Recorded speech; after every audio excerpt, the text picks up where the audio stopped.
and gentlemen. We're ready to start. Can we all please be seated? We start in exactly 1 minute.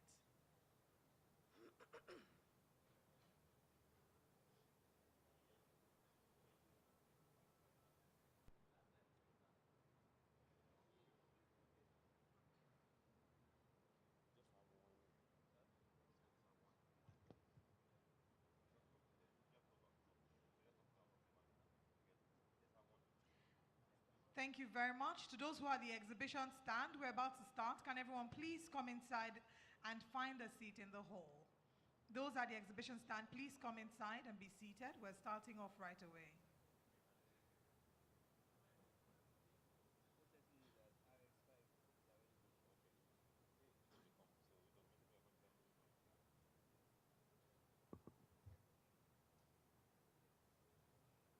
Thank you very much for your cooperation.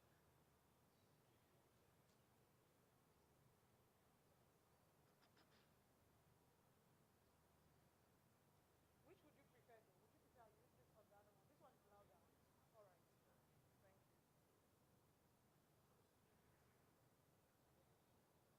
Okay, that's fine. That's okay. Can I go ahead? Some people are still outside. You need me to go ahead with that.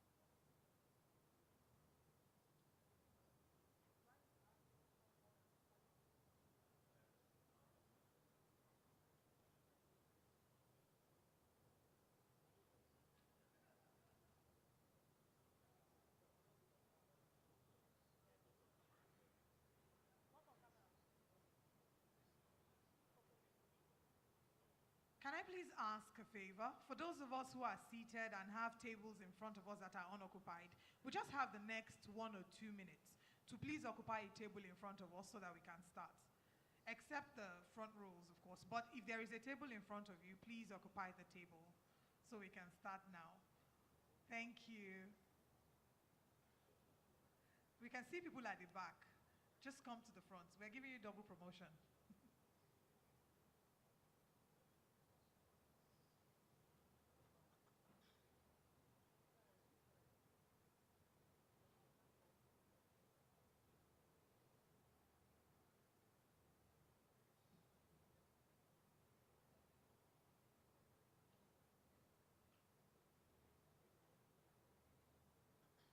Thank you very much for your cooperation.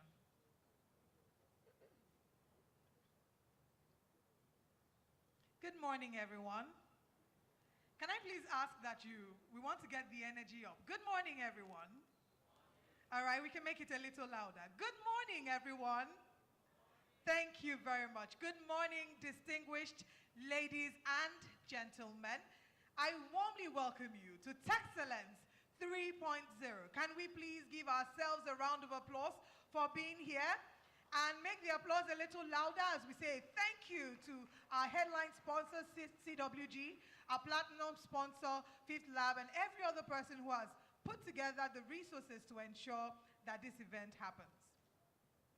Once again, I welcome you to Texcellence 3.0. In the words of Daniel Bell, technology, like art, is the soaring exercise of the human imagination, which is exactly what we're hoping will happen today. That the conversations, the bold conversations that we have today, will stimulate your mind, will give your imagination wings to soar, to fly. Today we have pulled together thought leaders, brilliant minds, innovators, and people who are trailblazers that are seeking to look for the opportunities and the experiences that are shaping Africa's future, a future that everyone in this room is a part of. And so we want to say welcome to how we are having conversations about revealing tomorrow. Our theme today is revealing tomorrow. Now, at this conference, not only are we hoping that you will learn and that you will be inspired, we're also hoping that you will connect with new people. So at this point, I must ask, because a number of us have been here much earlier but haven't said a word. So can you please say a word to the person sitting beside you and welcome them to Texcellence on our behalf? Ask them their name and where they're coming from, because part of the work that we're hoping to achieve is also to foster collaborations, and you can't do that in isolation. You must be able to interact with the people. You never know who your next connection or next major connection will be. They might be seated beside you. We'd like to ask also that we champion conversations not just in this room, but on social media. So if you're making tweets and you're making videos, please remember to use the hashtag Texcellence 3.0. With show of hands, how many of us were here at Texcellence 2.0? Oh, please, those of you who were here, a round of applause for yourselves. Thank you. Now, for those who are experiencing Texcellence for the very first time, I want to ask you to stand up. We don't have refreshments for you. We do have refreshments much later. But I promise you that it will be a time that was worth spending. It will be a morning or a whole day that really would be worth your time. So we want to say thank you once again for being a part of our journey. They say that if you do something once, it's luck. That if you do it twice, maybe coincidence, but that 3 times is a charm. And this is the 3rd edition of Texcellence. So we want you to come with us on a journey to see where we started from, to see where we are today, and what we hope to achieve with your collaboration here at Texcellence. So come with us as you watch this video. I'd like to please ask that you place your attention on the multimedia screen to see the journey of Texcellence.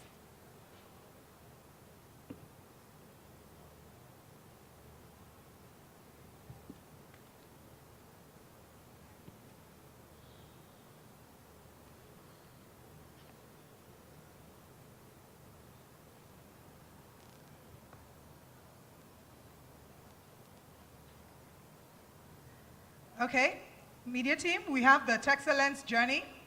And before that video comes up, just a few housekeeping rules. If you see, look at your tables. Can everyone please look on their tables? We have menu cards. We want to not just stimulate your mind, but we want to tantalize your bellies. So we have really amazing food for you. Do well to select what food you like to eat. Our hostesses will go around at about 11 a.m. to pick all the cards so that when it's time for lunch, we already have your orders. But not to worry, we also have breakfast ready for you and a few things to bite in between as the day goes on. Also, if you'd like to use the restroom is to my extreme right behind. And if you're in confusion, please do well to ask any of the ushers for direction. And to mention again that the conversations do not just end here. We want them to continue on social media. So please, whatever post you put up, picture, video, remember to use the hashtag Texcellence 3.0. I'm very excited to be your compare. My name is Olive Emodi. I'm a lawyer, TV host with News Central, and today I get the honor to be hosting Texcellence 3.0. So please, I would like to ask that you be a part of the journey, not just for 3.0, but for subsequent editions. So now, journey with us. We have our video showing Texcellence's journey. So journey with us as we share with you where we are coming from, where we are, and where we're hoping to go to. Multimedia team, over to you.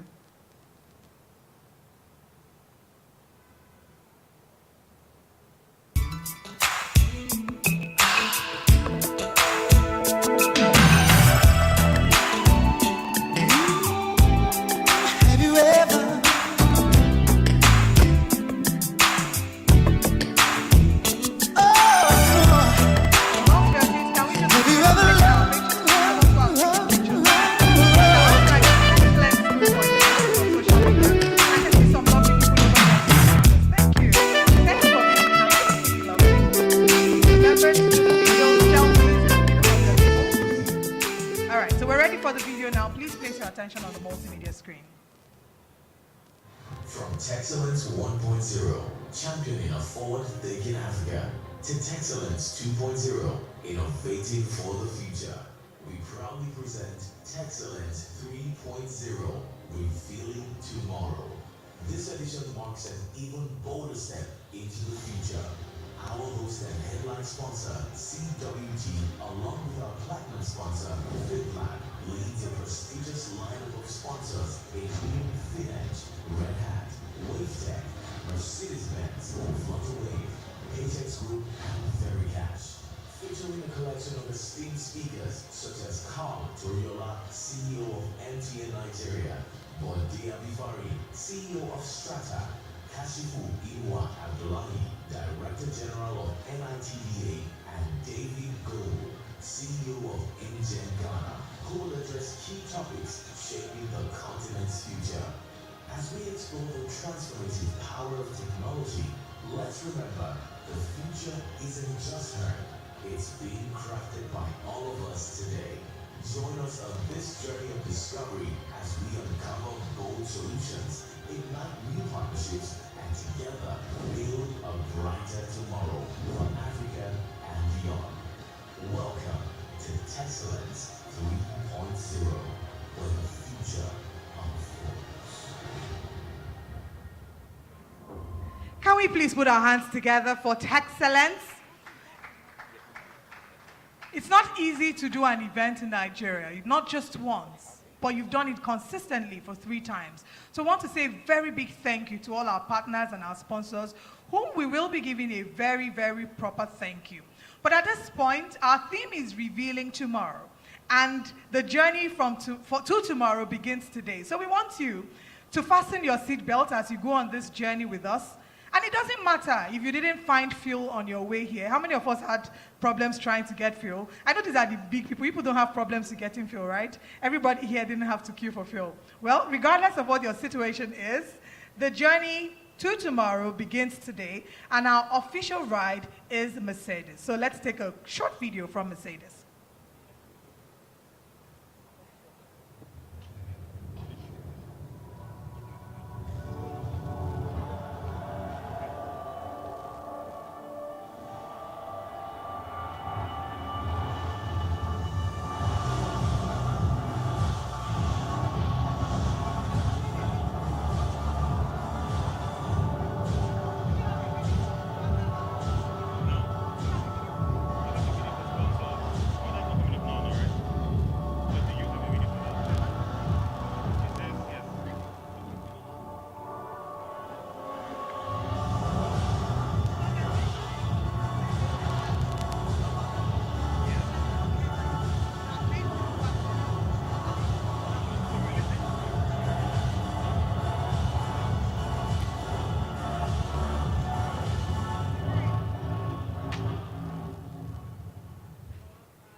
That was such a cute car, isn't it? Thank you very much to Mercedes, one of our sponsors, and thank you to all our sponsors, which we'll be specially acknowledging. Of course, CWG being our headline sponsor. Speaking of our headline sponsors, it's time for us to receive our opening remarks, and I'd like to once again remind us that we want to ensure that the conversations go beyond social media and that they go into, go beyond here into social media. But for our opening remark, the conversation is going to be about nation building, technology for nation building. And why exactly did we decide to do Texcellence? You could have been anywhere. We didn't necessarily need to do it, but why was it important that Texcellence came into existence and that Texcellence has been running for 3 years? And to take us through this, I would like to welcome a proficient technology enthusiast and business executive with extensive experience in strategy, management, and leadership. He's a group CEO of CWG PLC, a leading technology conglomerate with headquarters in Lagos and operations in 5 countries. Before his appointment, he was Executive Director of Sales and Marketing, overseeing all sales, marketing, product management, and market penetration responsibilities within the CWG group. He's known for his knack for preferring diverse angles on innovation and has worked closely with African industry leaders and government parastatals on model and mechanisms for SME growth. He has worked with multiple investors, promoters to set up new financial institutions while creating a plan to power their growth aspirations. He possesses extensive study in valuation and funding, dynamic system thinking, digital and ITO transformation from Harvard and London Business School. He's a certified AFN CEO panelist and a member of the Forbes Business Council, an invitation-only community for successful business owners and leaders. He's an alumnus of Lagos Business School Netherlands, and Massachusetts Institute of Technology, MIT. He also serves as a mentor and facilitator at the CWG Academy, established to groom technology-savvy professionals.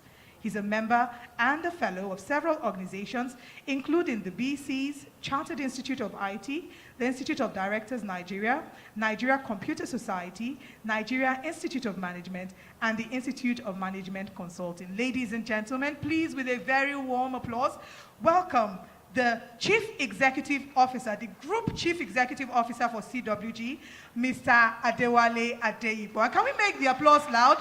CWG is our headline sponsor for Texcellence, and it is because of commitment, of leaders like this that we ensure that this is still running. He is our chief host. So once again, can I please ask him that we give him a round of applause?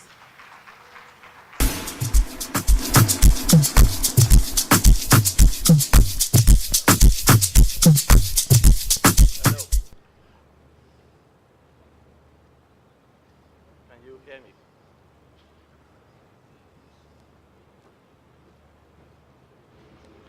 Hello. Okay. Can you hear me now? That's good. Thank you so much, Holly, for that introduction. So, sometime in 2018, in one of my engagements in my business school, my fine professor, a professor of mine, was explaining some concepts around the dynamic system of thinking and its impact on organizational growth. And by extension, he was talking about the impact of the rebound effect, the negative impact of that on the US economy.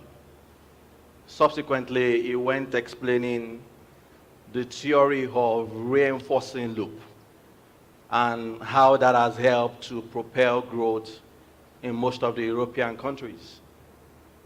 And it was a very elaborate conversation. In the course of the engagement, he used several examples with some of the countries we have in the class that day. And these were fine, beautiful examples of how nations have leveraged technology for growth. And it was quite an amazing and an eye-opener session for most of the people in the class that day. Subsequently, he went also into the spread of diseases and how it could be contained using the same theory of reinforcing loop. And to buttress that, he went into the story of Ebola. And he used Ebola as an example on how the same theory could help and what World Health Organization was doing then and the few consulting they were doing for the World Health Organization. God knows in that class, I was just in there to consume. I made up my mind that I was just going to sit, I was going to learn, I was going to write, but I had no intention to have any insight whatsoever. Right there where I was sitting, I heard a very loud cry from the back of the class when one of my other professors mentioned to say, by the way, Adewale is from West Africa, and he should be able to tell us more about reinforcing loop and the spread of Ebola. So in my mind, I said, I have several other examples I could give. Why Ebola? After listening to the fantastic story from Sweden and most of the European countries on how they've used the same theory to practically eradicate the housing challenges that they have in Sweden, how some of them have used technology through water reticulation to solve some basic problems of humanity. Of course, I graciously accepted the offer, and I think I did justice explaining how the spread of Ebola could have been contained with another theory of balancing loop. When I was done, I was thanked for my brilliant delivery and I was requested to go have a seat. Then I said, I have one more example. And my professor made a mistake of accepting me to go ahead and give the example.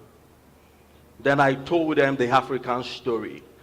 I told them about the asset and the leverage that we have in Africa. I told them about the pace and the growth of technology. I told them about world creation and how investors, PE funds and VCs are coming back to Africa. I explained to them the cultural part of technology. A few of them were standing by the time I finished. And of course, the professor took it up and expatiated what I was talking about. For another 25 minutes, I had the opportunity to present the African story. Of course, during lunch, my table was full because I had several people that had 1,000 questions on what they wanted to know about Africa. So when I got back from that session, Fast forward 2 years after, and the concept of tech excellence came up. It was a no-brainer that we had to jump on it. Telling the African story, leveraging technology not just for wealth creation and organizational growth, but more for nation building. A very big thank you to you all for joining us at the 3rd edition of Tech Excellence. As you may be aware, it is a technology and a digital innovation gathering where we discuss matters and topical issues that propel digital growth, enablement, wealth creation, and partnership within the private and, of course, the government sector. Conversation started 3 years ago with focus on Nigeria, subsequently to Sub-Saharan Africa, and by extension Africa last year. However, with the lineup of speakers and delegates and panelists that we have at this year's conference, it's obvious that the perspective and the narrative might be slightly different. As I've been introduced, my name is Wale Adeyipo. I call myself the lead convener. And my business, of course, is technology. However, technology as an enabler for business success, technology as an enabler for economic growth and for national development. And I welcome you all today to Tech Excellence 2024.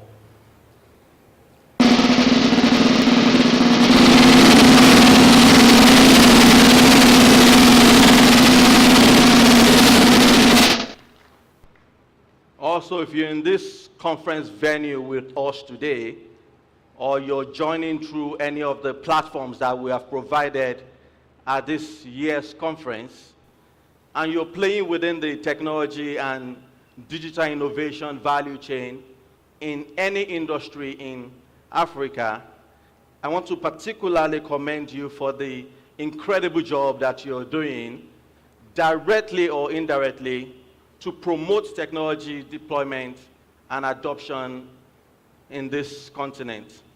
Of course, leveraging your respective offices, closing the digital divide, while also enhancing social prosperity in Africa. I must say that the great and the amazing work you're doing has produced the foundation for a robust and an inclusive Africa that we see today, and with greater prospects emerging. I also think evidence of that can be seen today in our everyday life and in the many viable industries that technology has been able to enhance in the last 2 decades. Healthcare, digital banking and payment, telecommunication, to mention a few.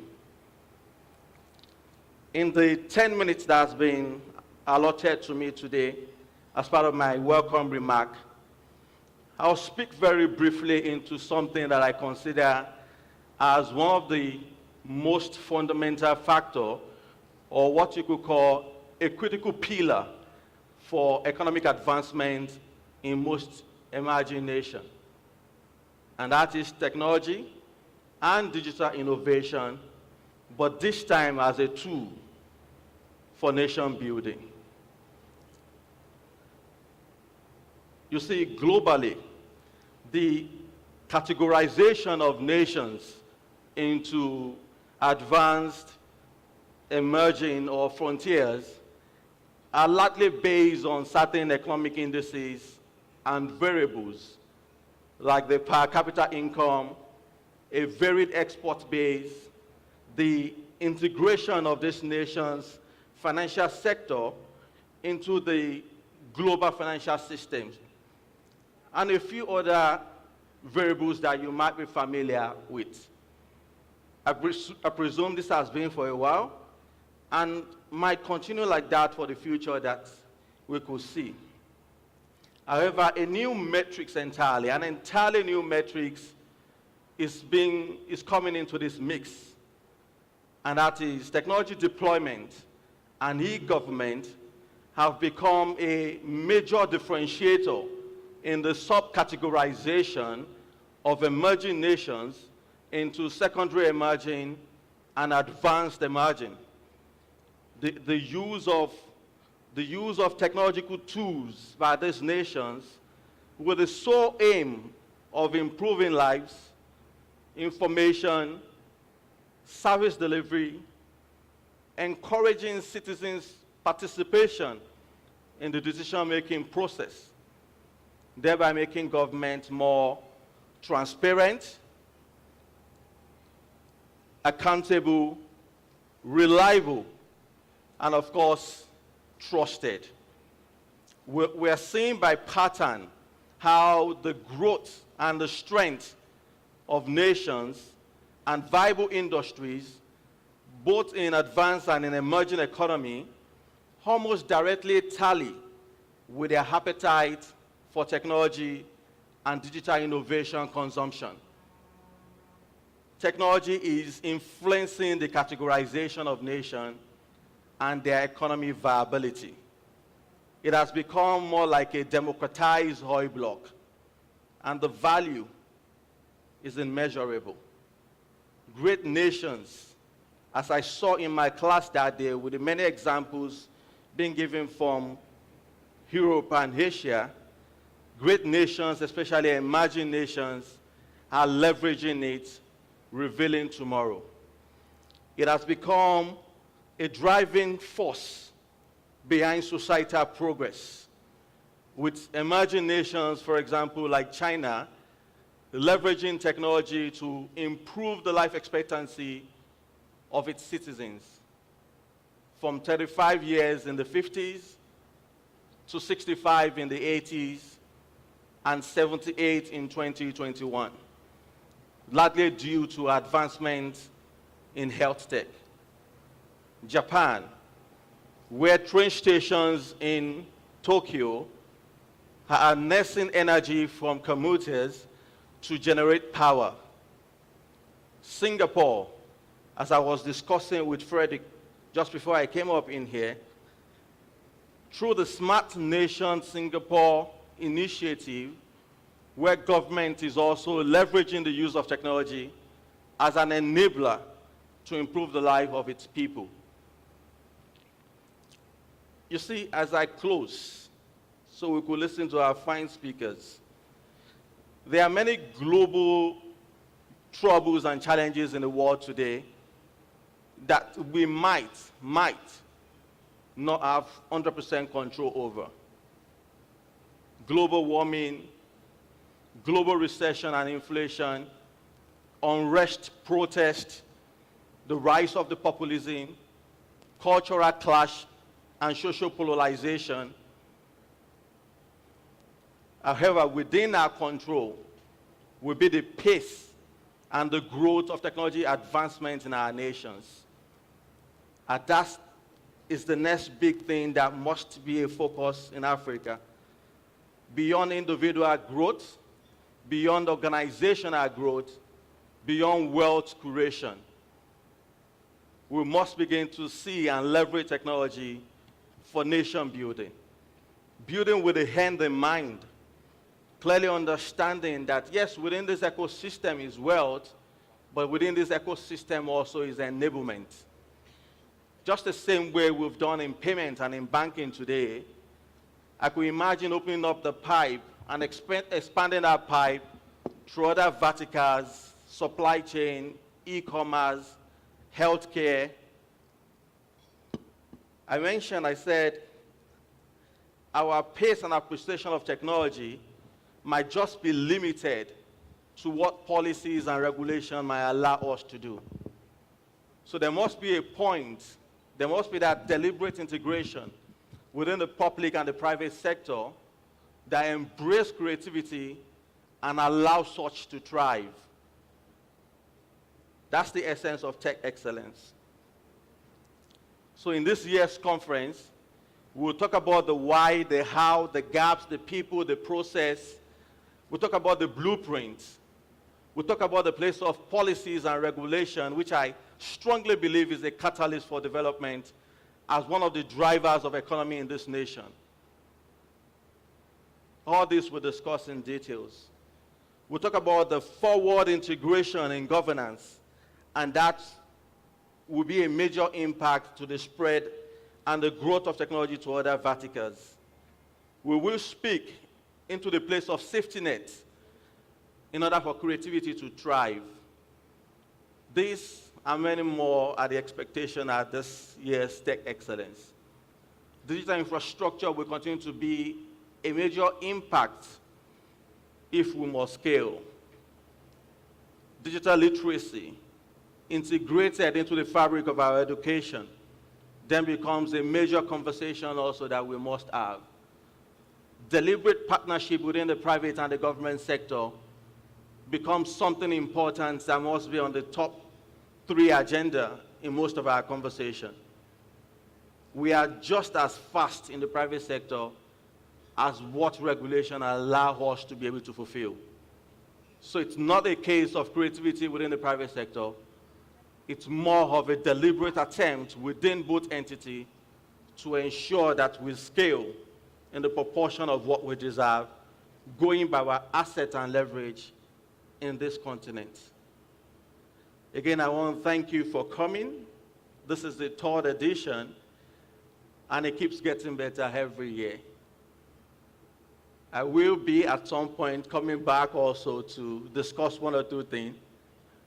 But until then, I'll leave you in the hands of the beautiful men and ladies that we have at this year's conference.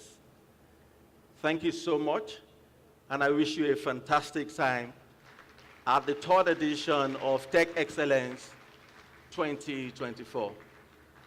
Thank you.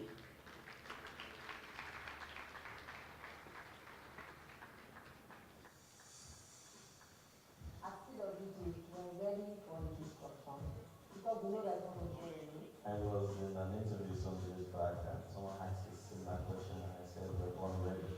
We've taken deliberate steps to ensure that we continue to remain relevant within our space. Talent management is one way, and we have invested so much within our HR processes and talent. Our investing in number of skills such as digital literacy, data analysis and interpretation, innovation and creativity, cyber awareness. Every year we train over 1,000 IT professionals, and that helps us to prepare for the future. We're bringing on board very talented individuals who have entrepreneurship mindset, who are very creative, who are very flexible, who don't only within the box, outside the box, but think holistically. CWG has always been prepared to face whatever challenge, face regulatory wise. We have built an effective compliance framework internally. We've conducted regulatory assessments over the years, and this has helped us to prepare for whatever changes that will come up. And I must say also, it's not something we started today. These are thoughts and ideas that have been on for 10 years. The pace in which we're now getting into the market for this, and also we're embracing collaboration and some cooperation initiatives, working with established clusters within the ecosystem for a faster market penetration and expansion, especially within the African region. CWG we've done 30 years, and I have no doubt in my mind that CWG will continue to be in existence for the next 3 decades. We are prepared, and we are working. We're building for tomorrow. And our tomorrow is now.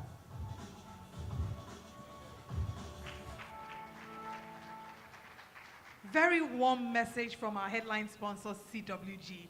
And congratulations to CWG for consistently running. 30 years is no mean feat. A 30-year-old child is not a child. How can I say a 30-year-old child? A 30-year-old adult is a full-grown adult. So congratulations once again to CWG, and thank you for this work that you're doing. Can we please give them a round of applause again?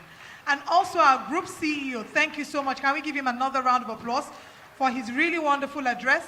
So many things were spoken about. He spoke a lot about collaboration, public-private integration. He spoke about policies. But the interesting thing is, it's not just talk. We're going to look at the policies, but also, very importantly, how we can ensure implementation of these policies. And now we're moving on to the next item on the agenda. We have a special address from a very special person.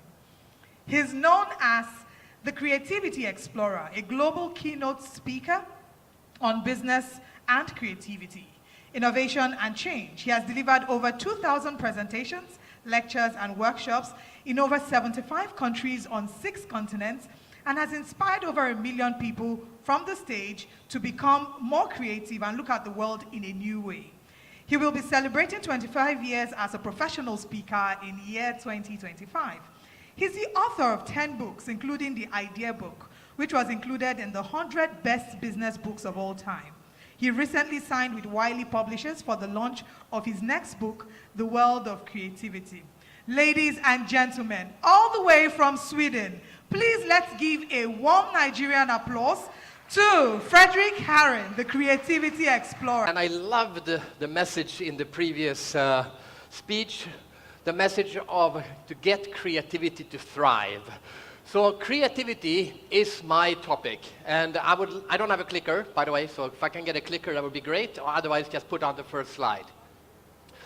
We are here to talk about technology, but new technology is meaningless unless we have the creativity and the imagination to figure out what we now can do that we could not do before. And that is why I think it's so fitting that the 2 first speeches at this tech conference is on the topic of creativity and innovation. We still don't have the slides. That would be great if we can get some slides up. Oh, I see them here, but there, oh, back up. There we go. Okay, and here's the clicker. Perfect, thank you so much. Okay, so now I'm going to begin. But before I begin, I'd like to do a little survey. I would like to see how interested are you in the topic of creativity. And I have been in Nigeria before, so I know you're very honest people. But I'm going to ask you 3 questions, and I want you to raise your hand if you agree with the statement, okay? It's important for me because I want to judge the sentiment in this group. So here's the first question. How many of you think that being creative is important in your job? Raise your hands. Come on. Okay, I like this. What the hell is this? Okay, second question, and this is the important question. How many of you think you actually are creative?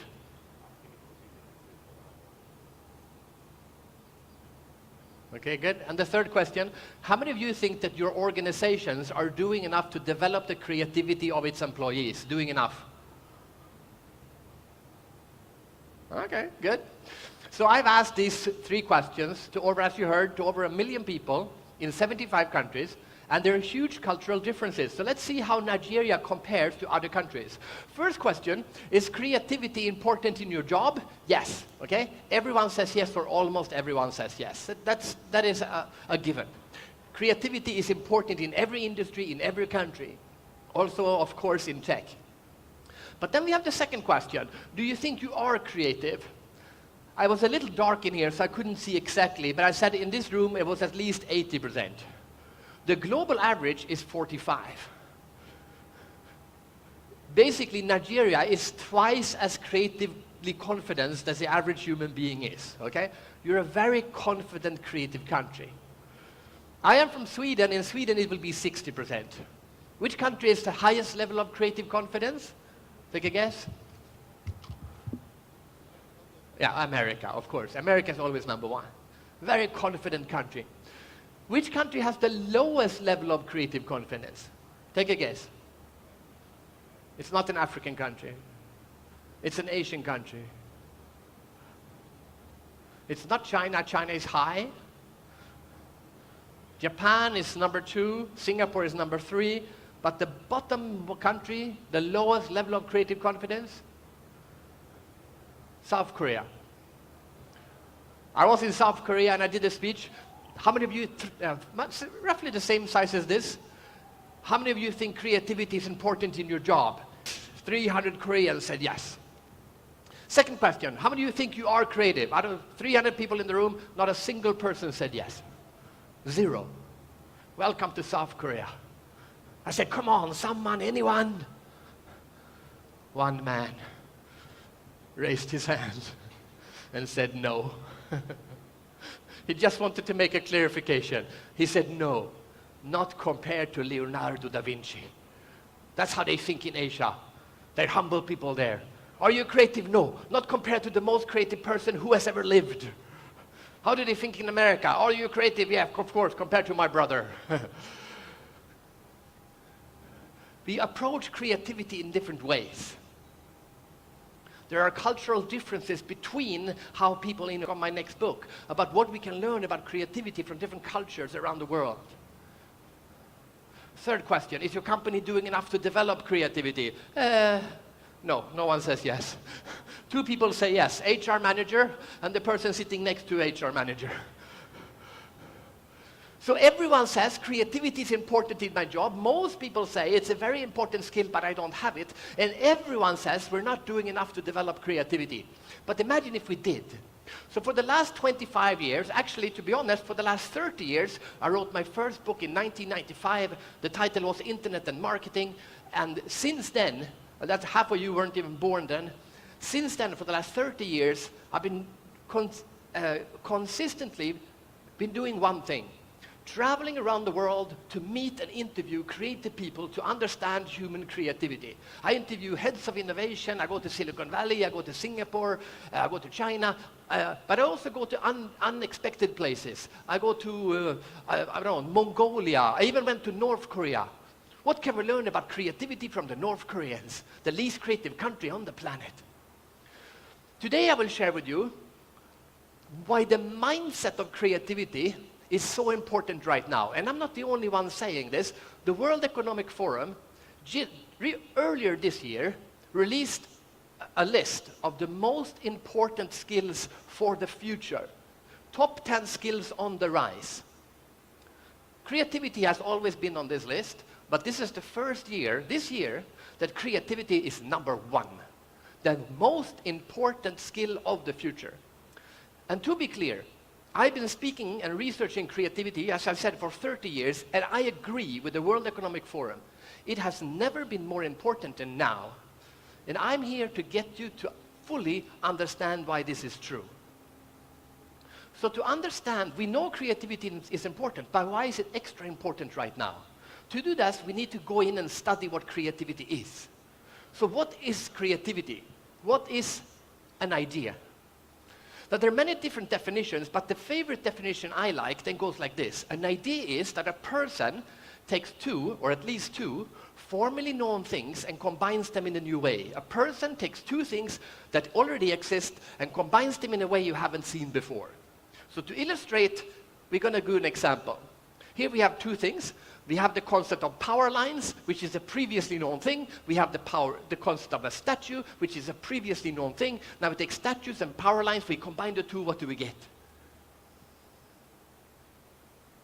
Now all of you who raised your hand to say that you are creative, your brains are now trying to see what is the connection. Power line, statues, there's no correct answers. There are now hundreds of different ideas floating around in your heads. But all you're doing is combining these 2 pictures to see what the combination can create. There's nothing wrong, but I like this one. The idea is a combination of already existing things. And this is true for every single new idea. There has never been a new idea in the history of mankind. Elon Musk, last night, released the new robot. But that is just a combination of human and HAL from the movie 2001.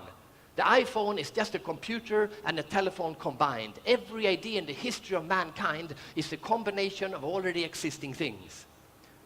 Which means that we can create a formula for what creativity looks like. And I have done exactly that. Here it is. The Frederick Harron creativity formula. This is what creativity is. An idea equals that a person, you, take your knowledge and your information and combine it. Plus means to combine. You combine it in a way you haven't seen before. What is the difference between knowledge and information? Knowledge is things that you know. Information is new things that you didn't know that you can now take in and combine with your old knowledge. You all here have a lot of knowledge already. But the reason you're here at this conference is because you want new information that you can then combine with your old knowledge about your industries, and we take the new information about the new tech, and then ideas will spark today about what we can do with the new technology around your old business. When the internet came in the early 1990s, it was a huge creativity catalyst because we could take any industry, farming, cars, travel, we could take the knowledge of how to do these things and we can apply the new thing called the internet, and suddenly we have an explosion of new innovation around how to do travel or cars or whatever. Now, if this is the definition of an idea, and this is where I want you to pay attention, if this is the definition of a one idea, this is also true. That the number of ideas generated equals the number of people times the knowledge they have access to and the information they have access to, and most importantly, their ability to combine this knowledge and information in new ways. And this is what people haven't understood. What is happening in the world right now. So let's quickly divide these three things in the formula and see what's happening. Let's start with people. An idea equals that a person takes knowledge and information and combines it. So first, let's see. I think we lost the slides. Okay. Anyway, I will do it without the slides. If we take people, the P here, 100 years ago, how many people live in the world 100 years ago? 2 billion people. How many people live in the world today? 8+ billion people, which means there are 4 times as many people in the world today than 100 years ago. Now, just because we have people doesn't necessarily mean that we will have ideas. People need to be educated and they need access to information. So here we go. This is where it gets interesting. Okay, we have doubled the amount of people in 4 times the increase in 100 years. But more importantly, how many people have access to knowledge 100 years ago versus today? Well, 100 years ago, okay, they're still not working. 100 years ago, we had about 20 million people who had a university degree, less than 20 million people. Now, of course, university degree is not the same as knowledge, but it's a good measurement of the knowledge that people have access to. 20 million people. 100 years later, today, how many people have a university degree? Any idea? Over 600 million people, most likely more like 700-800 million people. Which means a huge increase in the amount of people who have knowledge. But just because we are people who have, and they have knowledge, doesn't necessarily mean we have creativity. We also need new information. And of course, this we all know. How has the amount of information increased in the world? So let's see that. Okay, here we go. There we go. The amount of written information 100 years ago was less than 2 petabytes. The amount of information that we have written down today is 44 million, more than 44 million petabytes. And more importantly, 100 years ago, you didn't have access to those 2 petabytes because you had access to a small, tiny fraction of that. Today, thanks to the internet, we have access not to all 44 million petabytes, but to a large extent of it, we now have access to it. Huge increase in access to information. So an increase in people, an increase in knowledge, an increase in information, how about the plus? And this is why creativity has gone from number 3 on the World Economic Forum up to number 1. Because suddenly we have gotten a tool that drastically increases our ability to be creative. And that tool is called AI. Now AI, I'm sure today we'll hear a lot of things about what AI can do. But what we need to understand is AI is the most valuable creativity tool that humanity has invented since the pen. Because suddenly, for the first time in human history, we can now communicate with something that automatically will give us feedback, and we can brainstorm. It can come up with ideas. It can even create by itself. I interviewed the CTO of Google yesterday in Stockholm, and he said the definition of what creativity is will have to be defined, redefined. So here we have Because before, creativity was a person taking knowledge and information. But now, creativity is also a processor taking millions of data and combining it intelligently in a new way. AI in itself is starting to create. So if we have a drastic increase in the number of people, we have a drastic increase in the amount of knowledge these people have access to, we have a drastic increase in the amount of information they have access to, and for the first time in thousands of years, we have a huge creativity boost to help us combine knowledge and information in a new way. What will this mean to the number of ideas generated? It will mean an explosion of creativity, an explosion of human creativity. Now, most of the world hasn't understood this. Most of the Western, I'm from Sweden, but I've been living in developing countries for the last 20 years. Well, okay, Singapore, you can define what Singapore is. It's half developed, half developing. It's a special case. But I've been living in China, I've been living in Singapore for the last 20 years. The West haven't understood what is happening. They are so stuck in the part that they are the ones innovating. What was the number it said here on the earlier slide? 160 million people in sub-Saharan Africa have suddenly gotten broadband internet. That's 160 million more people who can now create to the world. This has created a typhoon of innovation. And it's happening in any industry. Just for fun, I just picked food, just to give you an example, because tech is, of course, where the innovation is happening, but tech then trickles down into every other industry. So this is just a few examples from food. I interviewed the CEO of the largest chicken company in the world in 2019, and he said, there will never be a chicken McNugget without chicken in it. That's impossible. 6 months after he said that, Kentucky Fried Chicken, the largest chicken maker in the world, launched a chicken McNugget with no chicken in it. We now create chickens in petri dishes. For thousands of years, the only way we could improve chicken was to make the chicken bigger. Now we have chicken McNuggets with no chicken, and we have chicken McNuggets made in petri dishes, just for the last few years. This is a great example. This is actually from Singapore. This is a company that is not growing food in soil. They are not growing food in water, hydroponics. They are growing food in air. It's called nanophonics. They are taking the nutrients and they are putting it straight into the plant that is just hanging in the air. It is way more effective than normal farming. It's way more effective than hydroponics, and it's much less problems with bacteria and stuff. One of these machines, as big as a refrigerator in your home, can create 100 heads of lettuce for you a year on a 1 square meter plot in your kitchen, for almost no water and almost no electricity. This is the kind of innovation that is suddenly totally transforming farming. This is a company from Finland, even more amazing. Can we see if we can get it? There we go. I just interviewed these guys. They've taken it one step further. They make food, can you see this? Make food from air. They have an enzyme. They add a tiny bit of water and a tiny bit of electricity, and out comes food. You can make food on the space station now. Food made from air.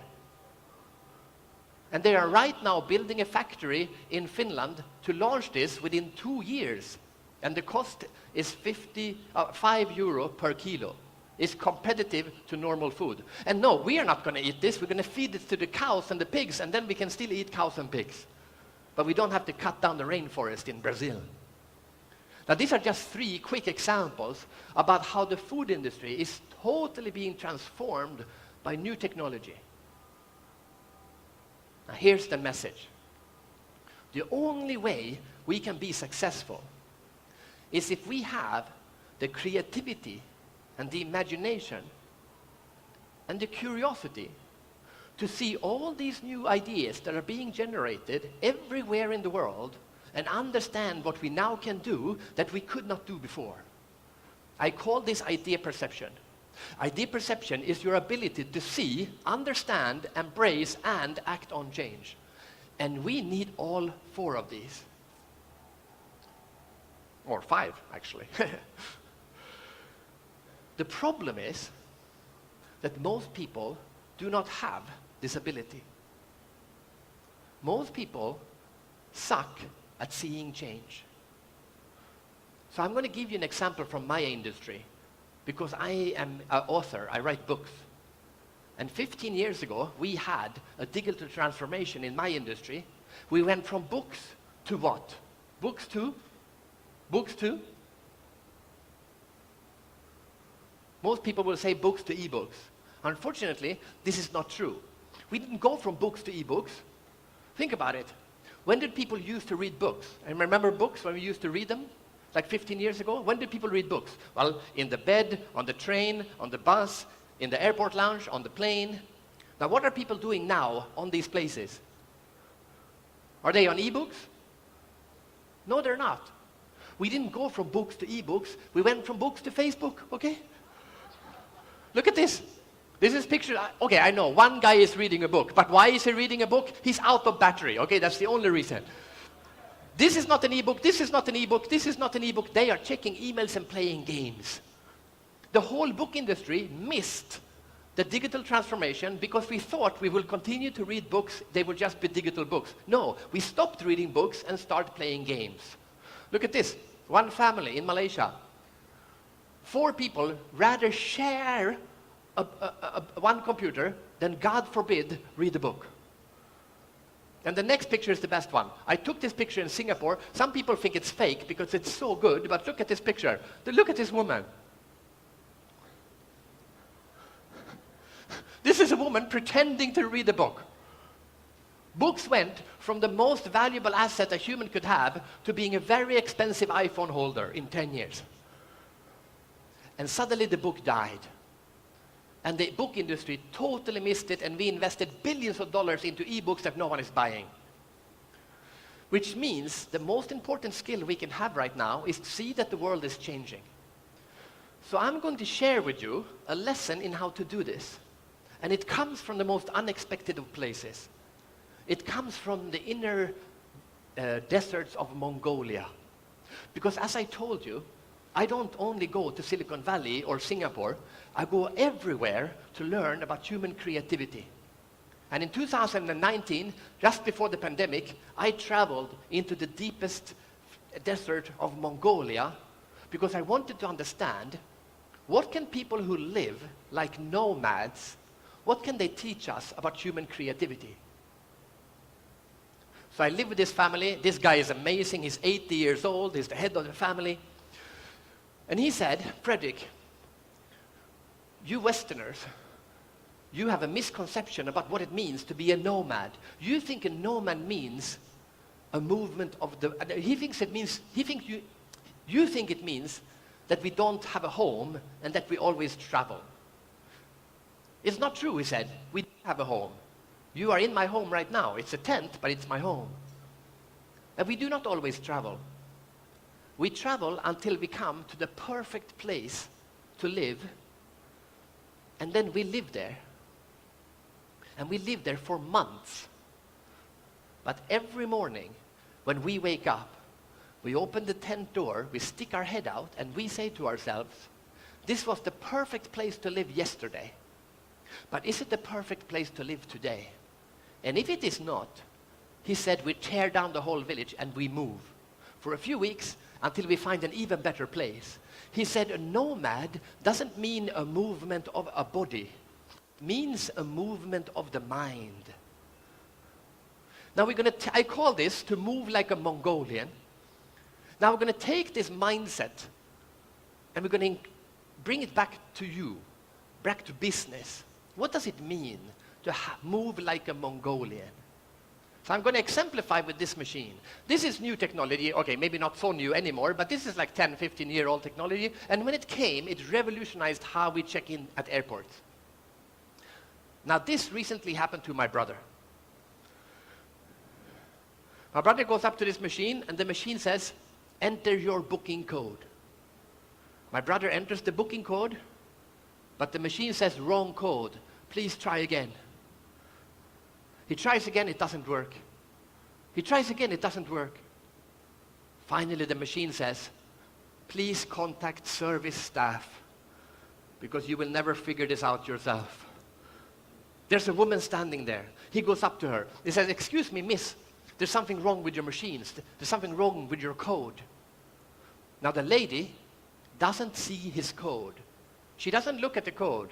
She just instinctively says to my brother, do you have a 1 or a 0 in your code? My brother looks at his code and he says, yes, I do. I have a 1. The lady says, change the 1 to lowercase letter L, because L and 1 look the same. My brother goes, oh, that's a good idea. He goes back to the machine, he enters the code, and it works. His first reaction is, thank God for this woman. His second reaction is, wait a minute, how the hell did she know this? She didn't see my code, and she still knew I had an L. He goes back to her and said, excuse me, you didn't see my code, and still you knew I had an L. Let me guess, this happens a lot. The lady smiles and says, oh yes, it happens all the time. Then my brother says, then I have an idea. Why don't you call your IT department? Because your code is 9 characters. It's uppercase and lowercase, it's numbers and letters. That is 32 billion combinations. If you take away all the L's and all the O's, all the 1s and all the 0s, it goes down to 23 billion combinations. It will last for 5,000 years. And no one will never have this problem again. It's a good idea. The lady smiles and says, no, it's okay. I love to help people. That's a funny story with an important message. Because here is a new technology that they had bought and they had implemented. But change doesn't happen because someone invents a new technology. Change doesn't happen because someone implements a new technology. Change happens when someone realizes that because of this new technology, we can now do things differently. Because for 30 years, her job was, I help people check in. But with the new technology, her job is not to check. For 30 years, she thought my job is to check people in. But this new job, her job is not to check people in. Her job is to make sure people have no problem checking in by themselves. You see the difference? But they forgot to upgrade her.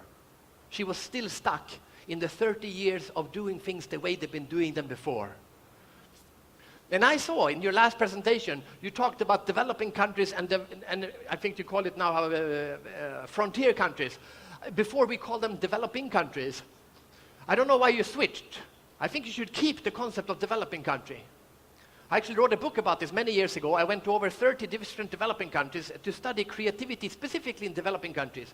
And this is what you have to understand. The developed world is in an extremely dangerous position right now. And the reason is because we defined ourselves as being developed. This was the biggest mistake we have ever done. Because what does the word developed actually mean? Developed means done. We are a developed country, we are done.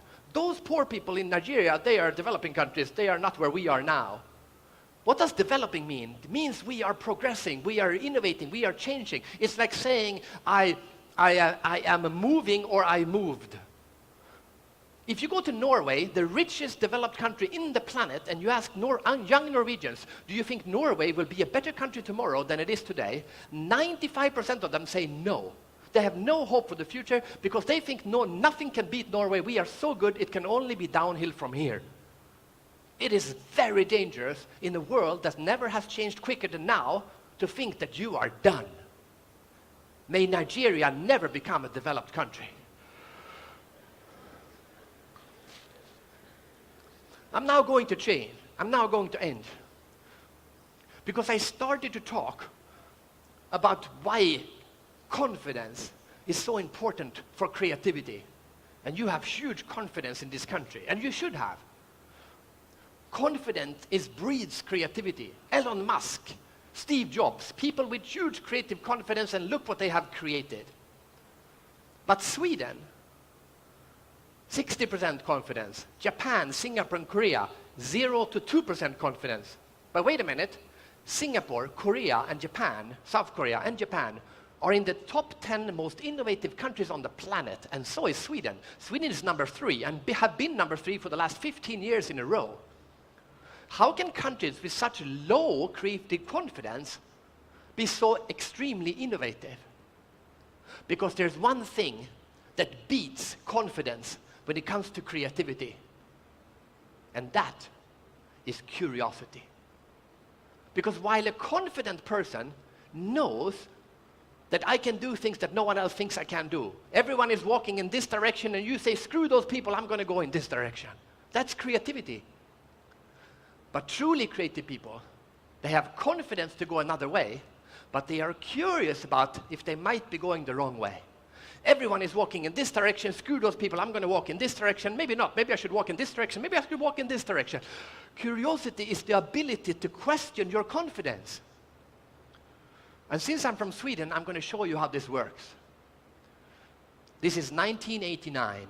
It's the fall of the Berlin Wall. I know it's a long time ago, but I choose this as an example because at that time the world also changed very quickly, at least for us in Europe. Every newspaper took their best photographer and they all went to the same place because they had the knowledge of where to go. They all went to West Berlin and they all took this picture, or they took this picture, or they took this picture. Everyone went to Brandenburger Tor, everyone took the same picture. This is the picture you're supposed to be taking, this is knowledge. Everyone but one, a Swedish photographer. He didn't go to West Berlin. He went to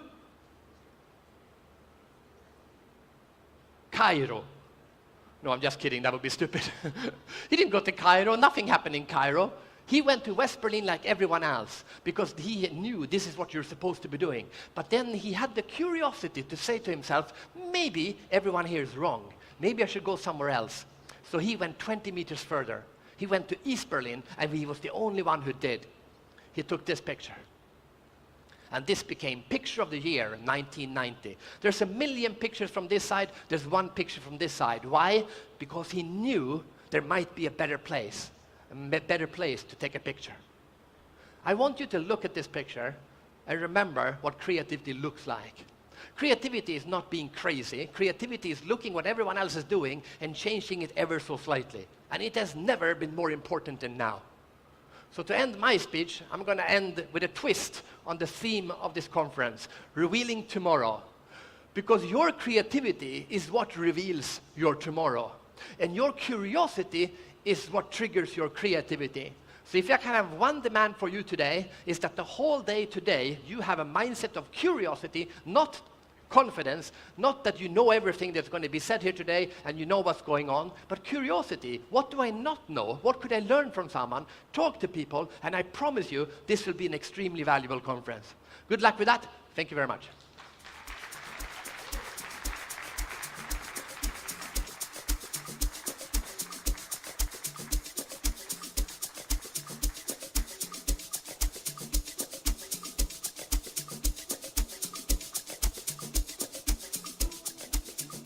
Thank you very much for that very, very wonderful session. Mind-blowing, inspiring.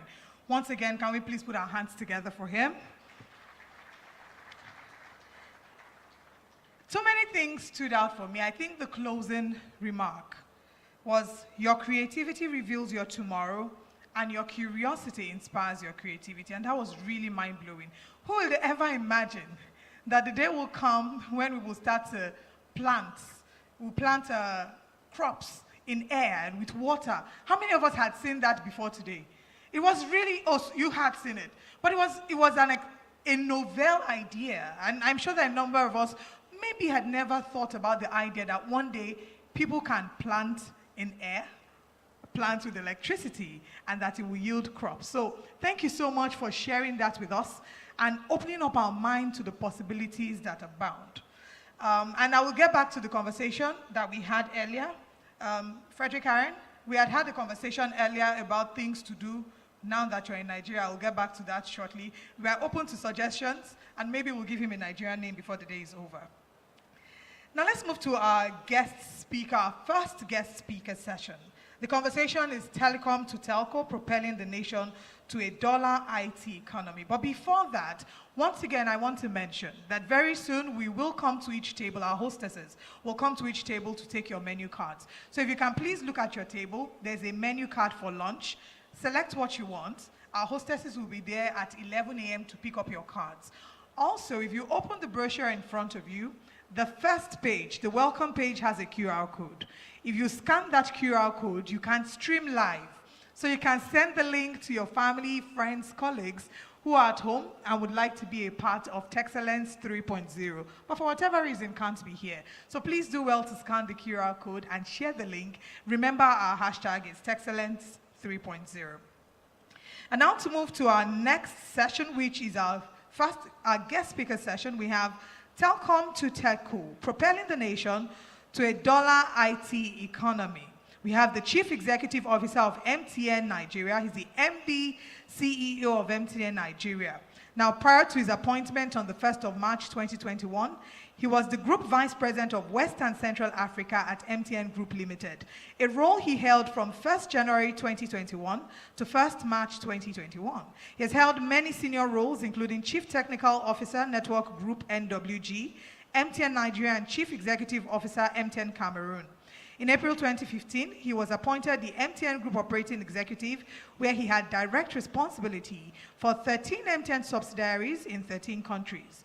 He was also named ICT Man of the Decade by ICT Watch Africa Digital Network in 2012, and was listed on the United Kingdom's C-Hub magazine 100 Most Influential Creatives in 2016. He was named 100 Leading Telecoms and ICT Personalities in Nigeria by the Association of Telecoms Operators of Nigeria, ATCAN, in July 2018. Please, with a very warm applause, let's welcome Carl Toriola, the Chief Executive Officer of MTN Nigeria. Please, a round of applause for him as he comes to the stage to lead us to the next session.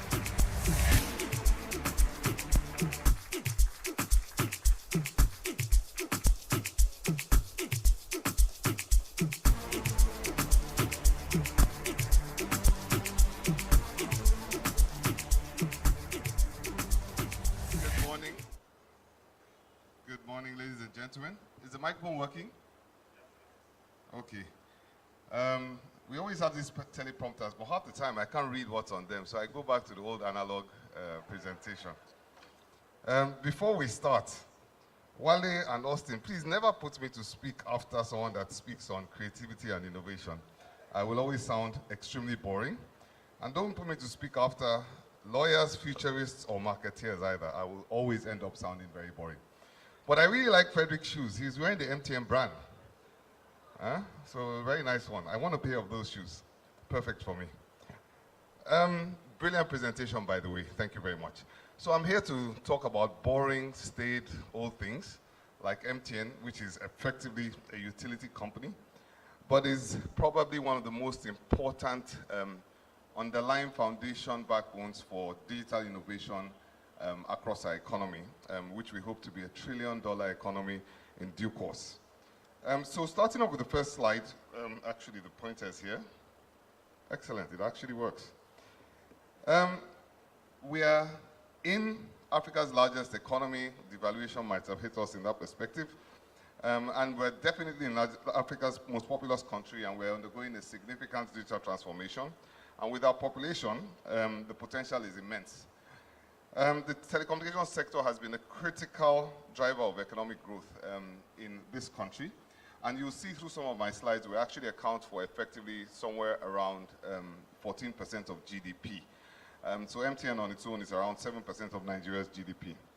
I'll be highlighting and talking about the telco to techco migration of MTN and the telecommunications industry in Nigeria. Our history goes way back. Sometimes we look to the past to understand how much things are going to change in the future. Back in 1992, the NCC decree allowed the regulation of telecommunications in Nigeria, and this really was the founding milestone for the transformation of our industry. In 98, the initial set of private operators were licensed. The big transformation revolution came in 2001, 2002, when the likes of MTN, what today is Airtel, MTEL, were licensed to become GSM operators, and then subsequently Glo was licensed as another GSM operator, and also defined as the second national carrier. We all know the story around per second billing, so I won't go into that. Somewhere in 2007, 2008, 3G was launched. I think we didn't know much what to do with it until the BlackBerry came around. Subsequently, the iPhone and other smartphones accelerated the use of data on mobile networks.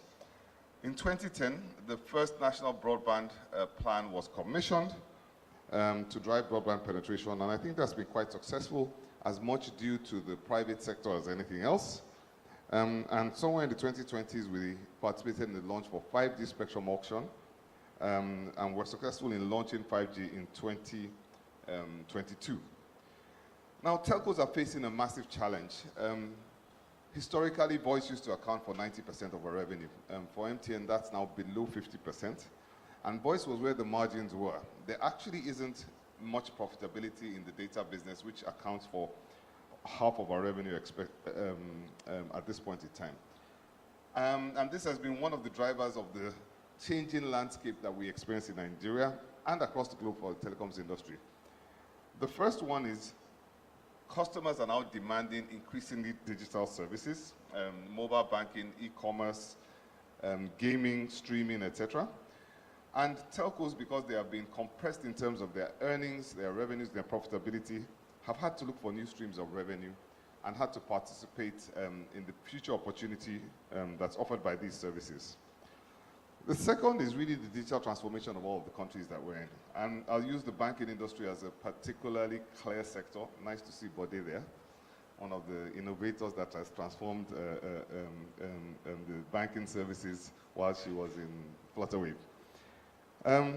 So banking, we used to walk into a bank, we used to drop a check, it would take 5 days to clear, or 3 days, whatever the situation might be. We had to collect cash to make every single payment, even down to tickets. And we can see how, enabled by the telecommunications services industry, how that has radically transformed. I often say, I was in Stanford for a 6-week program in the month of July, early August. And I often say that the financial services industry in Nigeria, at least in the Western Hemisphere, is probably more developed than most countries in the world. In the USA, if you want to transfer from bank to bank, traditional banks to traditional banks, they still go through clearing. And so it still takes, in the USA today, it still takes 3 to 4 days for your funds to move and show on the other side. Which goes to, Frederick, did I get your name right? Yeah. Frederick's point that the West actually is no longer innovating. And they've lost the edge in terms of innovation, and they're still asleep, probably because they named themselves developed countries. So I listen, Fred. Increasing competition is hitting us. If you move around the world today, you'll find a lot of opportunities to use hotspots for free. People are creating virtual SIMs, getting number series, and using that to register things like OTTs. The reality is that we are selling data effectively almost at a loss, but most of the value that's created through the enablement of data networks is actually taken by the OTTs. Who use the information garnered through people's Facebook, Instagram, etc., to create very effective marketing business cases for all sorts of business, SMEs, etc. So what has all of this done? It's transformed us, it's shrunk our margins, and we have no choice but to innovate. And let me be clear, we have not yet innovated in the telecoms industry. We have a long way to go. So we must focus on innovation to drive our future performance and returns to shareholders. And how is that innovation going to be? I think we have a key role to play in financial inclusion, particularly at the bottom of the pyramid. We have, of course, we are the backbone of infrastructure for IoT. IoT is going to explode. There are massive opportunities in agriculture, health, and of course, Fintech as a whole is continuing to be a very, very interesting space for us to play in. In MTN Nigeria, we are transitioning from a telco, telecommunications company, to a techco. technology company. But this is quite a journey. There's nothing, they say, I think I've heard once that the worst addictions in the world are heroin, nicotine, carbohydrates, and a monthly salary. So once you're working and you're getting a monthly salary, to actually quit your job, start up your own company, is as difficult as quitting all the other addictions. And I think that's also the problem that is facing companies like MTN Nigeria today, is we're addicted to our current revenue streams. And for us to really innovate, we must almost destroy those revenue streams to transform the DNA of the organization that we live in. The organization that I lead is actually designed to protect the revenue streams that we have. So transforming from a telco to a techco is a mammoth task for us. We have the financial resources, but do we have the kind of DNA in the company to innovate and take risks that could put the entire company on the line? Nonetheless, there's huge opportunities. 5G, we were the first to launch 5G in 2022, and that's going to revolutionize connectivity. We started now in the urban centers. We're using our 5G solutions to provide fixed broadband solutions for businesses, small enterprises, homes, etc. But it's going to revolutionize in many ways. One, the cost of delivery of data on 5G is cheaper than the cost of delivery of data on 4G. Two, the low latency and high speeds offers opportunities in the space of Internet of Things and artificial intelligence. So it's going to open up multiple new business models, including in the health sector because of the low latency where we can capture. Our mobile money offering, primarily focused on the bottom of the pyramid today, is at the front of our transition from a telecommunications company to a techco. And I think if we can meet the demands and create new business cases, sometimes business cases and use cases that the customers themselves don't realize that they need today, I think that's a huge opportunity. We've commissioned and started, we're probably 70% of the way towards building the largest data center in West Africa. And I think that's going to enable us to provide, again, the infrastructure for the services, storage, for a lot of business cases, particularly as the adoption of artificial intelligence accelerates across our markets. So we are diversifying our offerings through a multitude of solutions. My MTN app, that's really about customer service, moving people away from coming into our shops and calling our data centers towards self-service. Ayoba is MTN's super app that combines messaging, social networking, entertainment, content, etc. in one platform. Our MTN Play is focused on entertainment, music, games, video streaming, and digital content in general. Amomo PSB has spoken to, and then we have an API marketplace that we call Chenosis for people that want to connect to a variety of services to really grow their businesses. So how are we doing this transformation? First of all, if you really want to transform yourselves in this digital space, there are some core competencies which you need. So we have developed an in-house engineering team with specialized experts to design and manage cutting-edge infrastructure and solutions. We're transforming customer experience. We still have a way to go. We're not there yet. By digitizing and personalizing our customer experience and our customer experience touchpoints, we launched the first completely digital customer service center on Adeola Odeku. So you effectively do not need to interact with a human. We launched that a few months ago. We are expanding our portfolio to include diverse business solutions. We are driving economic inclusion through our financial solutions through Momo. And we are fostering digital innovation by supporting the ecosystem of startups, SMEs, and technology innovators. So that's what MTN is doing. Very boring compared to Frederick's presentation. Just some other points around the potential economic impact of our telco to techco transition. You will see in the chart there that the contribution of the telecommunications sector to the GDP of Nigeria has grown from about 7%. It has effectively doubled between 2012 and now in the last 12 years. And perhaps outside of the oil industry, I think this is the most impactful driver of our economic growth, in Naira at least, be as it may. We probably have the highest impact in employment, direct and indirect employment. We employ in Nigeria, indirectly and directly, over 3 million people. Now, why is telco so significant? It's because telco has an impact, economic impact in every local government, practically every town and village in Nigeria.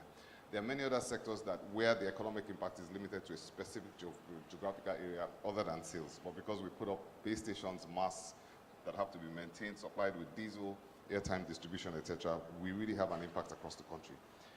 The potential of the future and how we can be a part of the transition to a $1 trillion economy. Food and agriculture, the transformation could add 3.3 trillion naira to the sector if executed well. In terms of manufacturing, automation of factories, tracking of goods, etc., there's a potential to increase the people in employment by 465,000 new jobs and increase the sector's value by 5 trillion naira. Healthcare, I think the direct impact might appear a little bit more muted, $700 million by 2030. But the consequent impact on improved healthcare, productivity of the population, lifespan, etc., can be measured in many other forms. And I think, very, very importantly, the curriculum that is being taught in schools and universities today, first of all, is behind what the rest of the world is learning. And how do we catch up in terms of the curriculum and get the masses of people educated at a much faster pace with the relevant skills that we need for the future? I think the digital transformation of Nigeria and digital technologies can really accelerate that.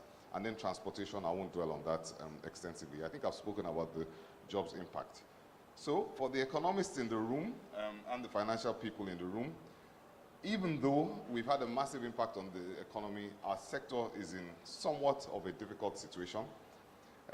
Our domestic investment across the sector has actually shrunk in real terms. In 2021, the sector invested in capital expenditure 1.13 trillion naira.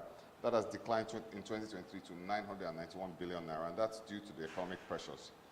If you measure that in dollars, we are doing probably around 40% in terms of capital expenditure investment, what we did 3 years ago. I don't have to speak to the impact of the currency devaluation. Optically, our revenue appears to have increased by 63% in naira, but in reality, in US dollars, we've actually shrunk by about 24% across the sector. Foreign direct investment into telecoms has also shrunk, and the big problem that we are facing is the operating expenditure increases, where operating expenditure has increased by 84% over the last 2 years or so. And that's driven primarily by the devaluation. The difference between us and other sectors is we have not been able to increase prices on an ongoing basis. If you're buying whether a bottle of Coke, Nestle Life Water, bread, whatever it is, a sack of rice, you can see the exponential increase in the cost of a sack of rice. I remember it wasn't too long ago I bought a sack of rice for 8,000 naira. It's around 85,000 naira at my last assessment. So this is a big, huge potential risk to the stability and the long-term longevity of the telecommunications industry. Why is this important for all of us? This is a technology excellence conference. It's because this is the backbone on which the majority of services and innovations that we're considering as part of this conference that people are innovating on won't happen if you don't have this robust, resilient, and reliable telecommunications backbone.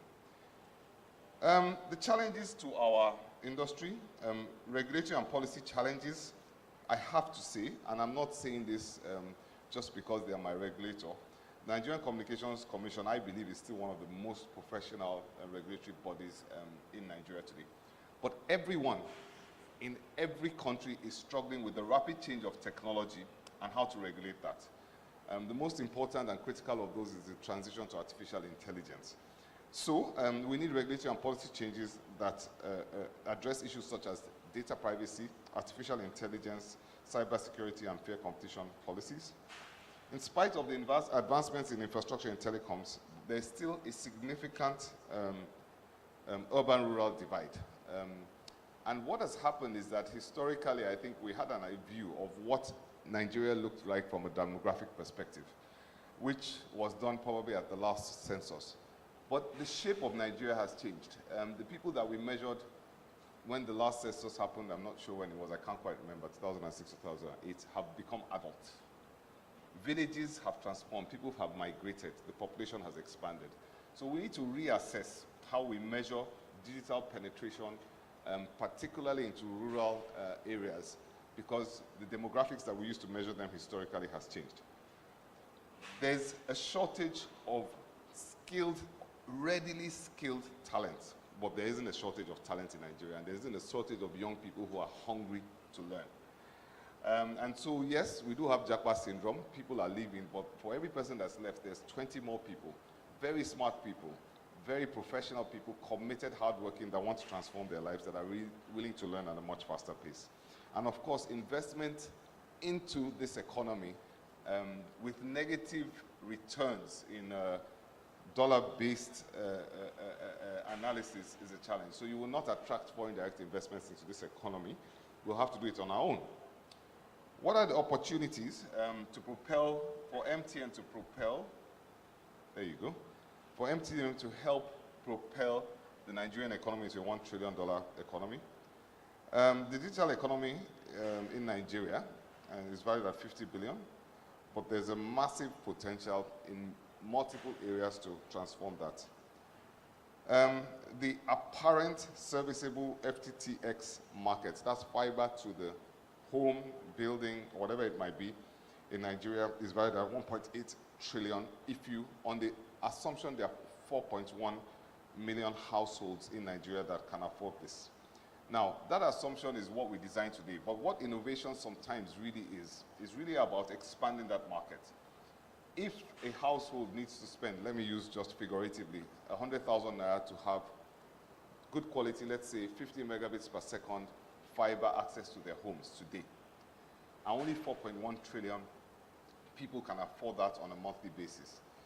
The role of the telecoms industry and other sectors that support is to figure out how we can make that fiber to the X more affordable, maybe bring it down to 30, 40,000 naira a month, and consequently expand the number of households in the addressable markets to maybe 15, 20, 30 million. So that's one part of our responsibility. Industry 4.0, which includes automation and artificial intelligence, offers huge potential. The global market is expected for generative AI is expected to go to 1.3 trillion by 2032. E-commerce and fintech, which is a space in which I think we're doing decently well. There's some players in the market, but there's still quite a way to go. Is a space where we can really use to drive the economy towards the 1 trillion benchmark. And you can see there the chart on e-payment transactions and how that has accelerated. And then rural connectivity. Now, you see the statistics here, which is about 71% of Nigerians lack regular access to mobile internet services. It's not that they don't have coverage, but can they afford to have a steady, continuous connectivity to the internet? Most people in the low-income brackets buy maybe 100 megabits per day, and that's all they can afford to. So it's not about the infrastructure not being there, it's about the affordability that we're talking about. So, consequently, to summarize, what does our telco to techco transformation mean? It presents a massive opportunity for Nigeria, and by embracing digital transformation, investing in infrastructure, fostering innovation, and creating a sustainable industry for telecoms, which is the foundation for almost all digital innovation, there's a huge potential. I've mentioned healthcare, agriculture, e-commerce, manufacturing, etc., and artificial intelligence. All stakeholders, which means us in the room, international partners, the government of Nigeria, and the operators in Nigeria must collaborate to make this a reality. One last thing I wanted to mention to Frederick's presentation. I think he said confidence is risky, and curiosity is really what drives innovation. And I think the father of curiosity is humility. That's somewhat the opposite of confidence or maybe arrogance. As long as you're humble enough to realize that you haven't even touched the surface of what you should be touching, there's so much to learn, there's so many opportunities out there, I think we can develop that culture across Nigeria of curiosity, which, to be honest, already exists. I mean, we all know that our biggest potential is our innovative people, and we can all work together to this objective of $1 trillion economy. Thank you very much. Sorry if I'm not as interesting as the previous speaker. I'm not sure if there's any Q&A. Wale? Sorry? I can't hear, but I'll come and meet you. Thank you very much.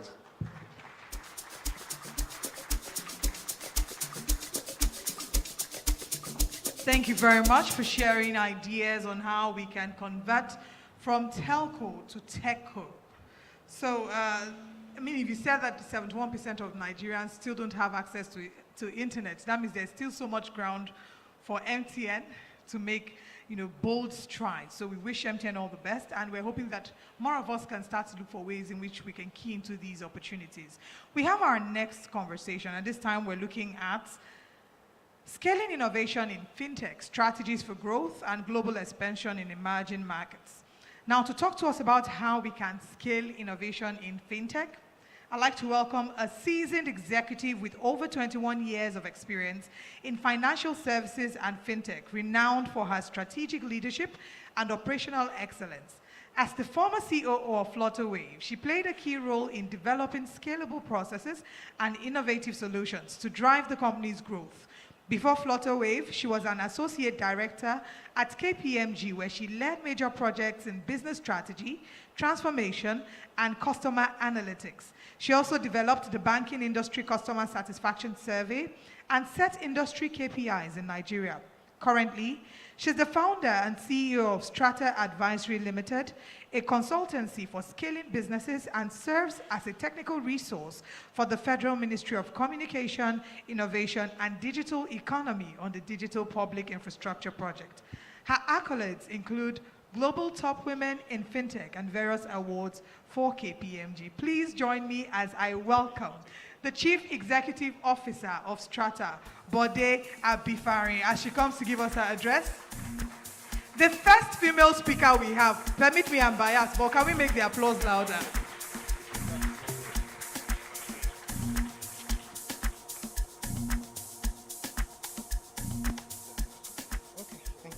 All right, thank you. Good morning, everybody. When Frederick was presenting, I was like, what style will I adopt? Because I'm more of a stand in a place. So I was very happy to see Carl stand here and do his thing.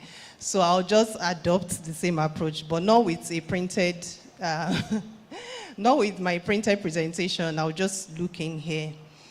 Okay, so happy to be here.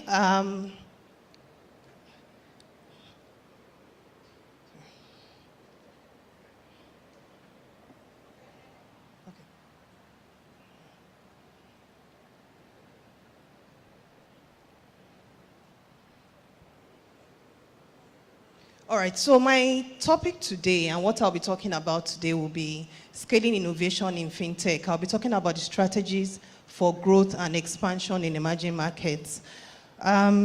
So my presentation will cover the key trends in fintech, its effective strategies for scaling and driving innovation, case studies, and then I'll just conclude. I'll have some concluding remarks. Okay, so I wanted to start with this slide. It looks very busy, but this is emerging Africa, emerging markets. If you took a picture of this about a couple of years ago, you see it was actually empty. But now there's a lot of activity. So you see fintechs, payments companies, startups, right, in emerging markets, building, innovating, so many disintermediation of what we know as traditional financial services, and people are focusing on different things and solving issues for customers. So if you look at Africa, in terms of, sorry, I'm trying to see where to focus. Okay, so if you look at Africa, if you look at the statistics, we have about almost 1,000 active fintech companies, projected transaction of about 30 billion, 80% mobile money. The stats is just telling us that it's upward in terms of what we're saying. And what is driving this? A number of factors are driving this. One of it is rise of young urban population. So if you look at our population, about 60% of the population are youth. And, increasingly, they want digital, they want quick, convenient services. If you look at our technology, there's a lot of rapid growth in technology advancement. We've also seen significant improvements in payments infrastructure.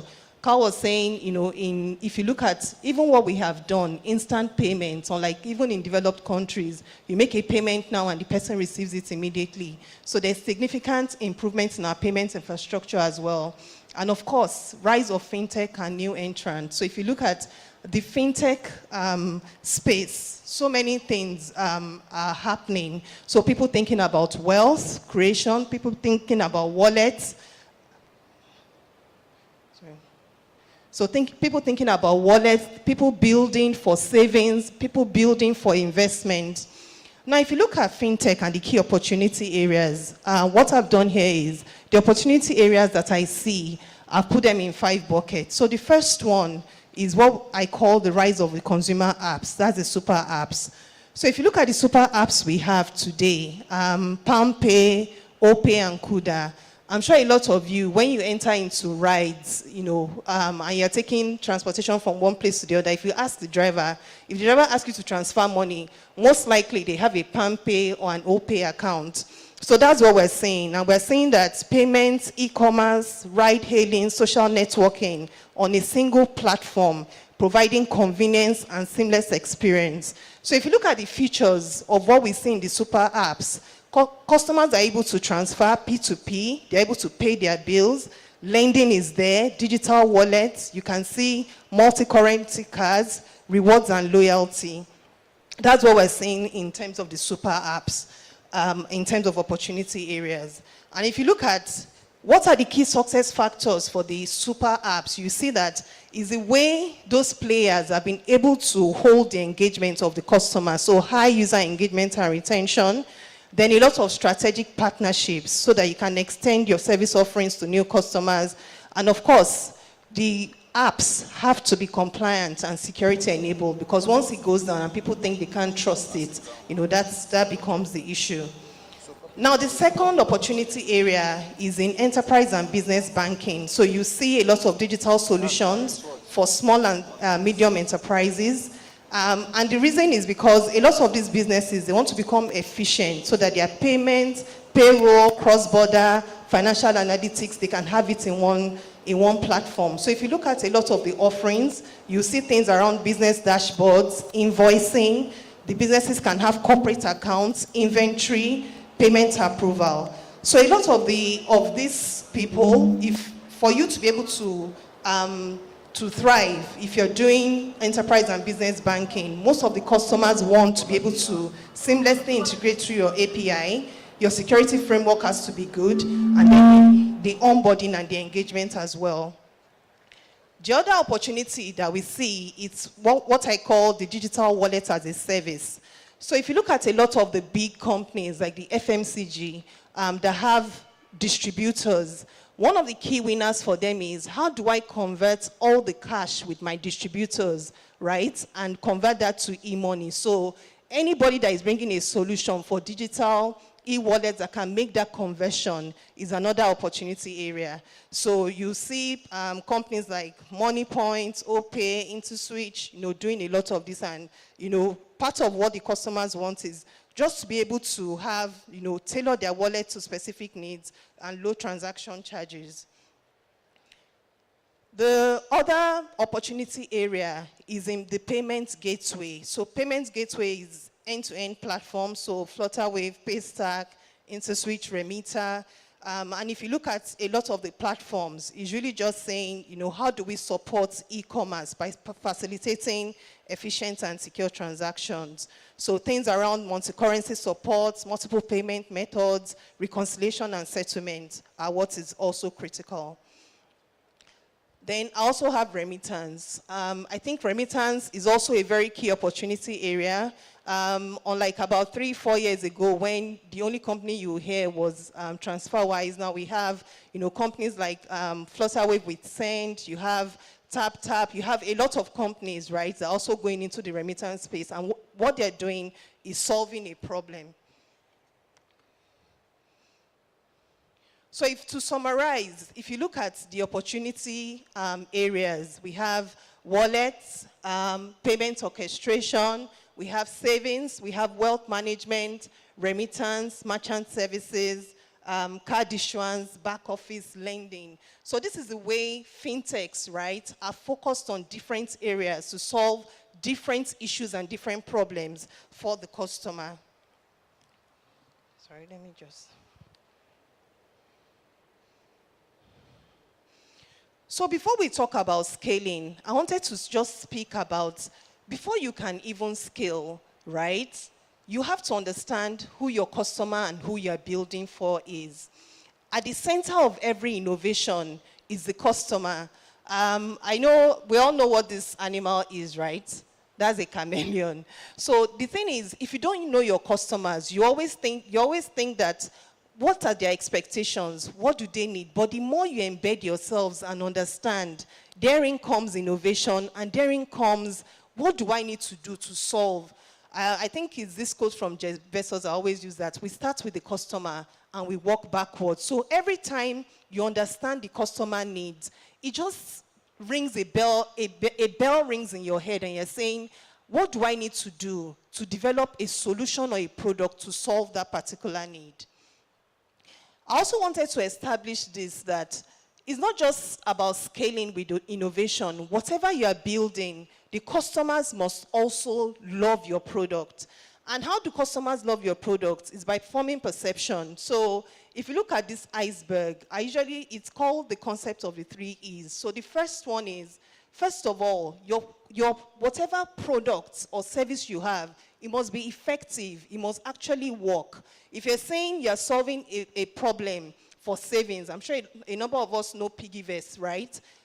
It's really just what we used to call colo back then. Colo means just something you used to save your money. They converted that with technology, and people are using it. So whatever it is that you are building, it must be effective, meaning that it must work. The second thing is, after it works, right, it must be easy for people to access. So if you say this is your website or this is the app, people must, put on the app, and it must actually work. So the second E, how perception is formed, is what I call ease. So customer must find it easy to access your product. If they come to your website, do they have to call people, go through? So ease is a very important part. Now, the most critical part of the iceberg that you can't even see, that is more critical and the most important, is what we call emotion, meaning how you engage your customers. Now, with AI, data, and all of these things, it becomes much easier to mine that data to better understand what your customers want so that you can engage them. If you look at the creative economy today, a lot of the people that we follow on Instagram, if you're on Instagram, or I wanted to say Facebook to show my age. If you're on Instagram or you're on TikTok, a lot of the people you follow, you see that they're very dedicated in terms of their content. There are some people that you will know that they are releasing content by 4 o'clock. It comes every 4 o'clock. They're actually engaging you. One day they will tell you about everything, and next thing they are selling something because they already have like a captive crowd. So that's the part of the iceberg that you can't see. So before you even think about scaling, you have to develop products people love, and you must be aware of these 3 things, the most critical, which is the emotion. So I call it the 3 E's. So this slide is just emphasizing what I said before in terms of, looking at customer-centric innovation, that people don't buy products, they actually buy solutions to their problem. Now, I've put Apple, Uber, and Amazon there because, those are products and brands that we all know. So customers will always buy solutions to their problems.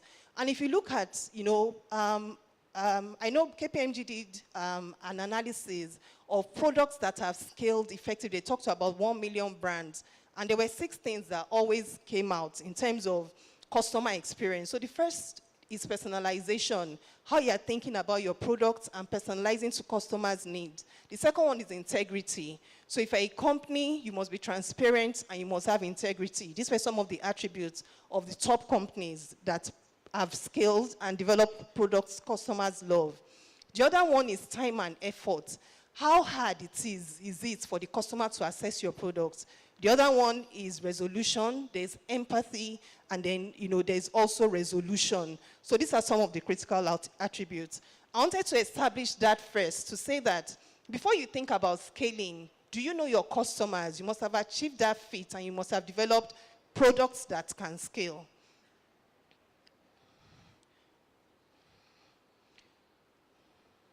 So there's this thing we say in payments, that payments is partnership, meaning that you exist in an ecosystem. As long as you're in payments or fintech, you cannot build alone. You need, the ecosystem. For instance, if you're in the payments, if you're a payment service provider, you need a settlement or an acquiring bank. You need the scheme, Visa, Master, Discovery, Amex. You need NIBS because it's an ecosystem.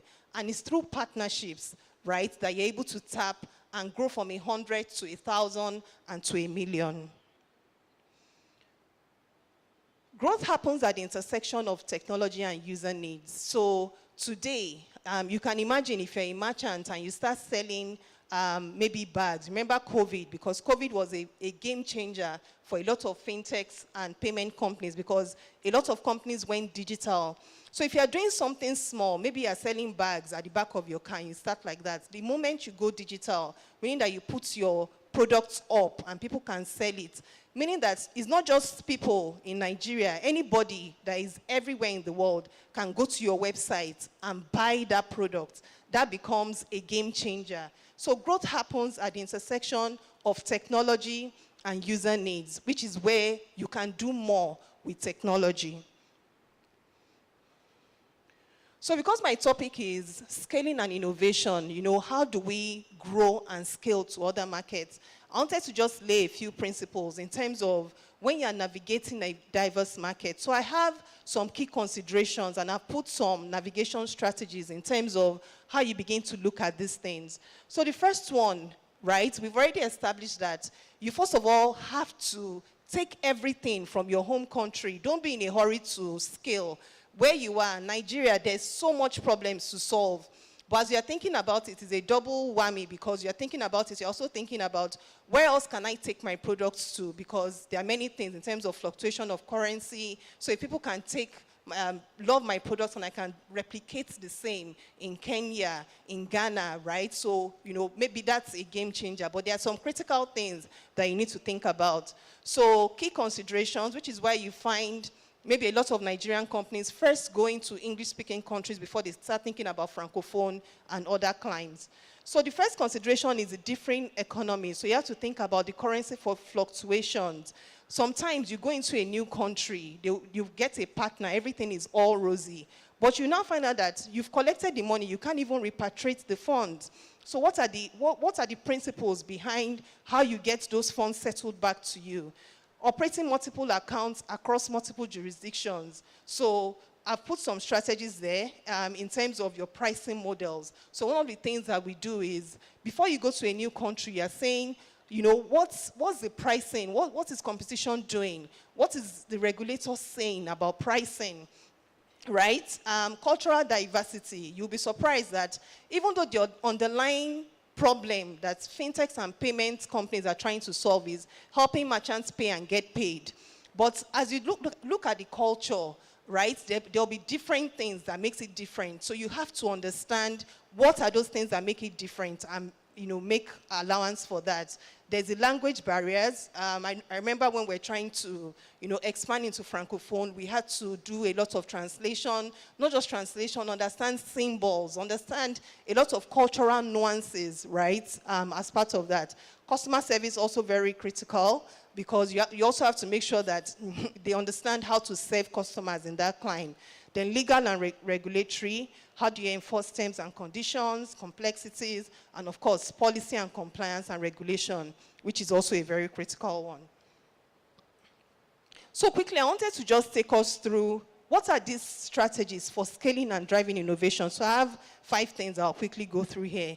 So the first one is strategic partnerships. I'll talk about localized product innovation, financial inclusion, regulation and compliance, and of course, leveraging technology for innovation.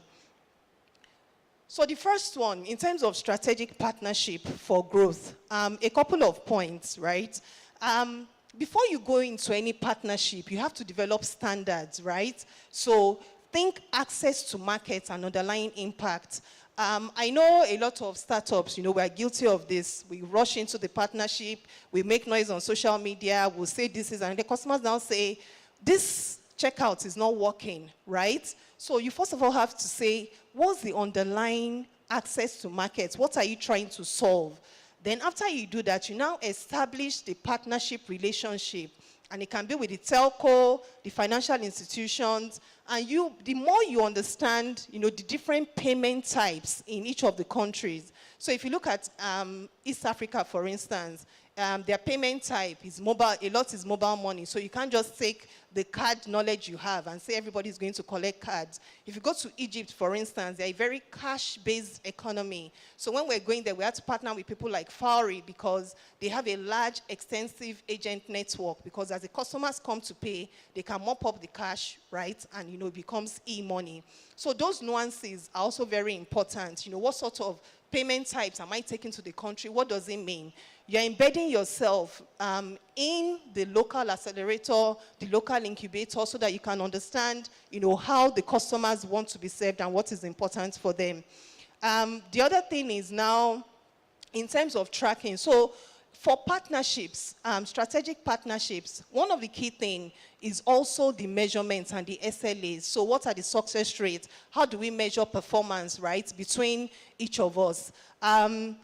And as you do this, as you track the data, you have to think redundancies, because if you rely on a partner, what happens? The partner can go down at any time. You must be able to switch. And if you go down 1 minute in payment terms, that's a lot of revenue that you're missing.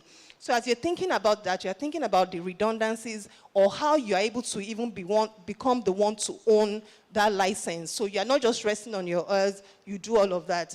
I think another key thing about partnership is also not just looking outside, also looking within. And the example that came to my head yesterday was, Flutterwave just signed a partnership with Amex, for instance.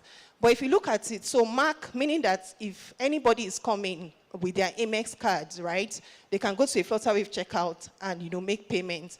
Or go to an offline POS and all. But if you look at the POS industry today, if I ask everybody that, who are the top POS, you say OPay, right? And Money Points, because there's actually almost like a POS everywhere.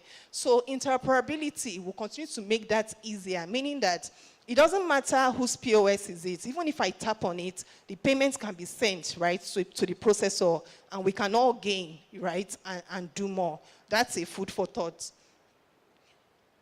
So just to say, partnership and joint ventures, it makes it easier and quicker for you to scale. But you have to be aware of all the things that I highlighted before. Just wanted to share this as well. So on the localized product innovation, I'd already started talking about this as well. You do your market research, deep understanding of what customers need. The Egypt example I gave, the Kenyan example, so many examples in terms of how you think of what the customers want, because at the back and the center of it is always the customer. I remember, so for instance, language was a key thing, local regulatory requirements. So I remember when we were trying to do connections in Cameroon, for instance, if you're collecting, because of their FX restrictions, you can't just settle in any other currency apart from ZAF. So it has to be ZAF to ZAF, because when you do those integrations, it has implications for your operations and your back office. So you have to think through, what does it mean in terms of settlements, how you settle disputes, all of that. Local operations requirements, and of course, pricing. So your competition, you have to understand the pricing. You can't just say, oh, I'm going to charge this. There's a way the market is. You have to build your models and do it in a methodical way. Financial inclusion, I think Carl also mentioned this when he was speaking. As you want to scale and grow, you also have to think about the people that are already excluded. And you're thinking, how do I build for these people? I know when this cash policy came last year, everything just looked really bad. But, it did something, because you go to the market, even the fruit sellers, all of them were, the payment links, all the innovation that came out, and they were winners in terms of, more people coming into the banking being included. So as you think about scaling and growing, you have to think about, how do I bring the people that are excluded, to be included? Therein also lies a lot of innovation.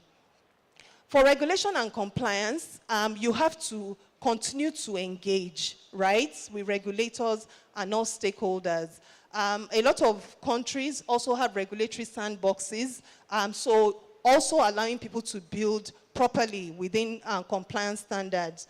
Understanding the regulatory landscape, a number of organizations now have chief regulatory and policy officers that are engaging, because you'll be surprised that you think, oh, this is the central regulatory body.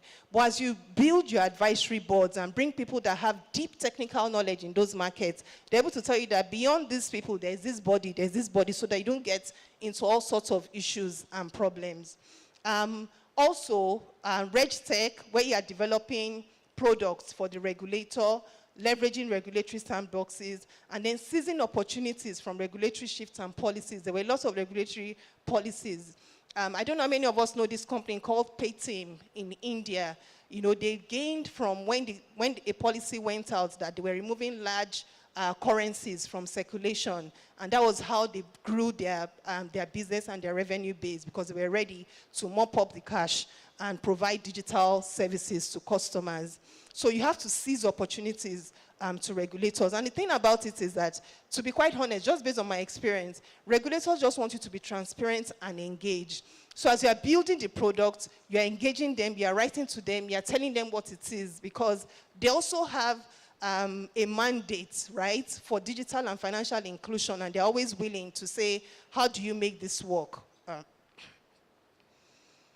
So leveraging technology for innovation, I think it was when Frederick was talking, because I was also watching the Elon Musk thing overnight, and I was looking at Prime, and I was saying, when Prime was talking back to people on the street, and I was thinking, this is the same way we use ChatGPT, right? This is this ChatGPT that was just released, right? Because you can now ask for information on anything, and we're seeing now AI is transforming the back office, fraud tools, reconciliation tools, handling large amounts of data. I remember when we started, we had to work with Excel sheets. You wake up very early in the morning, and you're saying before 10 o'clock, and I said to people, T+1 or T+5, let me check if there's anything. But now, you don't have to do that anymore, because you can't even do it because of the scale and the growth. AI is helping to power some of these things. So AI and machine learning, and of course, APIs for open banking and collaborations as well. I think I've already spoken about some of these case studies. I just wanted to flash a few as well. OPay today has 15 million daily active users. Can you imagine in terms of what they've done? Remember in my second slide, I talked about the opportunities. So the consumer app, the way they went into ride hailing, and everybody had an OPay account. So some of their hook strategies, when you go on the app, you get, just for engagement, I think they give you cashbacks of about 20 naira. So they have all of these things where they are highly engaging and retaining. There's always something, gaming, that they've introduced just to make sure customers continue to use that. If you look at Paystack said they processed almost 1 trillion TPV in July 2024. That is amazing in terms of numbers and what is possible. And what are they doing? They're solving the problem, right, for merchants as well, in terms of helping them to pay and get paid. Flutterwave as well. If you look at Flutterwave in terms of cross-border send app, some of the solutions that have also been developed to solve customers' problems, the API and infrastructure, and then international expansion. MoneyPoint today, they're saying they have 2 million plus businesses nationwide. If you haven't read their reports, please read it. There's so much information on what's happening in the SME space as well. And that's also possible due to the innovation and some of the things that they have done, the corporate accounts, the loans, and the credits that they're able to give a lot of these businesses as well. Okay? So in terms of future trends, we've seen a number of things. So I know a lot of people talk about DeFi and blockchain. As with everything, regulation has to, it still looks complex, but the more we learn about it, regulation also has to catch up, right? Where, you don't need the banks, you don't need intermediaries, and people can, send and receive money. Blockchain and crypto, I remember before crypto was banned, it was amazing in terms of the figures and the volumes of transactions that were happening with Nigerians in the crypto space. It's still happening today through P2P, AI, machine learning, expansion of instant payment. I know Ghana just also approved instant payment regulation. And, for some of the fintechs and numbers I've seen, it's amazing because customers want to get settled instantly, especially small businesses. So these are some of the future things that we're seeing. And that also has implications for operations as well.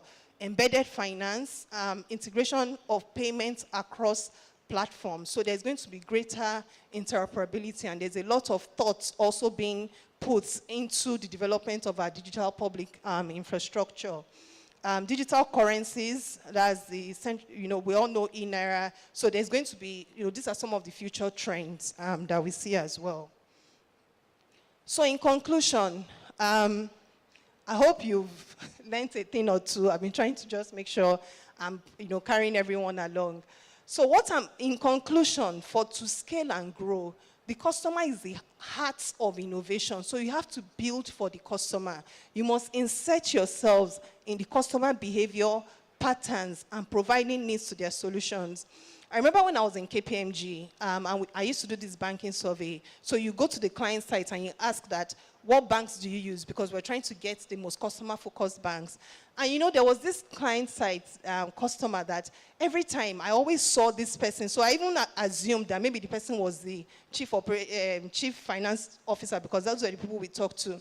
Until one day the person said, no, this person is a Zenith Bank staff, meaning that that's where the person resumes and closes every day. So you can imagine if there's any need in that space, they are the first set of people that will know and go back and say, these are the things that we need to do.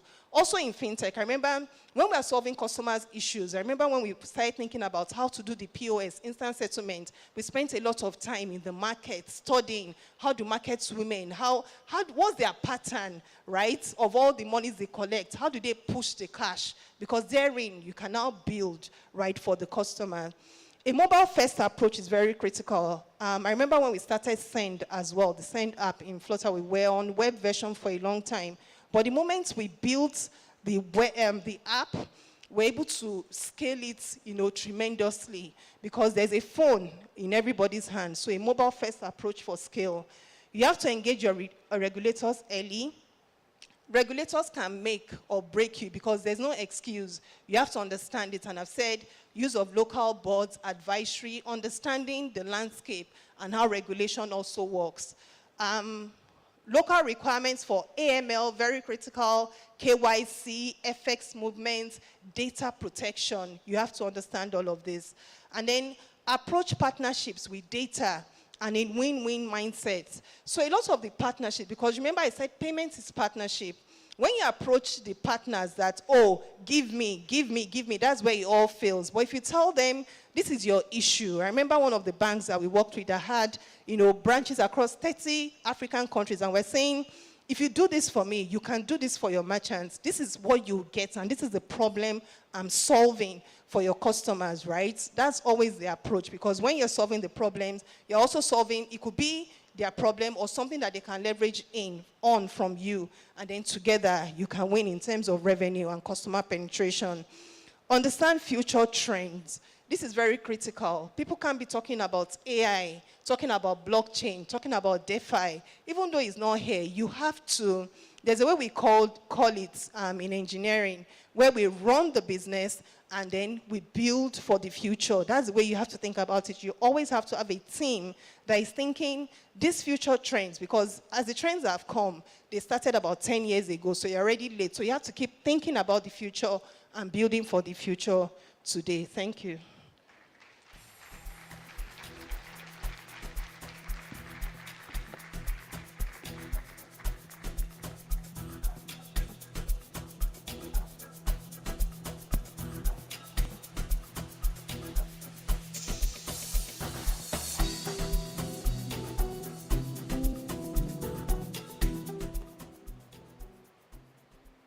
I don't think a day ever goes by without me seeing a typical scenario of what I ordered versus what I got, or the typical ghosting by some online merchants. Dissatisfied customers losing their money to fraudulent transactions, or even some merchants losing their money to products delivered. Yes, I have to go that route. But what if I told you that there is a better way, a secure and simpler way to conducting transactions online? Introducing Pay, the one-stop to your secure payments for your online transactions. At Pay, we understand the growing concerns of fraudulent activities, and that is why we are committed to providing simple and transparent solutions. So whether you're an individual, a business owner, a marketplace or an e-commerce platform, we've got you covered. With Pay's escrow system, your funds are held securely until your order is complete. We offer customized payment links for merchant collections, so you can earn when you refer someone to Pay. So, are you ready to say goodbye to fraudulent and short transactions? Peace of mind that Pay brings. Why don't you sign up and experience the difference?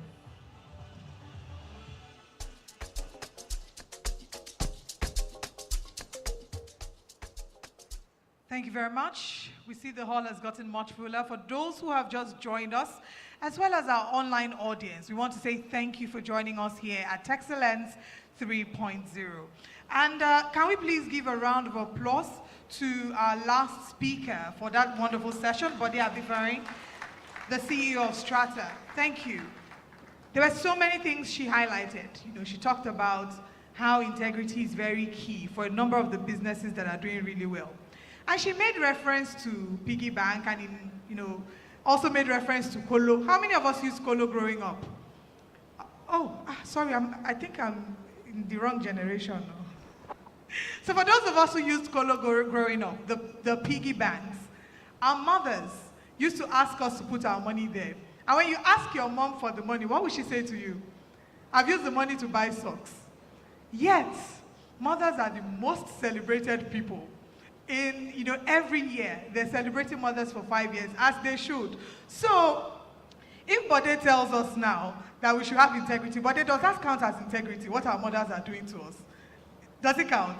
At the end of the day, mothers will always be superior. So all the mothers in the house, please, a round of applause for yourselves. And I'm hoping that this new generation of mothers, please, when your children are putting their money, give them their money when it's time. Don't use it to buy socks. We don't need more socks. Again, just to mention that if you're just joining and you haven't yet selected your menu, if the card is still on your table, there's a menu card. Please select what you'd like to eat. Our hostesses are going around to pick up the menu cards. Also, we have a brochure.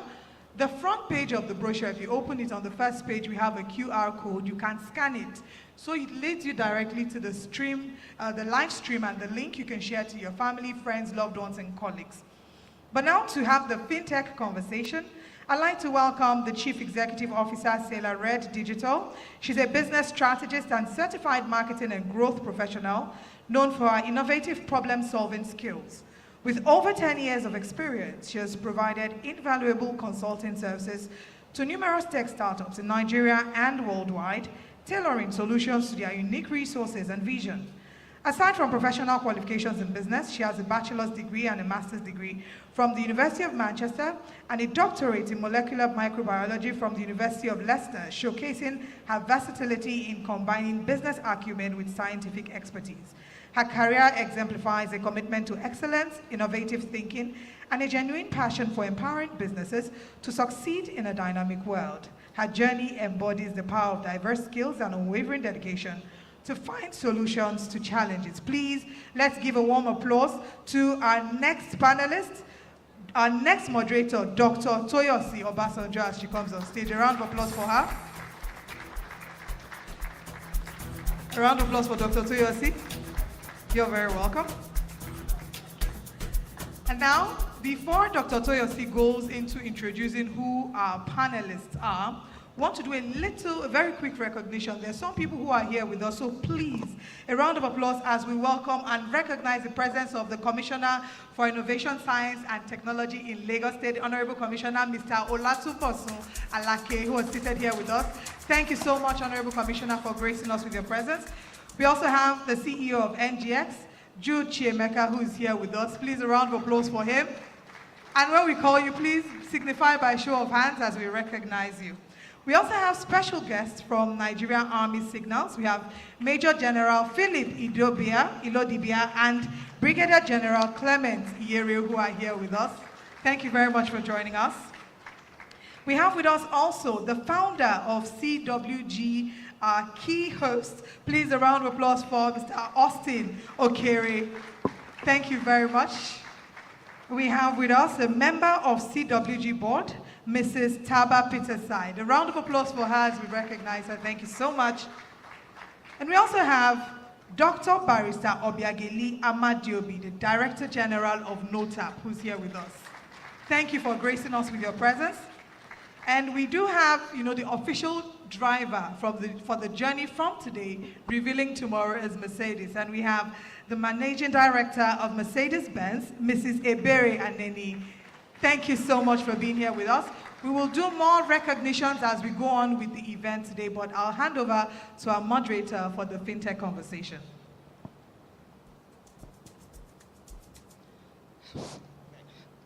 Good morning, everybody. I'm Dr. Toyosi Obasanjo, and I am really excited to be here. This particular conference is especially meaningful for me because if you were here last year, I moderated the same session. Oh yeah, you were there. And the truth about it is the insights, the discussions that we had such a lasting impact on myself. I met good friends, I made acquaintances, and even have potential business partners and project partners out of this same conference. So please, can we give a round of applause to all the organizers that always put this amazing thing together for us? Today, as mentioned, we will be discussing a very important topic on FinTech synergy, driving financial inclusion and innovation in Africa.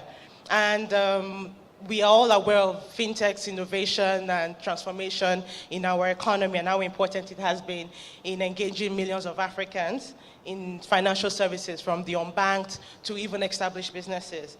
So with my new friends and our expert panel, we're going to have more discussions on how FinTech can bridge gaps, drive growth, and innovate responsibly. So we have a lot that we want to talk about in such a short time, so I'll just get on right with it. Joining me on stage is Ifeoluwa Adekunle Yusuf, VP Product and Engineering Zest Payment. Can we please give her a round of applause?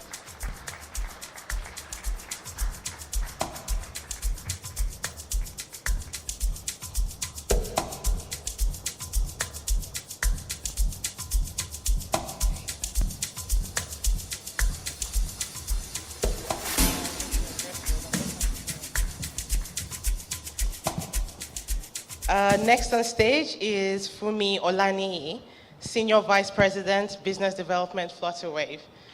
Please, another round of applause. I'm actually concerned people are bored already. You're not clapping enough.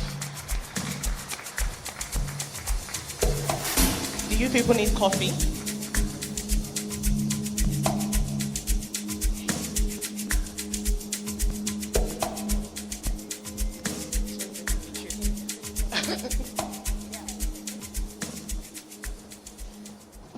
Next to join us is Ife Johnson, CEO, Juicy Way Payment Network. Another round of applause, please.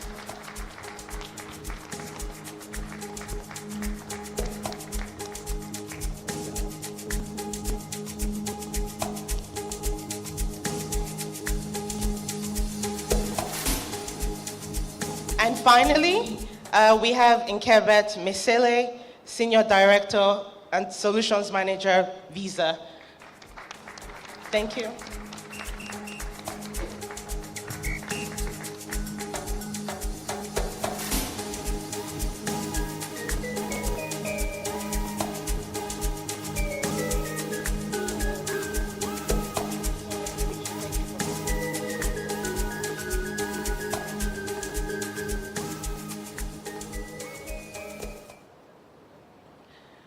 Okay, so before we start diving deep into all the technical conversations of fintech and financial inclusion, I want to start with the basics.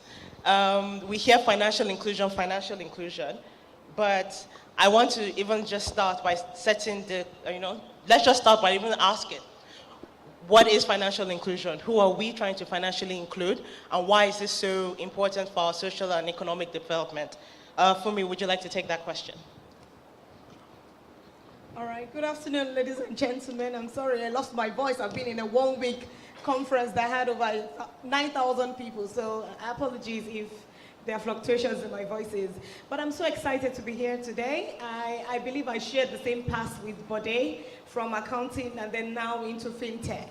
It's really interesting that we have to be talking about something that resonates with every one of us in every field. So for example, I recall discussing the same fintech technology in a gathering where you had different people from different sectors speak on what they do, real estate, transportation, all sort of businesses, logistics. So when you talk about financial inclusion, for me, it affects the individual, the businesses. It is just the way to grow the GDP of your country and ensure that everything that you do, because we all probably have bank accounts, we all have savings or current or all sort of accounts that we have. So that is one thing that is peculiar with every individual here.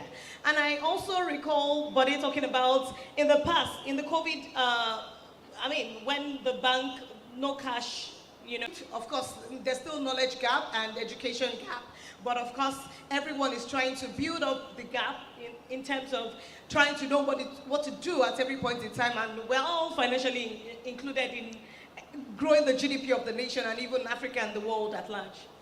Thank you for that. You're right, that USSD payment in COVID saves my life. That's the only way I could buy food in Abeokuta, so thank you. My next question is for Ife. We know fintech has emerged as a critical enabler for financial inclusion in Africa, but we still know that there are a lot of challenges ahead. From your experience, what has been the biggest barrier to financial inclusion that fintech is helping to overcome, and where are the remaining gaps that you see? Okay, thank you. As we all know, fintech has made a lot of strides in ensuring that financial inclusion is, at top notch. So one of the business barriers that fintechs have been able to solve, I'm going to say the first is geographical barriers. They've been able to penetrate into remote areas where traditional banks are not able to even reach, probably due to cost. And I was surprised the other day along Lagos-Ibadan Expressway, very, very lonely place. I was able to see money point agents there, and I was really surprised that, wow. So they have been able to make that that milestone, really. Another thing is they have been able to sort out the financial literacy bit. So for the unbanked population of the population, they have been able to align their thoughts with local partners, with local leaders, and even go a step further by being intentional, by interpreting, the products and services in the local languages of the unbanked or the people in the remote areas. Another barrier that they've been able to solve, I would say, is the tedious compliance process of onboarding. We've had fintechs providing digital solutions that provides fast and seamless onboarding to different fintech apps. Oh, thank you for that, Ife. My next question is for Nkebet. As someone who has been in the banking sector for almost 2 decades, how do you see partnerships between fintech, traditional finance, and government bodies to drive financial inclusion? Okay, thank you. You're right, there has to be a collaboration because one person can't do without the other. And I'll give you a typical example. If you go to a village in Zamfara, that village has a post office, for instance. There is probably no bank branch there, and it will take a fintech a lot to move there. And so we see that collaboration come to play when the government is intentional about driving financial inclusion, about driving digitization. And it's interesting when you say almost a decade, because I remember in 2011, when we had the cashless come through, it was strange that the government was mandating that everybody uses the POS terminal. I remember when we had to teach merchants how, okay, this is how to switch on your POS, but today POS is everywhere. And that was because it was mandated. When we even look at the rise of agency banking, of POS today, it was driven by regulation, cashless as well, where there was no money in the economy, everybody was forced to move digital. So one thing I don't think we have done very well is being together in that synergy. The government is willing to stick, central bank is willing to stick to the fintechs every day. The banks are answering one thing or the other, but everybody just keeps moving. But there is a place where these 3 entities, the financial institutions, who have the settlements, who have the muscle, who have the brick and mortar, come together with the fintechs who are able to move to those places and able to go to those places that the banks would not want to go to, and the government who is able to put this regulation in place to say every local government, for instance, must have a financial presence. Every post office, why can't every post office be a digital center? You know, looking at those things. When we also look at financial inclusion, we think to always move it to buying and selling or, you know, putting money there. There's also agrotech. And so when you go to financial inclusion, you must look at what matters to the people you're trying to include in the digital economy. And that's the place that the government parastatals would then work with the banks, who then work with these fintechs and achieve that conclusive growth. Thank you very much for that. Drawing on what you've spoken about in terms of collaboration and partnerships, Ife Johnson,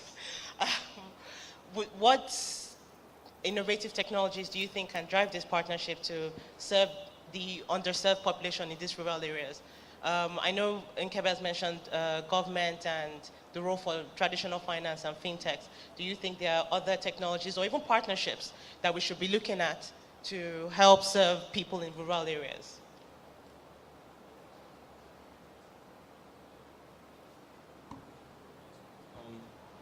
Thank you. The way to think about inclusion is pretty interesting. One of the biggest drivers of a lot of the things that eventually become mainstay in economies like ours, like nascent economies where technology is slowly catching up to a lot of things, is first and foremost policy, right? Policy plays a significant role in driving innovation.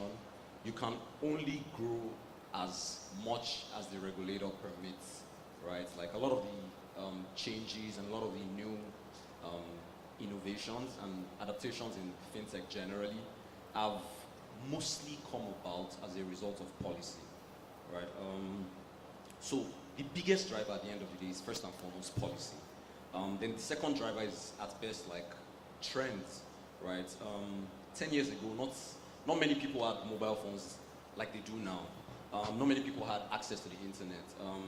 Not many people also, had this prevalent need to, put up a social presence and, be on some media that talks about them. And so these two drivers, like the social driver as well as the policy driver, is really what is like pushing a lot of, innovation in fintech.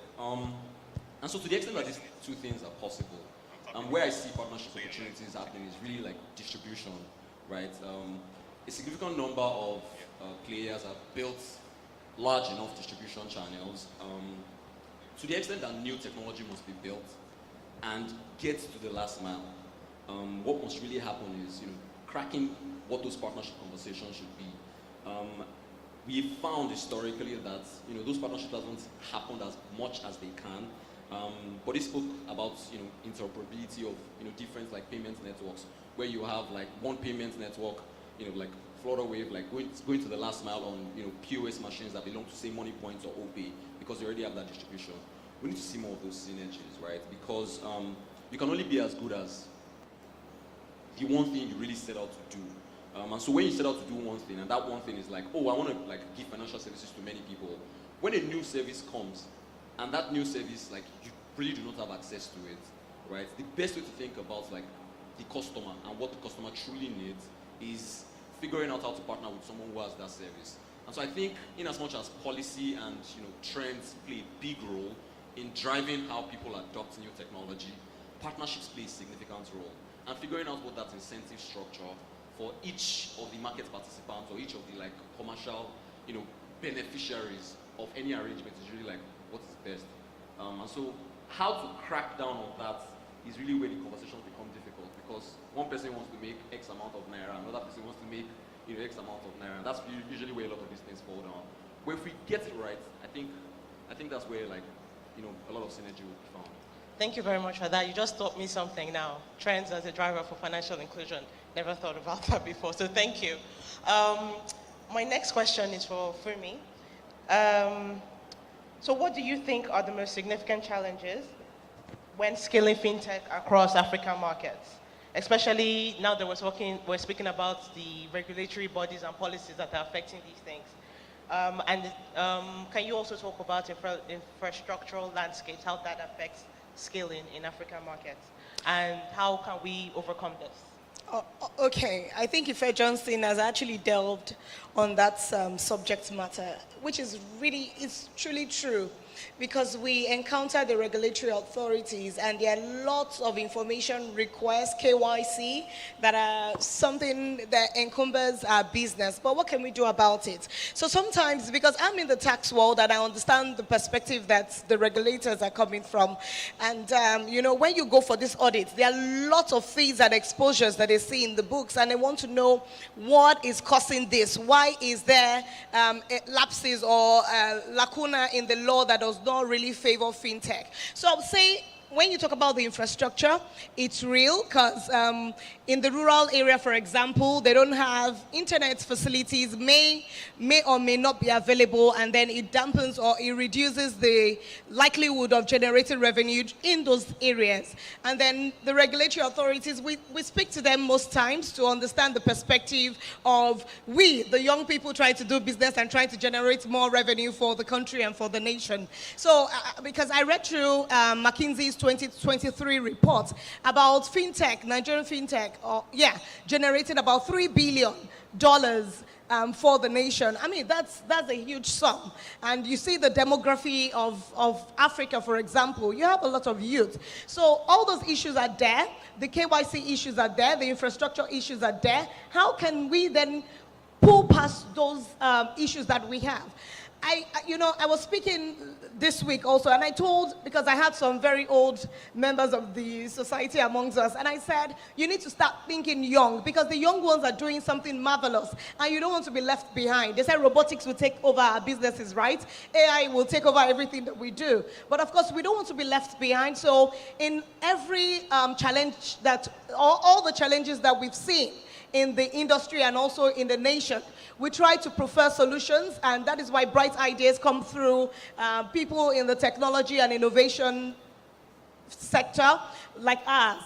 So what I think that we can do is to continue to discuss. There's emerging markets in the fintech sector. You continue to have conversations with government organizations and also different MGAs that affect or will mar our businesses, then I see a lot of data protection issues. I know NITSDA is here. We do a lot of things together, and I'm happy that they're here because we have to converse most times to talk about how our data are protected, cybersecurity issues. There are lots of issues that people are really not aware of, or they're even not mindful of, especially when it comes to fraud, hacking, and all of that. So what we can do is continuous engagement with these people that make our businesses thrive. And I believe that with those continuous engagements, we'll scale all of these issues that we're faced with. And another thing is poverty and education. The level of education for some people may not want to imbibe the culture of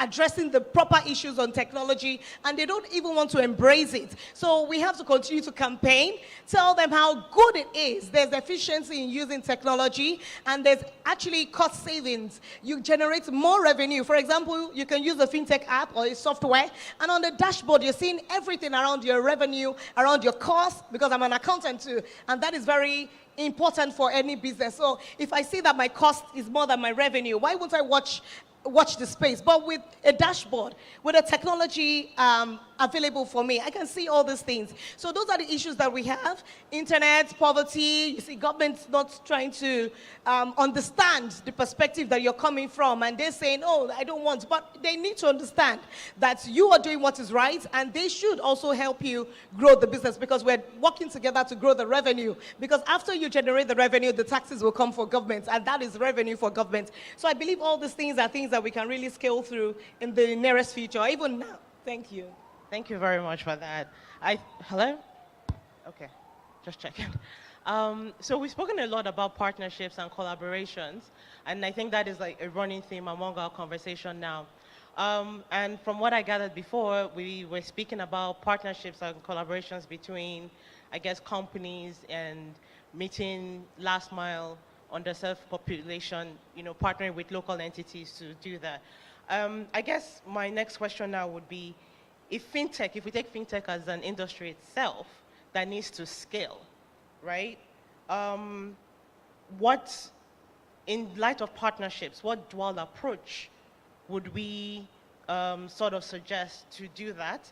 And how do we combine that with offline touch points? Ife, would you like to take that?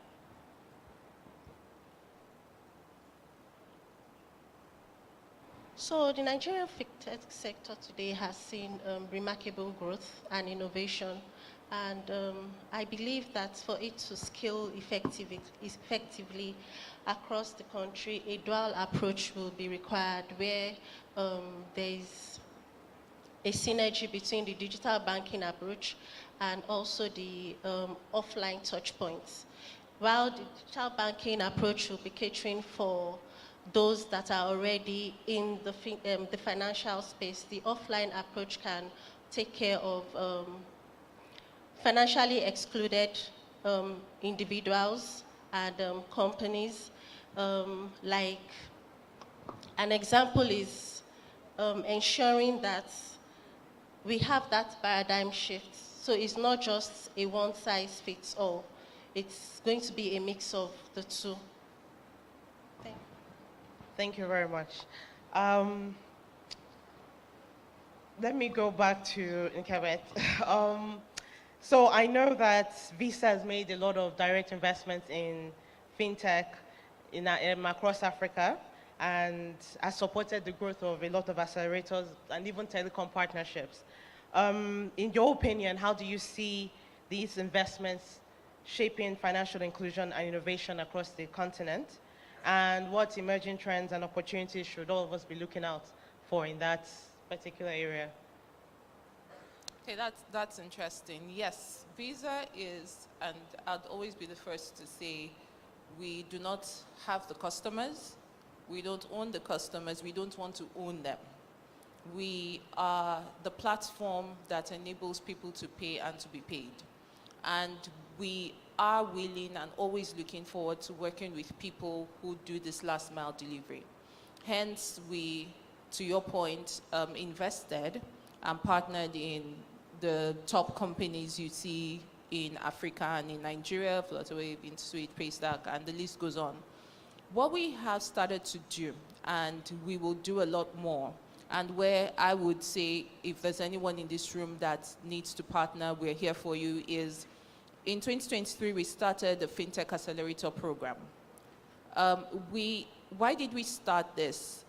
In 2021 into 2022, we started what was called the Visa Everywhere Initiative, where we picked fintechs across Africa who were into different types of innovation, be it regtech, agrotech, meditech, whatever it is, as long as you were innovating. And we brought them into what was a competition called the Visa Everywhere Initiative. And to my joy and pride, in 2023 and 2022, 2023, they were won by Nigerians. So the Global Visa Everywhere Initiative was won by Agrotech, Thrive Agric, and they won the global stage for Visa Everywhere Initiative doing agriculture. Now, this gave birth to the Fintech Accelerator.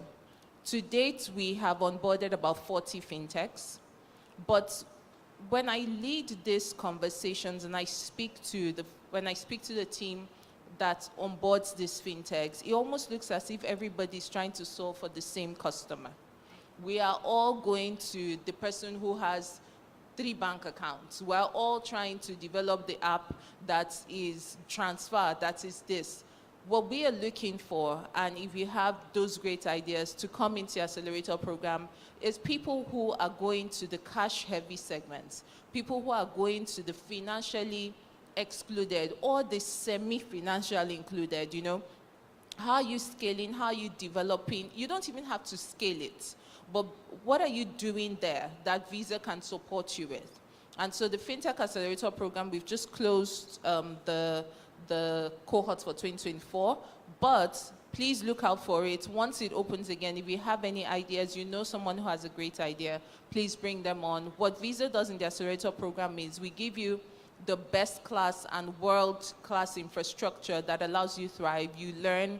It's like a Y Combinator, for lack of a better word, and you're able to get global partnerships from that. Thank you so much. I will definitely be sharing that news to everyone I know. But speaking of investments, I have a question. So in recent years, we've seen a lot of fintech startups across Nigeria and even Africa raise a lot of significant capital, and then we find that many of them have struggled to scale or show tangible results after a few years. What do you think are the key factors behind these challenges, and how do you think this particular trend of, this particular trend affects long-term sustainability and credibility of the financial technology sector in Africa? Yeah, such a good question. So the way capital flows into markets like this, the capital goes where the narrative is understood, right? So when there is no narrative that people understand, they very likely will not make an investment. So what you see has happened historically is like founders saying, hey, I'm trying to build X, but for Africa. Or I'm trying to build Square, but for Africa. Or I'm trying to build something the Western investors like understand to an extent, but applied to an African context. I would say this plays a significant role in, the discrepancy between the outcomes people expect of some businesses and the actual results. But what we've seen change, like what we've seen actually happen in practice, is the real innovative models that understand the social behavior of Africans and are contextualized for the market are the ones that really win. there's a way I like to think about like the framing of how the market has evolved generally, and that framing is like, okay, the first wave of fintech in Africa was like, the government was largely one of the biggest customers for the very first wave of fintech, in Nigeria primarily. Then you had the banks, then you had the telcos being the second largest customers. Then we slowly, because of how good the banks became and how good the telcos also became, and some little economic improvements, then the customers also became more empowered. And as a result, you need to start building solutions for the customers. So while that first wave was serving that wide category, the second wave is like serving, okay, let's bank the unbanked. Like, let's bring these customers online. And then the third wave is more or less like, now we've brought these people online. How do we give them access to the global economy, right? So where I think like a lot of the challenges have come up really is like, most of the context that applies to, local businesses, that applies to the nuances that really require a business to exist and survive properly in Africa, cannot be applied like in a lot of other markets. Like nobody knew, for instance, that when you go to a money point agent or an OPay agent, what you're really doing is engaging with an ATM, right? Like nobody frames it like that, right? But you see that a lot more ATMs are like dying across markets. Like banks are like asking themselves like, what's the purpose of having this set up in this place? And the people that have really like done that heavy lifting behind the scenes are these companies that have done that distribution work behind the scene and empowered individuals, right, to sort of step up to the responsibility of becoming the ATMs. So you can't do that in the US. Like this model I just described, you cannot do it in the US. Like you can't do it in England, like because the structures are just like remarkably different. So I think investors generally have a bigger role to play in this because they do not understand the local nuances, and people like to put money or support things they sort of have an understanding of. And so I think first principles in general like will play a bigger role in driving how investors like put money into a market. But more importantly, founders who really want to build something that is like groundbreaking or innovative or solving a big problem need to play it back to investors and say, hey, like what I'm building doesn't exist. And it applies to this local market. And you either understand the local market or you just do not. Like really put your money where you really like have some skin in the game. And so I think that's where like the big difference like would really come up to solve this problem you have identified. But what has really been the source prior is just like people just putting money in things that they sort of understand. So would you say that has affected our credibility, or like you said, the onus is on the investors themselves to understand the narrative of what they don't understand, or is our credibility as an industry in question right now? Our credibility is not in question. Okay. I mean, the first wave of investing, like, so we've never really had an industrial era. Like, we've never really had like an industrial boom in the way, the US had, US, Europe had that big industrial boom. Loads of businesses came up, raised significant, capital in those eras and failed. Like, why is anybody trying to hold Africans to higher standards, if that makes sense? Like, people are going to always put money into something. That thing either will work or it won't work, right? So yeah, I don't think there's any risk of credibility. I think instead, where the real opportunity arises is looking at the failures of these other markets and looking at the failure of that model of trying to apply something that works for another market into this market and tweaking that. Like that's where the opportunity arises for us. It's like people have built foundations in other Western markets, built foundations in other like Asian markets because there's a big fintech boom and big technology boom as well in Asian markets. And it's looking at those markets and simply identifying these are the opportunities we have because we are more or less like still pretty foundational. It's still really early in Africa. And then applying local context and not making the same mistakes they did. And I agree. There's success in failures as well. We can choose to learn from those failures if we want to. Thank you so much for that. I think we're running out of time, so I will just close this panel with a question to the panelists. The title of our conference, the theme is Revealing Tomorrow. So looking ahead, what do you believe would be the next big leap in fintech that would truly redefine financial inclusion in Africa? And together, how do we, innovate for tomorrow, the future, and not just creating solutions for problems that we can see today, but have no impact in the trends we see that are going to change tomorrow? Ife, do you want to start? Sorry, Ife. So for me, the next big leap would be to see a lot of collaborative efforts and partnerships between fintechs and traditional banks, and co-creating products that would be easy to use, compliant products that would be easy to use, that would actually fit the needs and the purpose for which it was created. So majorly, that's it for me. Okay, thank you. Collaboration being the key. For me, do you want to add to that? All right.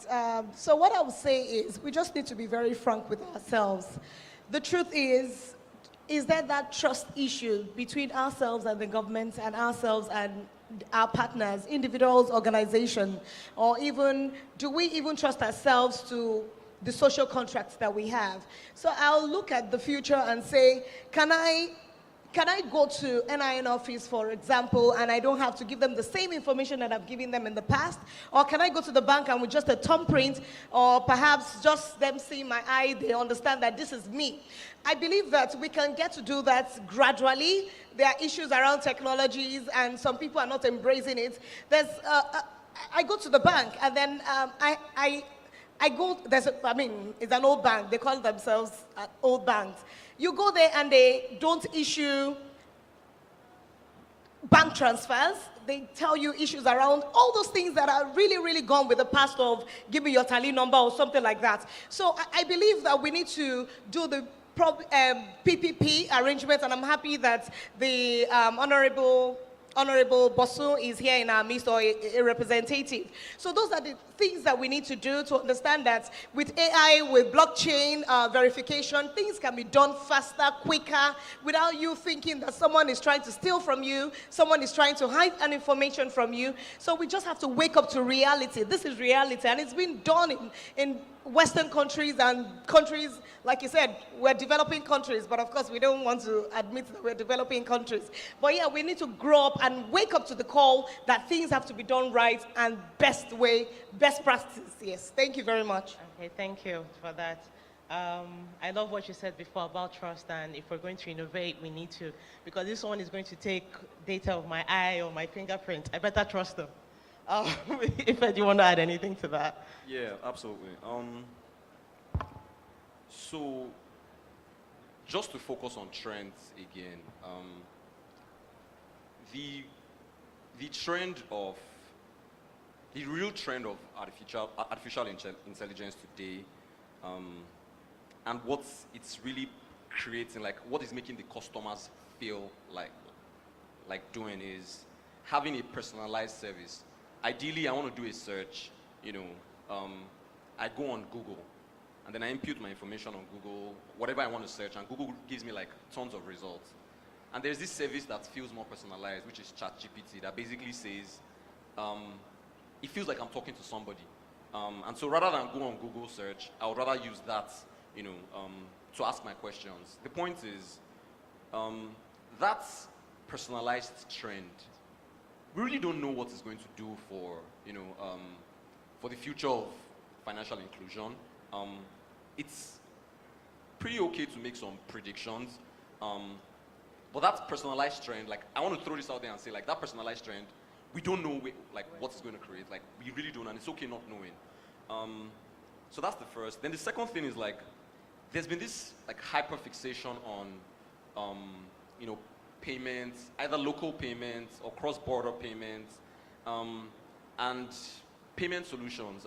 Some fintech waves like came in Africa, basically, Nigeria precisely. Where you had the credits wave that happened, then there was a local payments wave, then there was a cross-border payments wave. And what I think the future would slowly gravitate to is market infrastructure opportunities. I think that the future, there's some financial inclusion work that has hyper-fixated on payments opportunities and banking opportunities, and some bits of banking opportunities. But in the future, there are more like market infrastructure opportunities that would open up. And those market infrastructure opportunities will be bits in, like they'll happen in bits. It could either be like orchestration, it could either be like on the level of, like the actual like securitization of companies and their eventual, listing.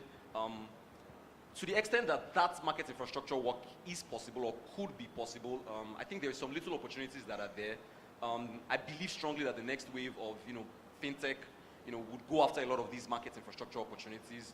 Of course, assuming the, regulator is also happy for those innovations to happen.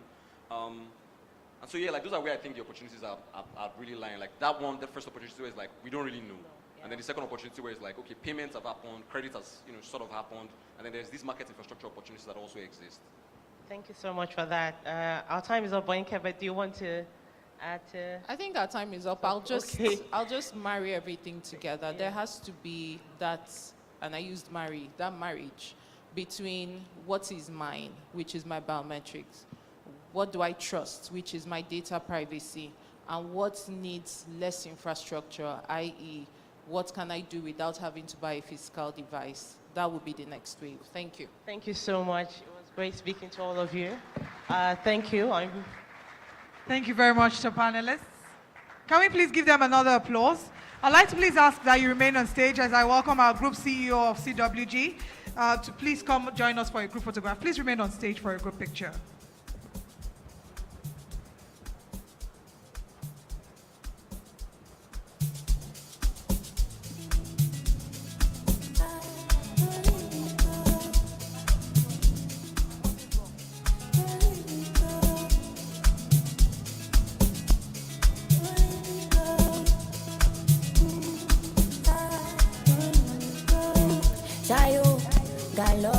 Mofoju pawon tori alo lano afonakade don't want open up your door atashe ati shombo ipade wa ni koro babalapa re to fo lo ya ni godongo iwo ta lo fun e soko. Thank you very much to our panelists. Let's give them another applause. Thank you so much for kickstarting the panel session and conversations about Fintech. We're still going to stay a little bit on the finance space, and we're going to be looking at empowering economies, the future of inclusive finance in Africa. Joining us is the Managing Director, CEO, National Information and Technology Development Agency, NITA, Malam Kashifu Inuwa Abdullahi, who will be represented here today by Dr. Aristotle Onumo, the Director, Stakeholder Management and Partnerships, NITA.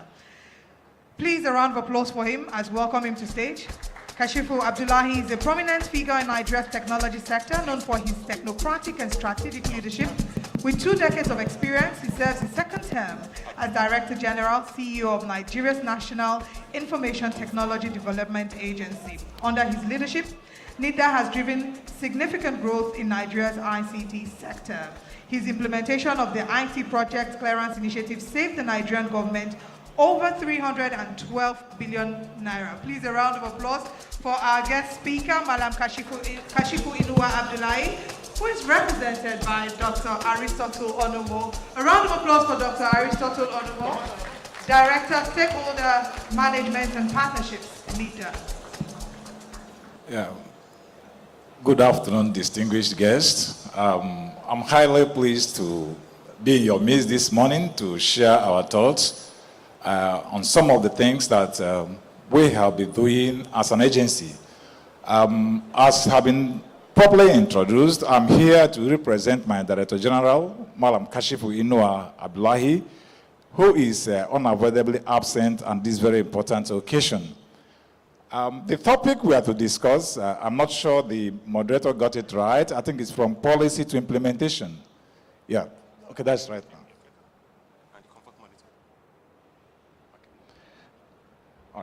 From policy to implementation, I think that's the topic we are to discuss, and that shows a collaborative approach to national digital goals. I will take this conversation in 2 parts by sharing little experience on what we have done and the progress we are making by adopting that approach of collaboration and partnership. What we have done actually is to take a look at having a digital social contract with the community. And I will walk us through this digital social contract which we have. And that digital contract is encapsulated in a document we call Strategic Roadmap and Action Plan 2.0. Now, in that plan, we approach the development of the plan by looking in depth on what the society itself needs, by having an aggregate community conversation and also reaching out to the stakeholders and coming together to share thoughts on the progress and what we need to do to empower Nigeria, to make Nigeria a digitally empowered nation, fostering inclusive economic development, and also doing that through technological innovation. That is our vision, and in trying to achieve this vision, we also congregated with the people, with the community, and also with diverse stakeholders to arrive at 8 strategic pillars, which is properly in alignment with the ministerial directive and also what the federal government have captioned itself in its 8-point agenda in what it wants to achieve in the next few years. And this strategic roadmap and action plan is actually separated or aggregated to a plan that will last for the next 3 years, from 2023, 24 to that of 2027. So the things I'm going to share with us is what we have adopted, or the pattern we have adopted, following this collaborative digital governance approach, and also partnership with the community, partnership with the people, to be able to aggregate these goals that we put together with specific KPIs on how we can be measured, and how the community that we aggregated this particular program for is going to assess us in the next 3 years. Having said that, like I said earlier, our vision is clear. Now, what we have done in this roadmap is to find our strategic focus area, well-defined, and with our collective aspiration also appropriately articulated, and this represents the synthesis of our goals, the challenges we seek to overcome, and also with the envisioned future where Nigeria can thrive in a secure, inclusive, and digitally enabled society. And that is our aspiration, that is our pattern, and that's what we intend to achieve. And in doing that also, like I said earlier, we have a very strong vision, and that vision is to make Nigeria a digitally empowered nation, fostering inclusive economic growth through technological innovation. We try to do that, or we try to achieve that by aligning our derivative, or aligning our action plan, aligning our ideas with what the federal government is doing itself, and also what our own ministry, supervisory ministry, is doing. And what did we do? Well, we looked at what the federal government has set out to do to achieve in the next 8 years. And also, we want to see how digital technology will be an enablement to help the federal government achieve its goal. And we also look at what the ministry has set out to achieve, what they have encapsulated in 5 distinctive pillars. And also, what can we do creatively to support the ministry to achieve its own goal by trying to put together a strategic roadmap and action plan. And in our own case, we have put together 8 distinctive, unique approach that we're going to adopt in achieving that. So what we have done, like I said earlier, is realign our structure, recalibrate our system, and also relaunch our strategy, anchored on following principles of clarity, anchored on following collective responsibility, commitment to excellence, and challenging the status quo to help us achieve the goal that we want to achieve.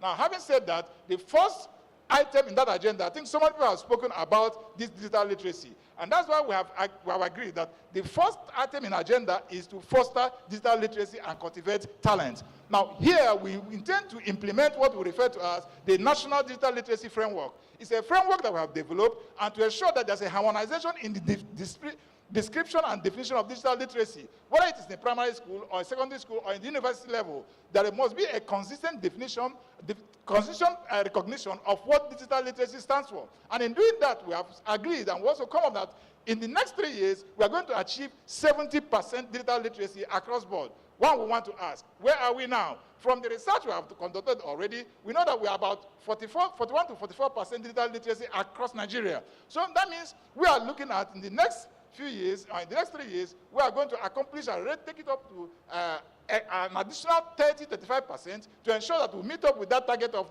70% digital literacy. Why is it very important? It is key because we believe that if any digitally empowered nation could create the right kind of transformation that it desired to make to democratize accessibility of financial services, to democratize the accessibility even of government services, to reach to every nook and cranny of Nigeria. And what have we done? We have come with some various initiatives to be able to achieve this goal. And one of those initiatives is that of collaboration and partnership. And what did we do? We reached out to the NYSC to partner with them Because we believe that NYSC, for instance, have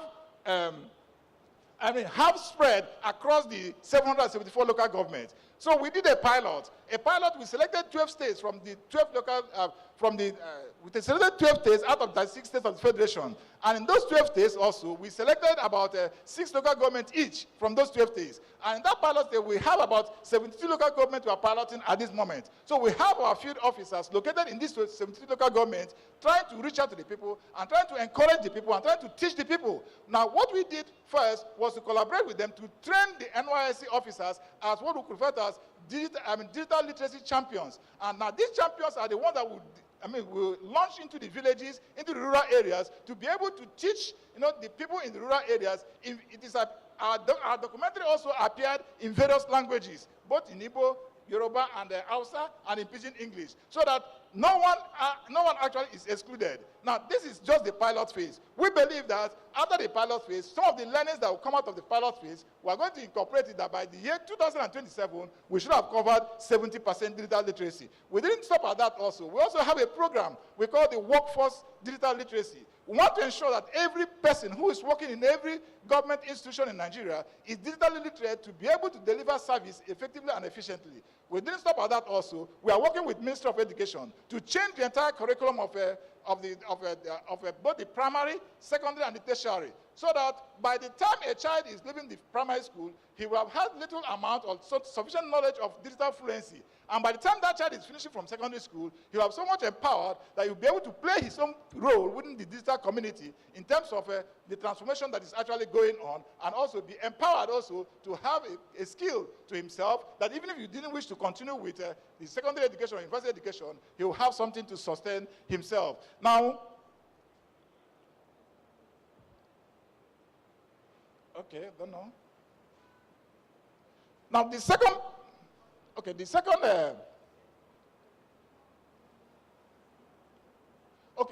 pillar of the roadmap is to build a robust technological research ecosystem. Now, this also is a very laudable vision that we have, because we believe that when we have such research ecosystem, we'll be able to develop a kind of the research mindset and research culture that will help the ecosystem itself to be able to thrive effectively and efficiently. Now, in doing that also, we have established an SPV. Now, that SPV is called the National Center for Artificial Intelligence and Robotics. That's where we groom young people. That's where we train young people. And that's where we incubate young people. If you come with any idea, we'll support you. We help you to bring that idea to life and even support you to take it to market. Not only that also, we are also building technological centers across the 6 geopolitical regions of Nigeria. And now these technological centers is not just a standalone, it is aligned to any of the universities that have been selected in this particular area. So it is domiciled within the university. So we are partnering with the university as well to ensure that there's sustainability in this particular program, because we believe that collaboration and partnership is a platform and insurance that sustainability of any project is actually guaranteed. And also, if you want to encourage and reach out to a massive impact in terms of value, collaboration and partnership is the key way to go. We also believe that through that research and through that research innovation ecosystem, we should be able to bring in about $17.5 million into the nation's coffers. Now, the third one talks about strengthening policy implementation and legal framework. This is very critical to us as an agency. What we have developed here is that we approach policy development and also even strategy development from the point of what we refer to as a framework we have developed. We call it regulatory intelligence framework. That means we sense the community, we engage the community, and we ensure that all our regulations are market-creating regulation.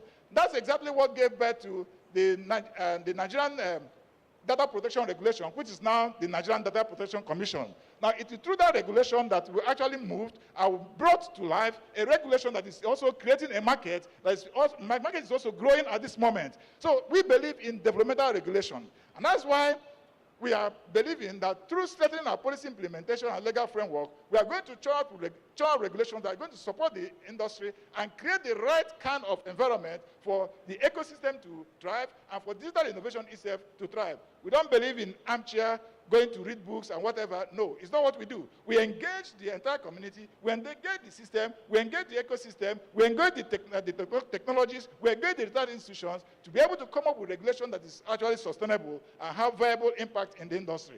Now, the fourth one is to promote inclusive access to digital infrastructure and service.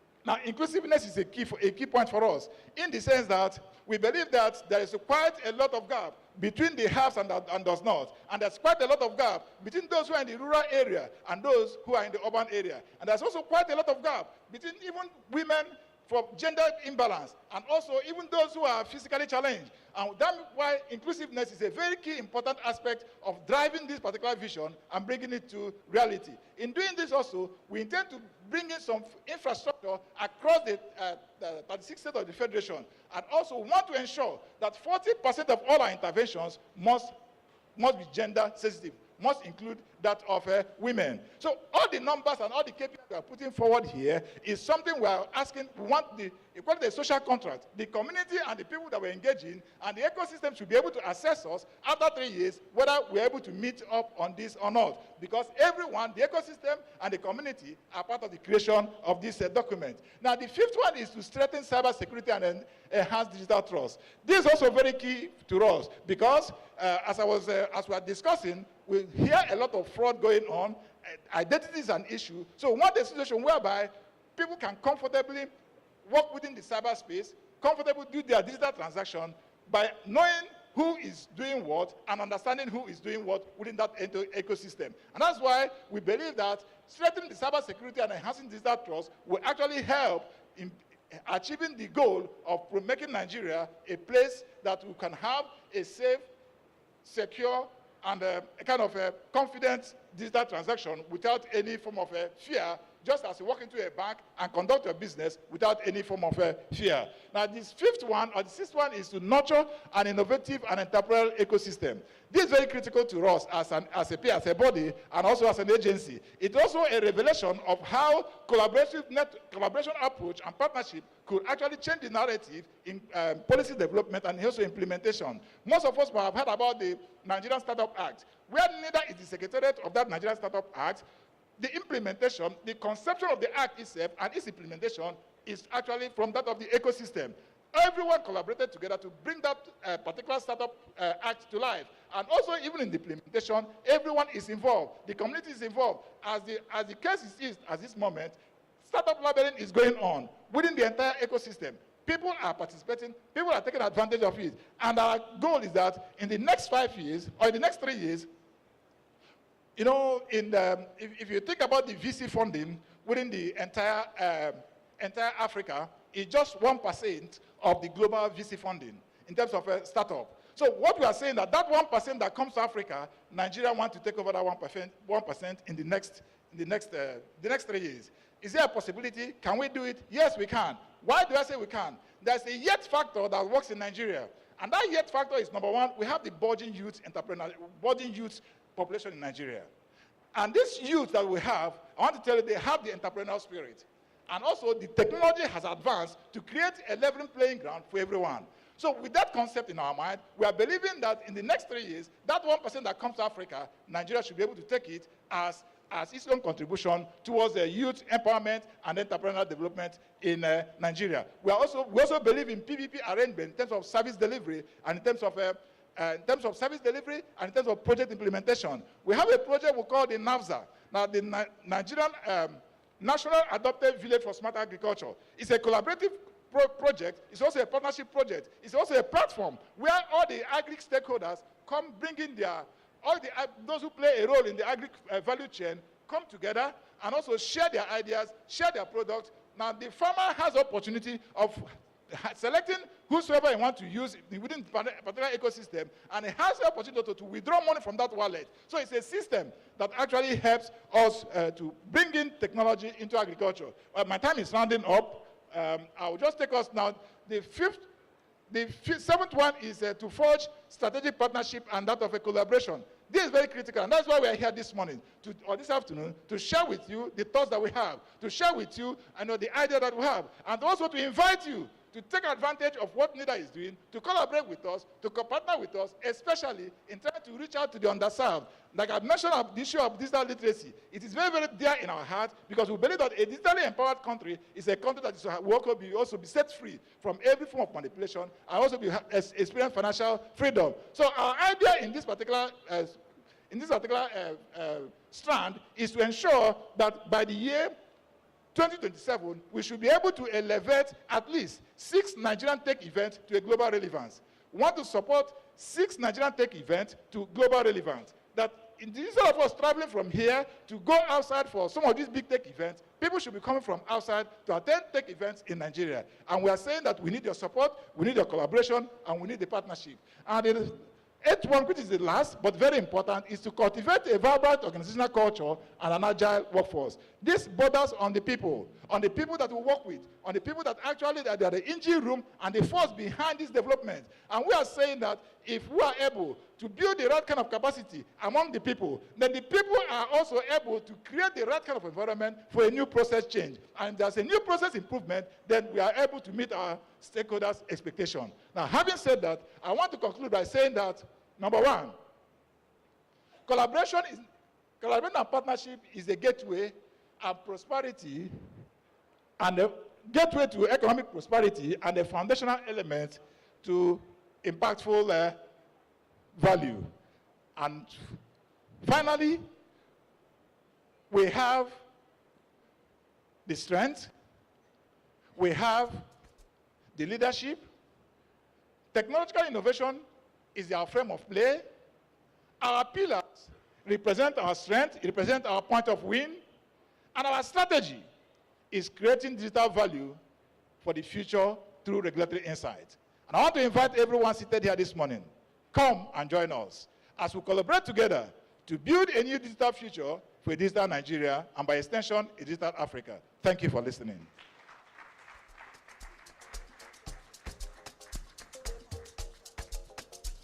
Thank you very much. Please, once again, let's give a round of applause to Malam Kashifu Inuwa Abdullahi, the MD CEO NIDA, represented here today by Dr. Aristotle Onumo, the Director, Stakeholder Management and Partnership NIDA. Please, a round of applause for him. He forms part of our next conversation. We're still furthering the conversation this morning, looking at government parastatals. And, you know, a lot has been highlighted about collaborative innovation. You've seen that it's been an underlying theme throughout the conversations that we've had today, from the first panel session, in fact, from the opening remarks. Collaboration, collaboration, collaboration as a key to innovation. And now we're looking at government parastatals. We're looking at shaping Africa's tomorrow economy and focusing particularly on collaboration. To moderate this panel, I'd like to please welcome a professor of economics at Lagos Business School, Pan Atlantic University, Nigeria, a development economist, corporate strategist, data scientist, and PPP and project finance expert with over 2 decades of experience in research, consulting, policy advisory, and capital raising. A round of applause for Dr. Bongo Adi, professor of economics, Lagos Business School, as he leads the next panel session talking about collaboration and innovation. Can we please make the applause a little louder for him? Don't worry, we're having lunch very soon. Thank you very much. And congratulations to CWG for setting up this stage. This is the third, and I'm also very proud to be part of the journey. This is the third I'm moderating this Texcellence conference. So, our topic is collaborative innovation, shaping Africa's tomorrow economy. Dr. Aristotle Onumo, who is the Director, Stakeholder Management and Partnership at NIDA, has set the agenda. So I think we're going to pick up from there. He is representing the DG, Malam Kashifu Inuwa Abdullahi. To join us also, but she has to, call in because, for e-health, and she could not be here with us, and that is no other than Dr. Chinyere Almona, the DG CEO of Lagos Chamber of Commerce and Industry. Also, we accepted the absence as well, unavoidable. We thought he could join us virtually, but that was not to be. I'm speaking of the Chief Executive Officer of Nigerian Exchange, the NGX Group, Mr. Jude Chiemeka. So he will no longer join us on the panel. But then, we still have a very strong team. So let me invite Engineer Dr. Kenneth Achigbe. Please, may we give him a round of applause.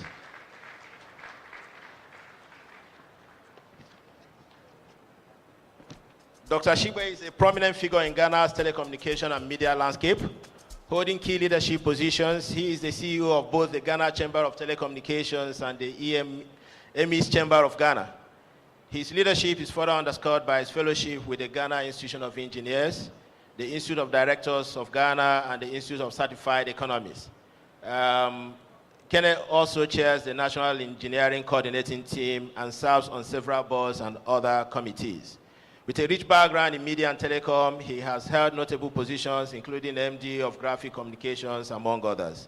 He's a passionate advocate for media rights. He's a convener of the Media Coalition Against Galamsey, illegal gold mining, and is a firm believer in Africa's potential, particularly among its youth. Thank you, Engineer Dr. Kenneth Achigbe, for joining us. Thank you very much.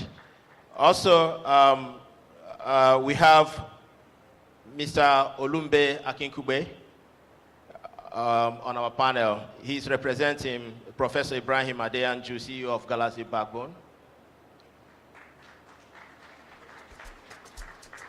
Thank you as he makes his way to the stage. To join us also is Dr. Barrister Obiageli Amadiobi. Thank you very much, madam. We happen to come from the same state, Imo State, a very great state. Dr. Barrister Amadiobi boasts an impressive academic background, having studied at the Federal University of Technology, Owerri, Nigerian Law School, Imo State University, Abia State University, and the Polytechnic. As you can see, she has a PhD. She also a lawyer. And then currently, she is the Director General, National Office for Technology Acquisition and Promotion. We are happy to have her on our panel. So, I think we are fully represented and very ready to do justice to the theme, which is on collaborative innovation. There is this book that I cherish so much, titled Mission Economy. I don't know anyone who has read it. I read a lot of books, by Mariana Mazzucato. So, Mazzucato, you know, she is not a private sector kind of person. So she preaches collaboration. And based on her studies and her very seminal work, she said that the leading technologies that we've had that has really shaped the disruptive tech environment that we've experienced globally was actually funded by public resource. So it's been all about collaboration. Whether it is the, what do you call it, the touchscreen television, the touchscreen system, or the GPS, you know, these are highly innovative technologies. Those were the result of collaboration between the industry, the academia, and of course, you know, the civil society as well, and government. So, given that, let me start with you, Dr. Aristotle. What do you think are the potential challenges and opportunities in building a strong and sustainable collaboration between government and the private sector? Yeah, thank you very much for that question. What the challenges, I'll start with the opportunities. There are great opportunities in the private sector, the government, and the industry, and also the research institutions collaborating together. If innovation actually will have its value and have not only value, but sustainable value, that means that collaboration must be the bedrock. And without collaboration, there will be no innovation. Because no single man, no single person has it all within his own head. Collaboration brings a lot of expertise together. It makes up that of your deficiency to be anchored by someone who has the expert in the area where you do not have the expert. Again, what the beauty about, I've shared an experience on what we did with the NYSC. Now, this is government-to-government collaboration. We know that neither with a kind of a less than 400 staff, there's no how we can be everywhere. Now, we leverage on the spread of NYSC. We also understood that most of these corporates that have graduated from the university, it will be easier for us to train them easily to make them digital champions. So giving them the skill that is required to transfer to the locals becomes very easy for us. Now you can see how we're able to massify the impact of digital literacy by single collaborating with that of the NYSC. And that is exactly one of the benefits you can get through collaboration. Now, what could be the downside, or what could help or could negate that particular objective to being realized? Now, one of the basic issues that could be of a gap that will make that particular goal not be realized is that of trust. Trust and transparency and traceability is a very key word. And that's why when people talk about blockchain technology comes to address some of these very peculiar issues that has to do with trust, that has to do with traceability, that has to do with all the three T's. So what I mean by trust and now, I need to know that I am transparent or you are transparent in our conversation so that I'll be able to open up to you and tell you what my mind is. And our goals, we must be sharing similar vision. Now, if the similar vision and objective are not aligned, then there's going to be a misalignment of ideas. People are going to be pursuing personal interests within the context of the collaboration. Now, even for a computer to talk to another computer, it requires a collaboration of that particular computer. And that's why, at the first time, when you're sending a data to a particular computer, there's a tendency that that data will be delayed. That data may not go as fast as it should have been. But when you're sending that data for the second or the third time, it becomes very, very faster because the computer now understands that, okay, I have done business with this particular guy before. Now that he's come back again, and when I did the business before with him, there's no problem. No, I can now accept him. So that's exactly some of the danger or some of the downside if we do not go into collaborate. Again, because in most cases, we'll always have this short-term goal. Now, if collaboration is going to be sustainable, if collaboration is going to be effective, if it's going to be efficient, and it's going to create the right kind of value, we must create at the back of our mind, it must be a long-term program. Because through the long-term program, we will be able to understand our weaknesses, understand our challenges, and come together with shared vision to be able to see how we can address those things collaboratively, and so that the impact we intend to achieve, or the value we want to create that will reach the entire public, can actually be achieved through collaboration and partnership. Thank you very much. Now over to you, Dr. Shigbe. Last week, I think it was last week, so I listened to the Berlin Global Dialogue, where the president of France, that is Macron, engaged the audience. And he was so bitter about the place of Europe in the world today. For him, he said that Europeans have become happy consumers of products they don't manufacture. In fact, products manufactured by the Chinese. They are not happy at all. The Chinese seem to have ate their lunch in pharmaceutical, in steel, in fact, everywhere. So Europe is now devising a new strategy to begin to challenge, So I like this conversation that's happening at the Africa level, not just Nigeria. So what do you think will be, how do you envision the partnership between the telecom operators, startups, SMEs to drive innovation? And moreover, what do you think will be the role of government, not just at the national level, but at a pretty much continental level? Well, thank you very much, and greetings from Ghana to Nigeria. As I sat listening to a lot of the conversation, it looked as if we were talking, so you are speaking Nigerian, but you're almost as if we were speaking Ghana. The challenges, the same, but the interesting thing is that the opportunities are also very similar. And so, in terms of the collaboration, it's important that we deepen that collaboration amongst ourselves. And it's interesting you talk about Macron's cry. It's worse when it comes to us. We have become consumers of technology. We have become users of that. But that is beginning to change.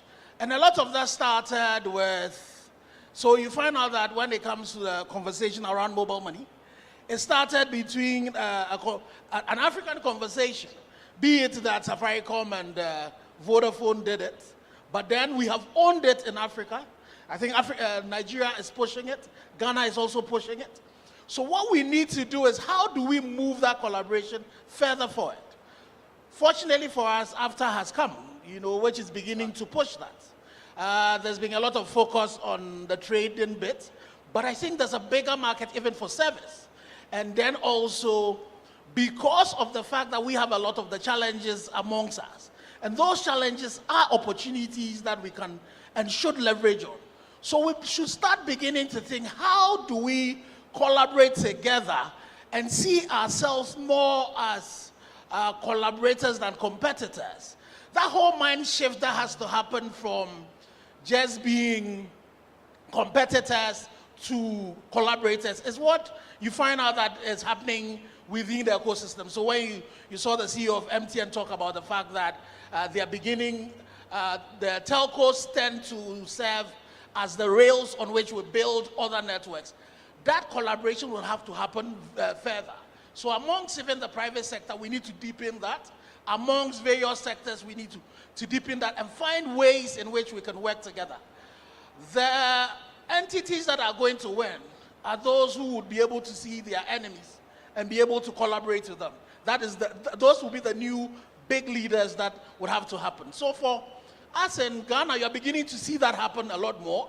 You're beginning to see the telcos and then the mobile money entities work with the startups, and also beginning to push this even deeper into even the schools.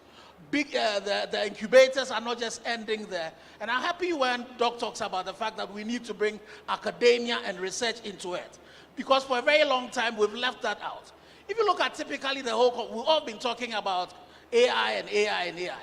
What we have not been doing in Africa is that who is teaching our people the mathematics that underline the algorithms that is going to develop the AI?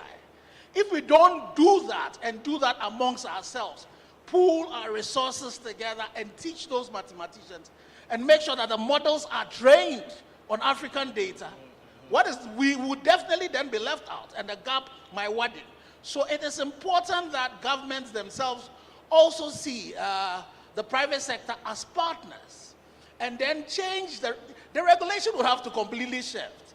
Our regulation and policies that were based on the 1G has to change. When you're beginning to go into the areas where we really do not know where we're going to go, if we make regulation and policy blockers, then we're not going to get where we're going to get to. So the issue of trust would have to be built amongst ourselves. We need to have that startup mentality, even when we collaborate between private sector and the government sector. And again, within academia. And then the time has also come for us to bring the consumers into the conversation. So we cannot be having conversations where the language that you use is foreign to our people. If it is Ghana and Nigeria, it's in English, it's in text. No, you have to be dealing with my grandmother if she's an Yoruba. How is she able to do that? Fortunately for you, technology, and especially digital technology, allows you to do that. So who is going to be able to provide that platforms that would enable my grandmother in Chame, for example, who does not speak English, but will speak a language we call Ever, and be able to talk to a device, and be able to trust that device, use biometrics to be able to do that. All of those things to be able to do, it would require a lot of collaboration between governments, between the private sector, between various players within the private sector, academia, and also the users. All right, thank you very much for that. I was, working on this company, the national oil company of Saudi Arabia, Saudi Aramco. So there is something I read on them, published by The Economist in June. So it says that Aramco registered 1,000 patents last year alone. 1,000 patents. That is Saudi Aramco. So when we're talking about technology, we're talking about intellectual property. So the question is to you now, Dr. Amadiobi. Given NOTAB's recent call for stronger collaboration with WIPO, how do you see enhanced intellectual property protection, fostering collaborative innovation across industries in Africa, and contributing to the continent's economic growth and development? Thank you very much. I want to start by thanking the CWG for this conference. I think it benefits me the most. Why? Because it has pulled people who ordinarily I wouldn't have had time to talk to directly and send the message across. Let me start, first of all, by telling us and reminding us of what we take as this word collaboration. There's an Igbo palace that says, "Abako abako onyoma mere ya agba ofufu." Are there Igbos here? Of course. Okay, let me translate it to English. It says, if you come together and urinate together, it solves. That is just collaboration. If we're able to come together and do it, yes. Thank God the ICT people are doing it. Courtesy also the NOTAB initiative on LVP, where we're encouraging them to leave behind 40% of their ATS and use it for capacity building and so on. This has helped us in the intellectual property palace. What is this intellectual property palace? A lot of our people in the academia, they publish. There is this law now, or one of the regulations for their promotion is that it's either you publish or you perish. Some of them will now publish for their promotion, keep it in the shelf, and nothing happens. They don't even care to patent this, their intellectual property. What do we do at NOTAB as a government agency? What we do is to encourage them through what we call our IPTTO. In this IPTTO, we try to establish them in all the universities. So far, we have done about 67 universities. We encourage them to bring forth their research results. These are their research results from their research and development, which is their intellectual property, is what we help them to patent. And that is what we do with WIPO. They help us build the capacity to educate the academia under what the government has tried to put together as triple helix. That is the PPP we know. For me, it's a modern form of PPP, where you bring the academia, the industry, and the government together. So that way, with the encouragement we give this academia, they're able to come up with their ability to research, get good results, and be able to publish these results and own it up. When they own it up, it benefits them, it benefits the university, it benefits even the government. Because that way, we are expanding the scope. The WIPO is, yes, doing very well, helping us to achieve this. And also, we have a commission that registers the patents. But we in NOTAB do the evaluation, and we do the promotion. We help these people, you and me, not just even the fintech people. When you get these things, you have to make sure that you are entitled to your property rights. And when you get that copyright, your property right, it becomes your own. And nobody but you can cite it. Thank you. Thank you very much. All right. Let me go to Mr. Akinkuwe. Given the significance of Galaxy Backbone Huawei partnership in building Nigeria's first dual certified Tier 4 data center, what are the anticipated benefits for Africa's overall economic development? How will this project contribute to shaping the continent's digital future? Thank you very much for having me, and I must apologize. I think I'm the only one on the panel who is not a doctor. So, so forgive me for my ignorance in certain areas. However, as you know, Galaxy Backbone is an infrastructure services provider for government. It was set up basically to ensure that government was leveraging on shared services infrastructure for economies of scale and to ensure that increased productivity and efficiency and against the creation of silos. As you mentioned, we did partner with Huawei Technologies to build not just Tier 4 data centers, of which we have 2. We have one in Kano and we have one in Abuja. The one in Kano is certified, uptime certified to quadruple 9, which means 99.99 uptime availability. The one in Abuja is Tier 3, and between the both of them, we have about 5 petabytes storage capacity within those 2 data centers. Now, in addition to that, where it gets interesting is that Galaxy Backbone has about 5,000 kilometers of dark fiber backbone connecting all the 33 states of Nigeria. Hopefully, we'll be able to close that loop to 36 before the end of the year. And then we talk about partnerships, which is why we're here today. Now, Galaxy Backbone has built this national fiber infrastructure, right? The telcos are not going to do that because it's about a revenue play for them, okay? As you mentioned earlier, government is supposed to be the big brother when it comes to investment. Invest and ensure that lingo to the ends of Nigeria where the telcos would normally not go. We've also invested in some metro fiber.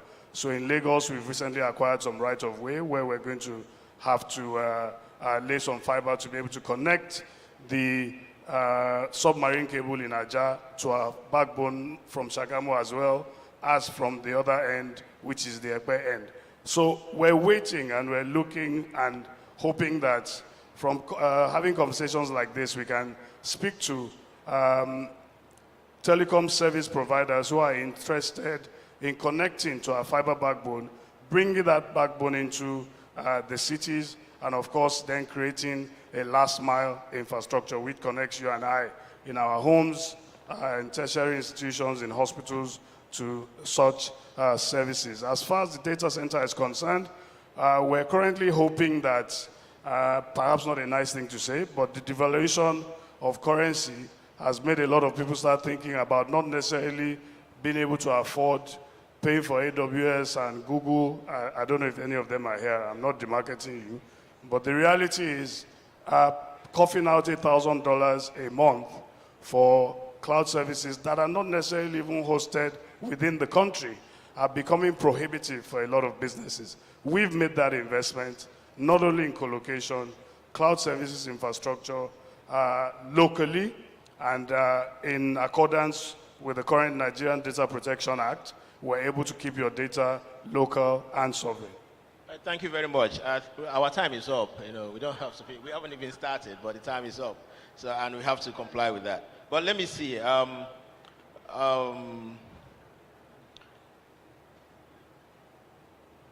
let me go to Dr. Kenneth. Do you think Africa needs policy reform to foster an innovative technology ecosystem? Yes. Do you think Africa needs some sort of policy reforms in order to foster? Yes, definitely. I think there's a lot of reforms that we need to do as Africans. One, we need to start looking collaboratively in terms of our policy and regulation. There's too much focus on ourselves as countries. And so it makes scaling up across various borders very difficult. So that conversation is important. We need to look at our issues around our taxation. If you look at the USF policy, for example, in the telco sector where government partners with the private sector, that needs to also be looked at. That's quite a bit, but since you said there's time, our time is up. I'll leave it for my colleagues to chip in. All right, thank you very much. So, Dr. Begoli, in your experience, how can government policies better support collaborative innovation between private sector companies, research institutes, in order to accelerate the development of the digital economy in Nigeria and in Africa? I think it is very pertinent that government should develop policies around this major topic collaboration by doing its own bit on the triple helix. What is its own bit? Raising up policies that will not mar the ICT development, that will not mar it, but rather promote it. Like, if the ICT in Nigeria can develop a single product, why must we allow people from outside to bring it in? Why must we allow it to be imported? So in NOTAP, what we do is, if you bring an application, we look at it. If it's existing in Nigeria, we'll ask you to bring your local content. That is one. Another thing is, like giving tax Christmas to inventors, to people who are new in innovations. We help them also by the way of taxes, tax regime by government. It should be encouraged also. Also, there is the equity and belief, making the people believe in our technology. Because generally, if we support our made in Nigerian product, of course, we will have today. But if we continue importing technologies, it is not the best for us. Thank you very much, ladies and gentlemen. I'm afraid that's the much we can take. Thank you, the distinguished panelists, for your time and your insights. And I hope we all enjoyed it. Thank you very much. Thank you very much. We'd like to please ask that you come together for a group picture as we welcome our group CEO of CWG to please join the panel session on stage for a group photograph.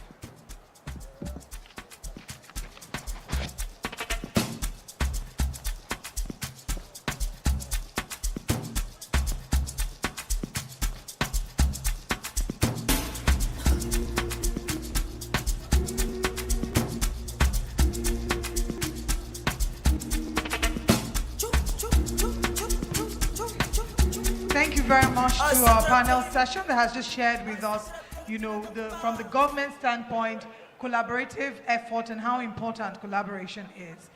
We'll be moving on to our tea break. We have a tea break just before we bring you lunch. I promised you. Oh, someone is applauding. Is it tea break that is making her clap? Okay. Don't worry. We have enough. We have tea break. We have grills. We have proper food for you. But we're taking it step by step. So we'll have a tea break. Our ushers and our hostesses will direct you. But please, we'd like to leave from the table in front. Can the hostesses please come and direct us? We have 10 minutes. You go to the back, take your snacks and tea, and then come back to your seat. And then we'll proceed. So can we please, our hostesses will direct you. We'll go to the back, from the front. You'll have your tea and snacks and bring it back to your table.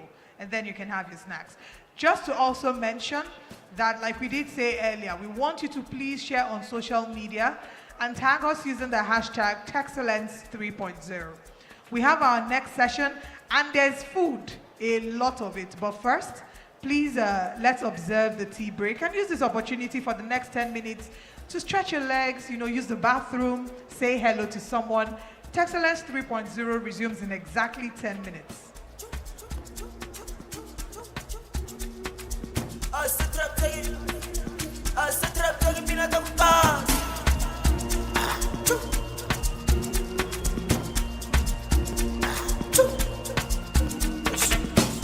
Spedele, starta gedele, mengele, otisare sedele, spedele, starta gedele, mengele, otisare sedele, enegistava kunjele, binnen gelele, klago sebele, bula segele, nar on, Maradona dalla rof, and nar on, Fibro dalla rof, and it gets baba kunjele, binnen gelele, klago sebele, bula segele, enegistava kunjele,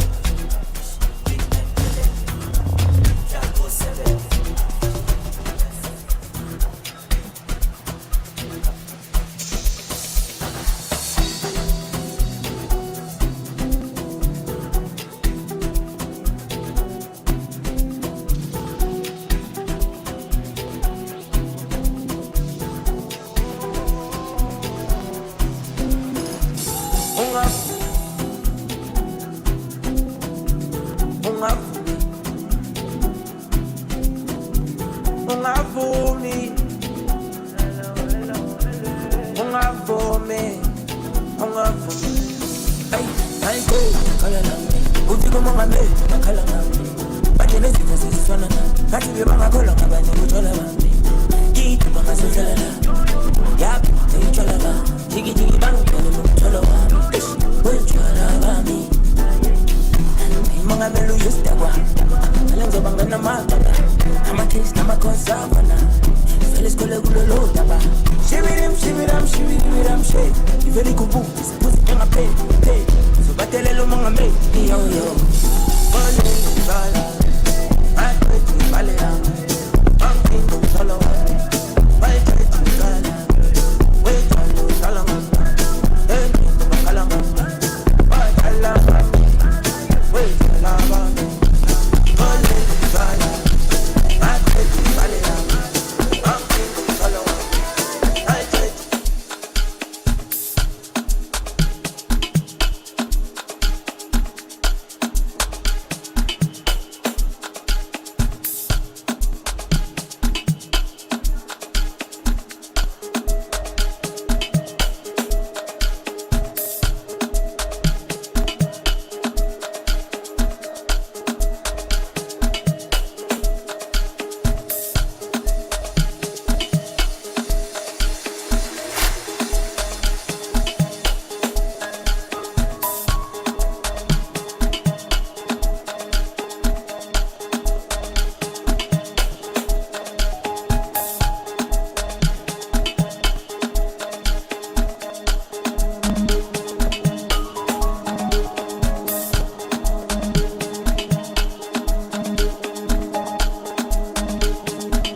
Progress.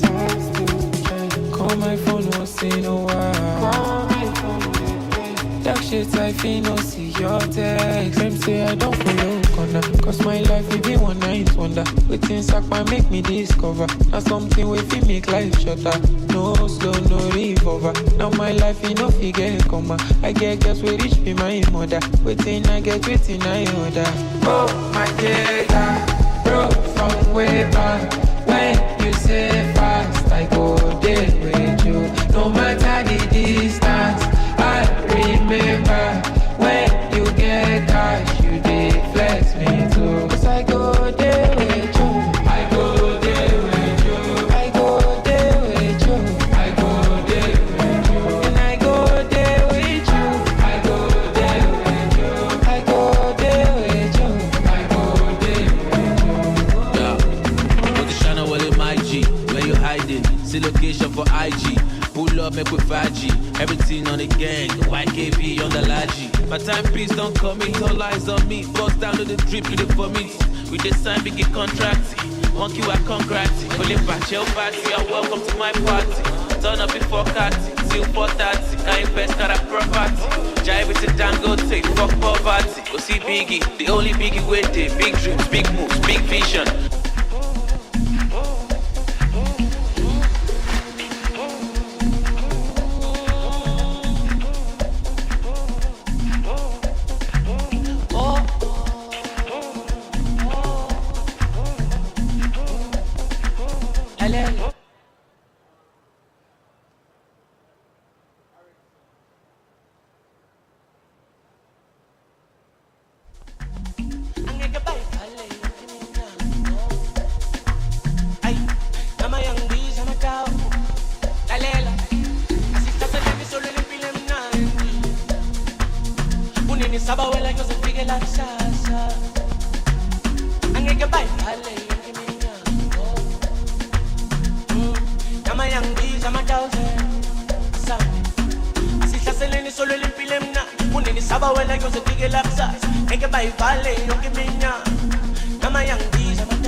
One day I used to call my mama to tell her that I'm falling low. And what she said, my mama, it's too early for you to fall in love. Mama, don't you worry, she's my glory, my one and only. Yeah, yeah. Mama, don't you worry, she's my glory, my one and only. Can we please start to make our way back to our seats with our food? Please, those at the exhibition stand, please come back to your breakfast table with your snacks and your drinks. We're about to start the next session. Thank you. I'm single. Do you know that I'm single? I'm single again. Who knows I'm single?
emotion double, double, double tonight.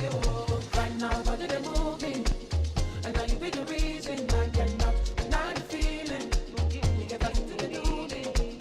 Now you give me the beauty, and I don't believe, oh, I cannot deny the feeling. You make me say, I be on the phone, calling you tonight. I wanna make you show me, make me know the vibes. I don't wanna sleep alone, wanna hold you tight, but I fool my eyes, but I'll be alright. Forever, on my laptop, on my keto, on my sheet on. Say them go feel it, them go run it down, them go hold it, them go. Say them go feel it, them go run it down, them go hold it, them go. I be talking to myself, and I don't even notice. She got me feeling like a zombie, and she dey shoot like Chuck Norris. The way she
Emi Timothy Jogo, Timothy Mupana Sharp Moti no no. You go hear the bedu for the coro. It's a vibe anytime that we turn up.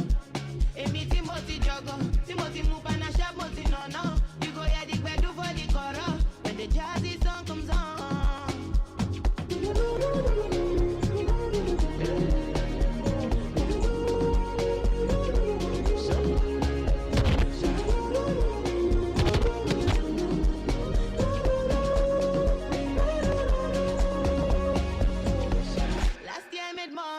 But this year I want a billion more. Am I feeling like I need me or what? Make the come and reach like the on top. You dey call and I dey busy your call. It's been a roller coaster riding in my head. One more round, see evidence is all around. Suffering and smiling, you're around. No grief for person, come around. Oh, Garaya, intelligence is number one. Something they stress you, cut them off. Share your most plenty on them off.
That I am good on my own. I've made my peace with my soul, and I know constant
trenches.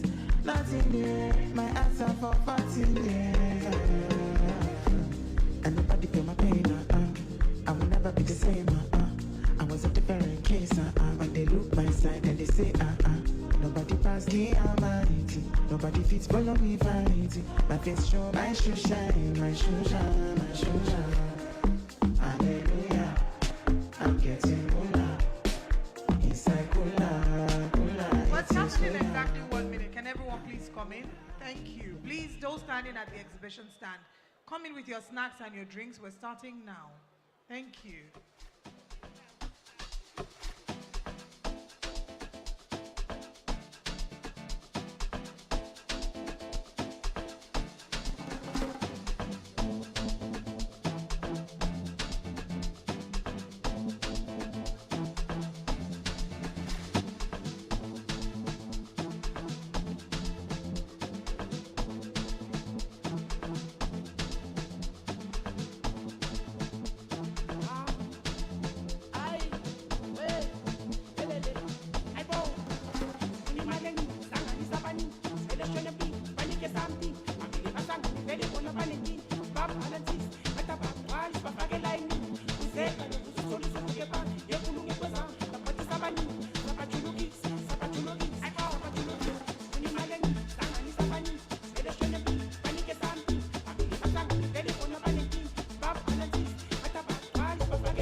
At the exhibition stand, please come and sit on your table instead. Come with your snacks, come with your drink.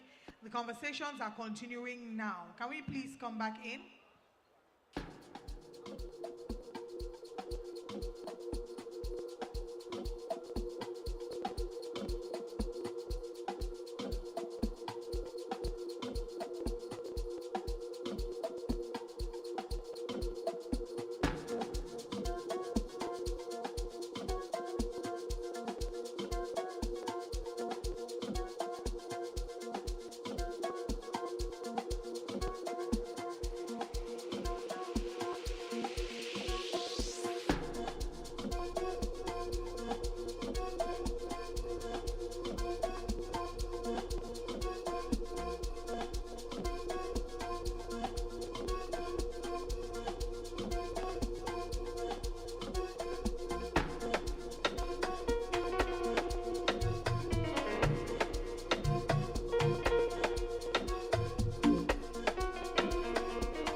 right, we're shutting down breakfast now because we need to serve everybody on their seat.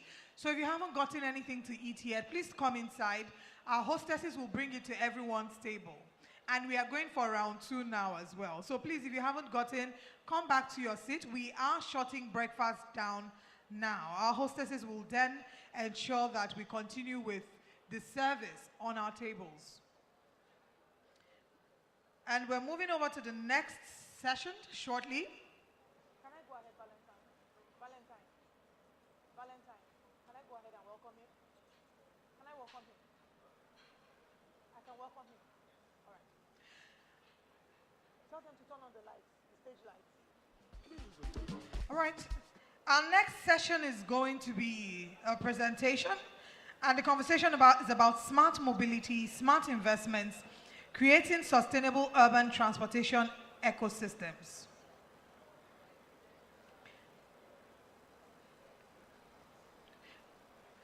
Our next session is a virtual session. We have Nikola Rogachev. He's the chairman of the Bulgarian Association for Parking and Sustainable Urban Mobility and a member of the European Association of Urban Mobility. With extensive experience in the financial sector and smart city solutions, he has led corporate strategy initiatives as team lead at Change Group Americas.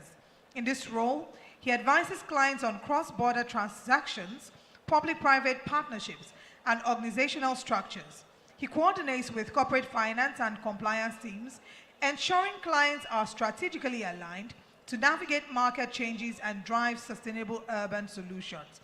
Now, he's going to be our guest speaker, right after which he'll be a part of our panel session. But please, I'd like to ask again that we give a Nigerian welcome and applause to our guest all the way from Bulgaria. A round of applause for Nikola Rogachev as he joins us. Can we make the applause a little louder? Thank you.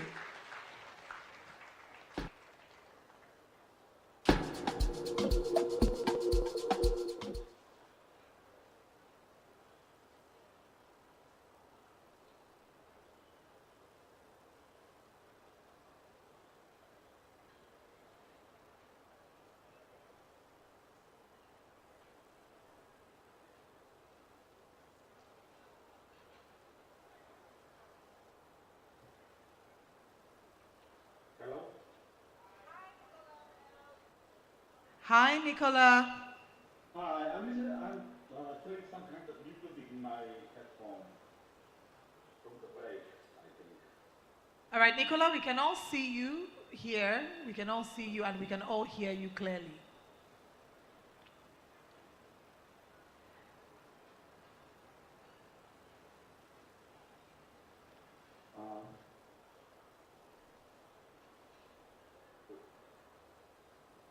Sorry, but I'm hearing some kind of music, and I cannot really, maybe it's... All right, we'll hope that Yeah, Nicola, is it clear now? Can you hear us clearly? Yeah, I can hear it, but there is some music playing in the background. All right, you can please go ahead with your presentation. Everyone can hear you clearly. If you can give us a wave, we can all see you and hear you clearly. And you may please proceed with your presentation. All right, but all right, I mean, it happens. So, first, thank you for inviting me to do this presentation. Just a second, I'll try to... Is it coming from you, this music? It was the music when we did the break. All right, we have to sort out the... Sorry about that, Nicola. The multimedia team is sorting that out. It's the same music that it was during the break. That's why it's very loud and I cannot really hear it.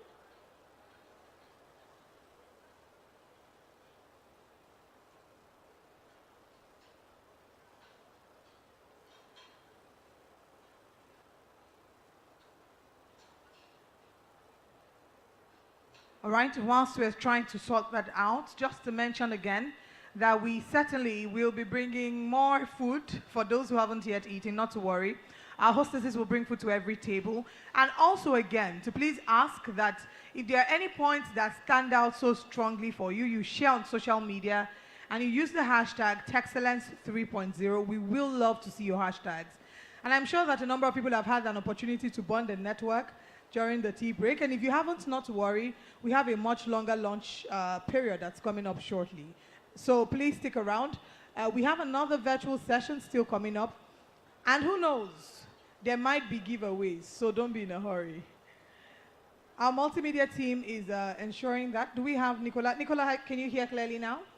I'm still hearing the music, so I'll mute myself. I'll mute the voice coming from you.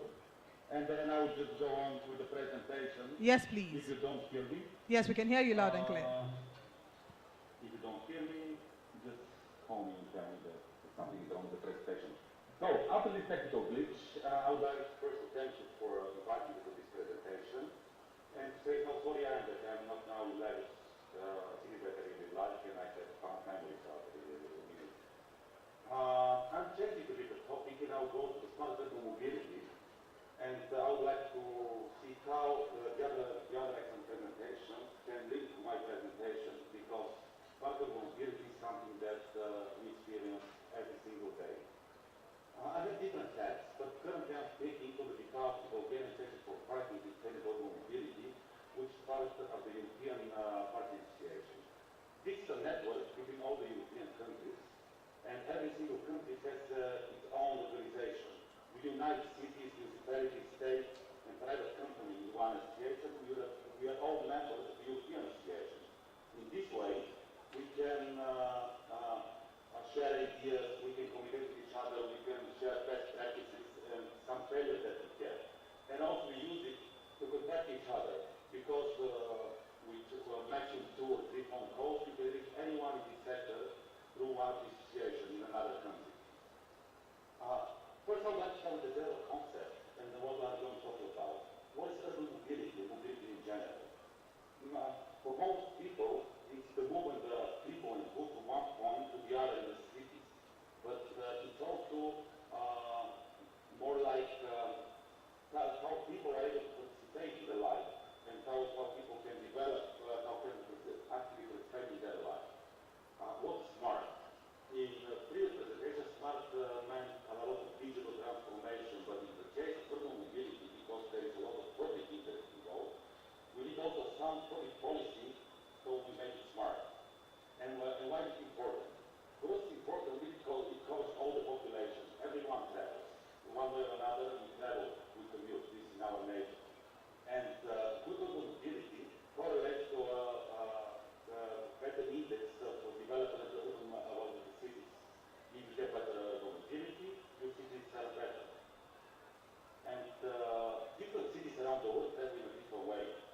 There are 3 main categories of transportation. One is the public transportation, the other is cars, and the third is walking. And there is no right model split which how people travel. It very much depends on the continent, on the country, on the weather, on how they have developed. And different continents tend to get different patterns, but they're not exactly fixed. For example, you can see that Tokyo and Lagos have similar pattern of model split, but their public transportation and urban mobility is unfortunately a different level. The important thing is the time efficiency, the traffic jams, how much traffic jams we experience every single day, what we do. The other important thing is the pollution, because the urban mobility, the pollution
And again, sharing the collecting data, not only between the applications, not only between the payment provider, between the city and the academia, is very important. So, if you digitalize the parking, the next thing you need to digitalize the public transportation.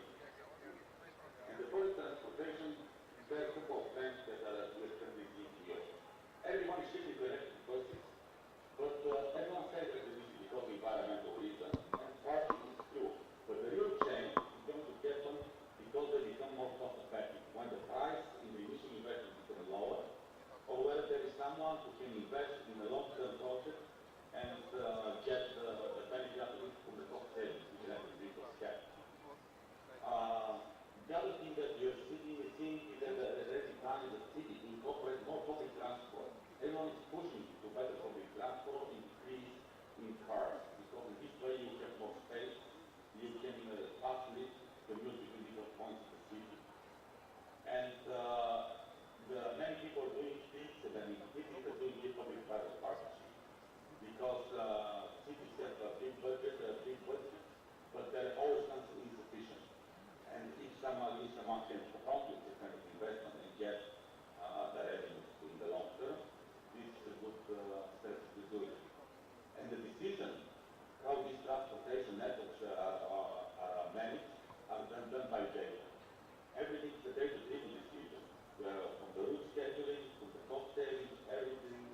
similar APIs, you're going to be able to distribute it to eligible people. You can do it for profit, you can do it for non-profit, you can control your data. And it doesn't need to start with big data. You can start with simple static data. You can start with dynamic data. You can include payment APIs in your marketplace. So everyone, all the fintech companies, they can cross-sell your services. So for me, this is a key check to data and payments are key things, and I think that should be structured properly from the beginning to enable the other sectors. So the transportation, the urban mobility can spearhead the implementation of different fintech technologies and fields.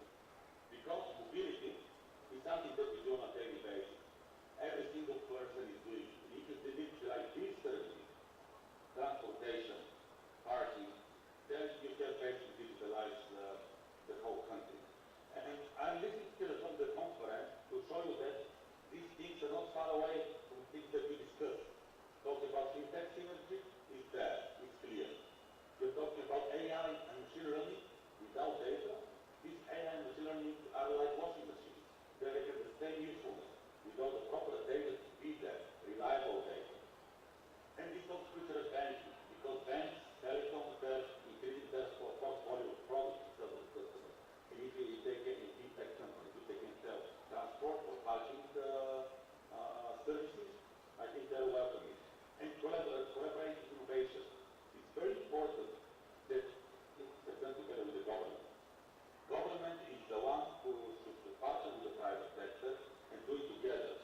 Because I've seen that if a properly set structure tech company with the government, with the proper policy, with the proper enforcement, they can do miracles. And although I'm sure that there is in some places no sufficient public infrastructure regulation, but some optimization can start right now. Because the process has already started. And you should join, you should be on the, as they say, you want to sit on the table or to be in the middle. In this case, I think everyone should sit on the table. We share all the benefits that this integration happens. Because nevertheless, this improves people's lives. This improves their standard, and it's very, very important to do this.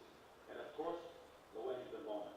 Innovation, as always, should happen on the right time and at affordable price. Thank you.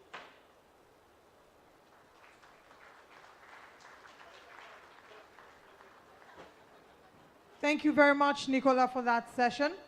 Like you said, mobility seems like something basic, but it isn't. At the end of the day, mobility affects the daily life of every single person. We will still continue the conversations this afternoon. Nicola just finished speaking to us about smart mobility, smart investments, creating sustainable urban transportation ecosystems. And we've just heard from Nicola Rogachev, who is also one of our moderators for the next session. And the next session will be also a virtual session talking about investment energy driving financial inclusion and innovation in Africa. And to moderate this session, I'd like to welcome the founder and managing director of Yellow Tamarind Productions, a media PR and edtech company based in Lagos, Nigeria. She's a graduate of education with English and drama from the University of Cambridge, and she began her career in corporate communications at Nestle Nigeria PLC, where she was responsible for media relations and internal communications. Her passion for education led her to the classroom where she taught English literature, sociology, and history. It was during this time that she created, presented, and produced her first television show, African Literati. Now in its 4th season, the Afrocentric literary show has aired on several stations across Africa and a streaming platform in the United States of America. Please join me as I welcome TV host, anchor, producer, and managing director, Yellow Tamarind Productions. Please welcome Isabella Adediji as she comes to moderate the next panel session. Can we please put our hands together for Isabella?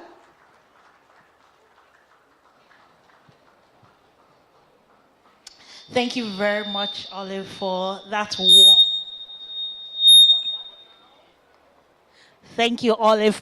warm introduction. Can you all hear me? Good afternoon.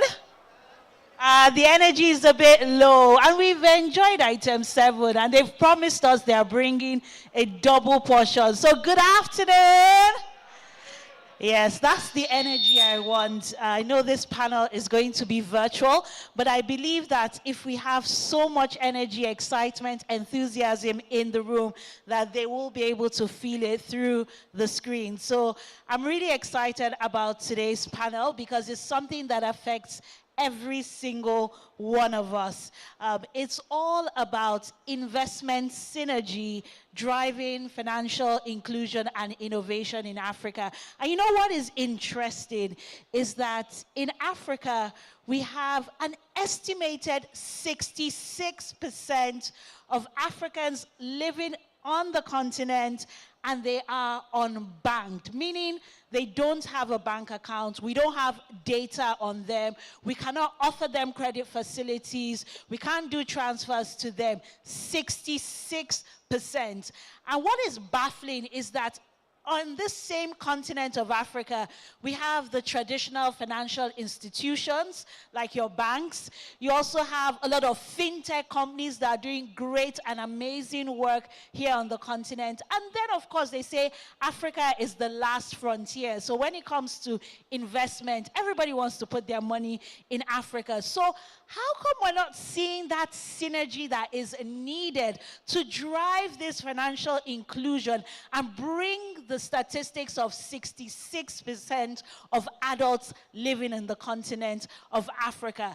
And I think this panel is going to not just highlight the problems like we like to do, but offer solutions, how we can break down those barriers so we can see that investment synergy. Because let's face it, if we don't have our act together as private sector, how do we want to really engage the government? So we need the traditional financial institutions on board, we need the fintech companies on board, and we need the investors, you know, the ones with the big money coming together. It's not about competition now, it's about collaboration. And I'm excited about the diversity of our panel members. Permit me to introduce them, to read their bios, and please pay attention because there might be something you'd pick out in each of the bios. And even after this session, they might not be here virtually, but you can always connect with them thanks to technology. Reach out to them. So I'd like you to give me your full attention, and after I call their name, you can make them feel the energy and the applause as I have felt it here. So our first panelist is Dr. Dotun Olowoporoko, who is the managing partner of Ventures Platform. Prior to this role, he was the managing partner at Starter, a startup advisory firm for high-growth businesses in Africa. And Starter recently rebranded as Growth Lab, an online membership growth program with a co-working space in Lagos. Dotun started his career as a research fellow on air quality and climate change in Bristol, England. A warm, resounding round of applause for our first panelist, Dr. Dotun Olowoporoko. I knew I could count on you for that energy. Now, our second speaker is Anton Panayotov, CEO and founder of Alaric Securities. He brings over 25 years of trading and market infrastructure expertise. Starting his career at Bankers Trust and Deutsche Bank in the late 90s, he has built processes around the ever-changing landscape of market connectivity and trade digitalization. Ladies and gentlemen, please make welcome Anton Panayotov. A warm round of applause, please. Also on the panel is Adedamola Giwa. Adedamola Giwa is the Managing Director, Digital Banking, ARM. He has worked with some of Africa's largest banking and fintech organizations for over 17 years in business leadership, strategy, and innovation. He has worked in the banking and fintech sectors of the economy before joining JumiaPay. Please let's make him feel welcome. He's joining us virtually. A warm round of applause for Adedamola Giwa. And our final panelist really needs no recognition, but I will still recognize him because he delivered a very thorough, informative, and insightful presentation just before this panel discussion.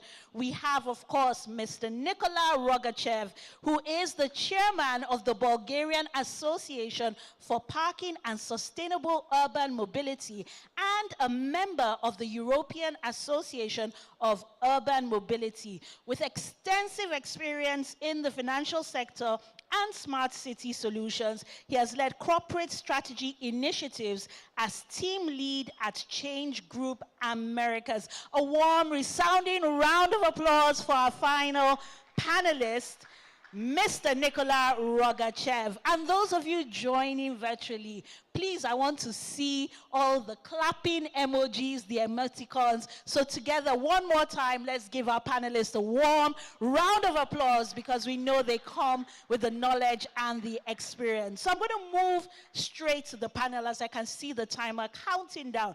And I'll start with you, Anton. What do you consider the most significant barriers to attracting that foreign investment into Africa's capital markets? And how can these barriers be addressed to create a more favorable investment climate that works for everybody across the value chain? Anton.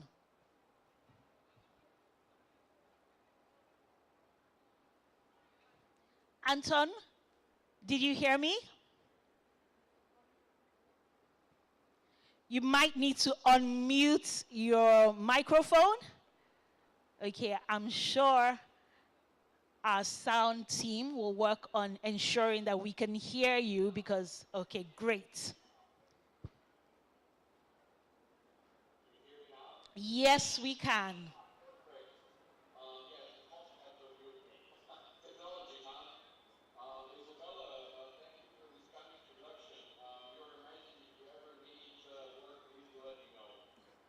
Thank you.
Anton? Yes, I can. I just need to come in there because you gave some good news. Did you hear that? Like in the next 10 years, I don't know how many of us can wait, but it's good to know that some of the painful decisions we're making in stabilizing the currency, like floating the naira, actually has a good effect in terms of attracting foreign direct investment. Thank you for sharing. I'm going to move to my next question, and this is to Adedamola, and it's about how financial institutions can collaborate with governments, with regulators, to really promote that financial inclusion that we so desire and bring down that number of 66% on the continent way, way down. So what do they need to be doing to reach the underserved population on the continent? Adedamola.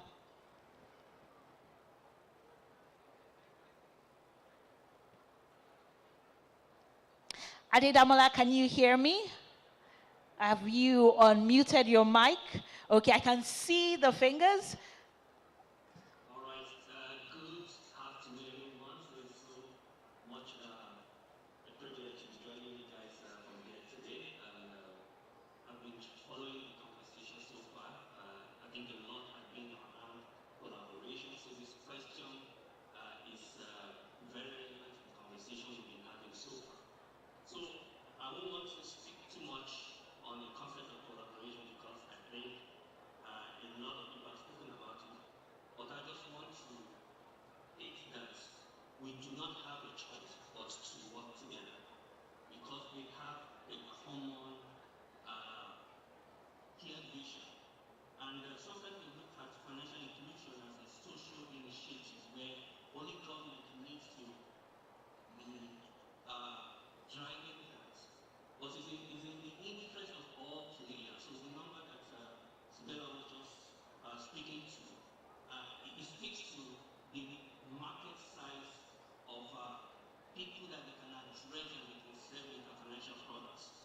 So if we can include the entire 60%, then imagine the number of people that can be served, cross-border payment with banking services and everything. So it's in everybody's interest. So some of the very interesting areas of collaboration that we've seen between financial service players and government. And one key area will be place of regulatory and legal collaboration. Gone are the days when you wait for the central bank or the regulators to come up with legislation and then the entire market starts to think about first how to understand, then how to even interpret and then how to apply. So we've seen central bank now employing more collaborative approach. The Central Bank of Nigeria have been doing that very well, and I've seen that also across Africa, where they come up with an exposure draft and they invite the financial institutions to participate. So we now have that privileged opportunity to shape the framework and the regulatory framework for the industry. We're seeing a lot of good outcomes from this. Dr. Kenneth from Ghana is there, and I'll cite an example from Ghana. So Ghana's National Financial Inclusion and Development Strategy was actually a collaborative effort driven by the Ministry of Finance and bringing the entire industry together, and they launched that in 2020. But that was part of the strategy to move financial inclusion from 58% in 2028 over 5 years to 2018 over 5 years to 5%. I would like to jump in there.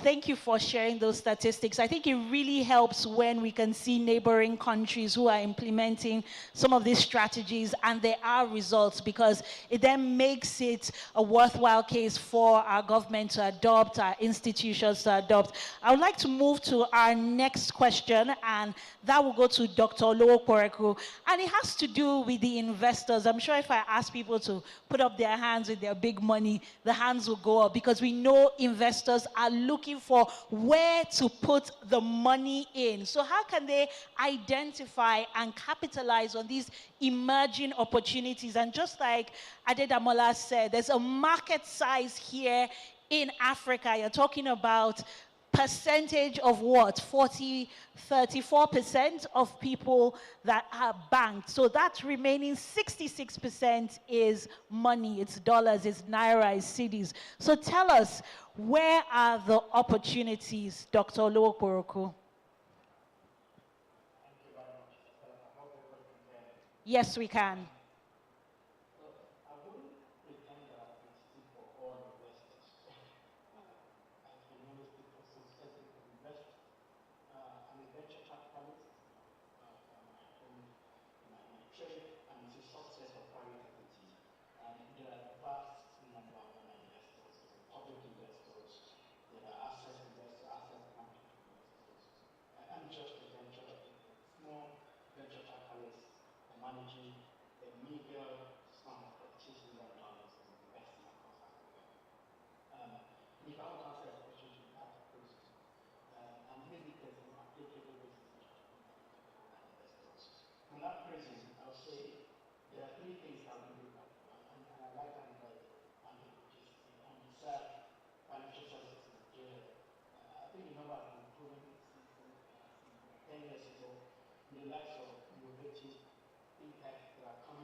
Thank you for sharing those three things. I hope we are taking notes down, because indeed there are opportunities and it's for us to leverage them. It's about that synergy between the different players across the value chain. Now I'm going to come to you, Nicola, and I enjoyed listening to your presentation and seeing all these fancy, smart solutions. And my question is, here in Africa, what do we need to be doing to overcome these barriers that more people adopt these solutions? Imagine entering a downfall today and you're not trying to say, oh, bring change for me, and they're running away with your change, but everything is smart and contactless. How can we get to that point where Korokwe, Keke Napep, downfall, whatever form of public transport, you can take this kind of payment solutions?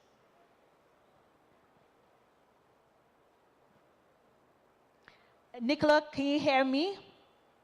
Did you get the question, Nicola? Okay.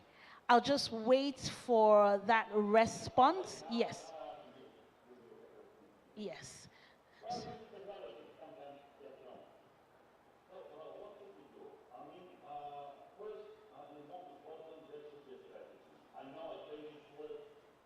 strategy, but you need to have a plan.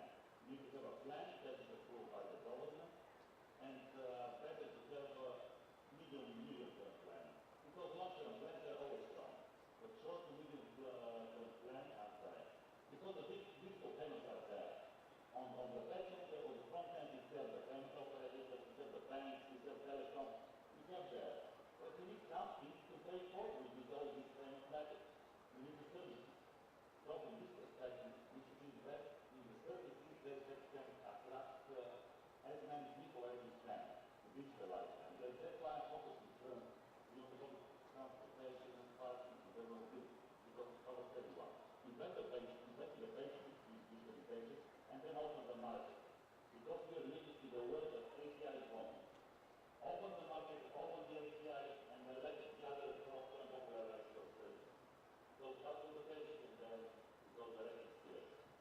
Yes, so we need that plan, short term, mid-term, long term, and also get everyone on board because everyone across the value chain has a part to play. I'm going to move to Anton, and very quickly, because we have less than 11 minutes to go, and I'll still like to go around with one question each. So I'll crave your indulgence if you can keep your answers to 2 minutes or less. And this question to Anton has to do with sustainable finance. Where are the opportunities for investment in climate-friendly initiatives? Because we can see a lot of funding coming into that space.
Very much.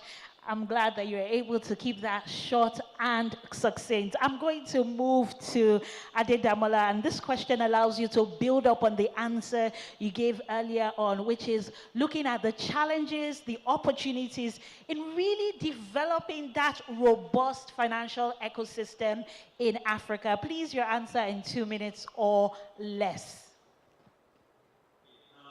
So, really, if you're looking at robust digital financial solutions for Africa, one of the problems also is that we have 54 African countries with different policies. So, pushing cross-border payment, pushing initiatives across the continent is quite difficult. We still have some infrastructural gap, like access to internet, access to electricity across different countries. So, pushing digital payment is still a little bit challenging, but our focus is more on the opportunities. Growing young population and very strong adoption of digital technology is very promising. And also the movement right now where we're seeing that African countries are now trying to work together with the Africa Continental Trade Agreement and looking to ensure that we can work together. It's very promising. It becomes an opportunity for investors to now think about the market as a 1.5 billion people market that can become 2.5 billion by 2050, and we can now see how the investment will flow into financial institutions and other areas of the social and economic life. Thank you for that. Indeed, the market is here. The opportunities are here. And as a young person, I know the technological adoption is here. And look at Gen Z and Gen Alpha. Before you say two, they're already typing something on a tablet. They're already using AI. So imagine when they're older, banking them wouldn't be an issue. Right there, we can start to include them. Now, I'm going to move to Dr. Lo Poroko. And this has to do with identifying opportunities for investing in the technologies that support financial inclusion, technologies that address this problem at the grassroots. How do we identify them? Because they're investors here and they'll be looking for where can I put my money so I can get those returns while solving a problem.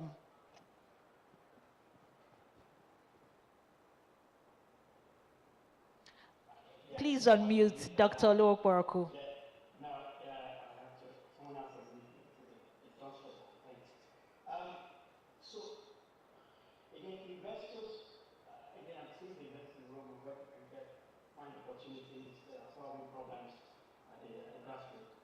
Number one thing, continuous moving ecosystem.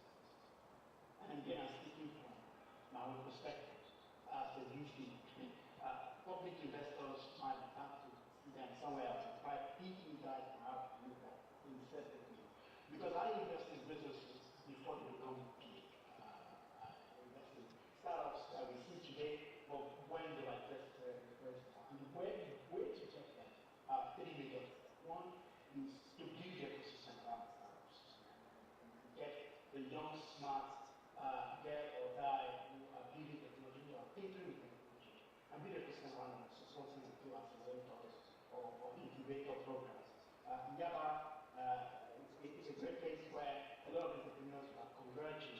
15 years ago, a friend soon started assisting of Nigeria people. When I started coming to Nigeria, I used to pursue this proposal, minister, and that's where a lot of people are doing.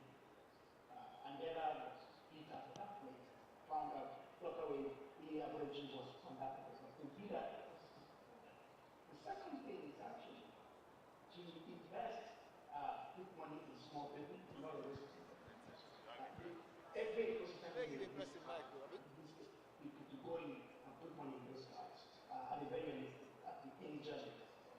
And the third one, actually, is what collaboration comes in. And that's what I was talking about. Collaboration between government and enterprise to be able to invest in funds, for example, and get people like fund managers to put money in those companies. So how do you, as investors in the room, be part of the ecosystem? Join Lagos Angel Venture, for example, and invest in funds like that when you can see.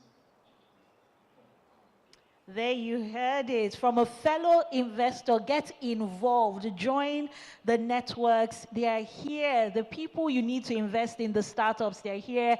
They're in Yaba. They're across Nigeria. I'll move to Nicola. And this again is still driving on that last question, which looks at strategies. What strategies do we need to leverage so that we can get those smart city investments to enhance the financial services and drive innovation in cities in Africa? So what are the strategies in 2 minutes or less, Nicola?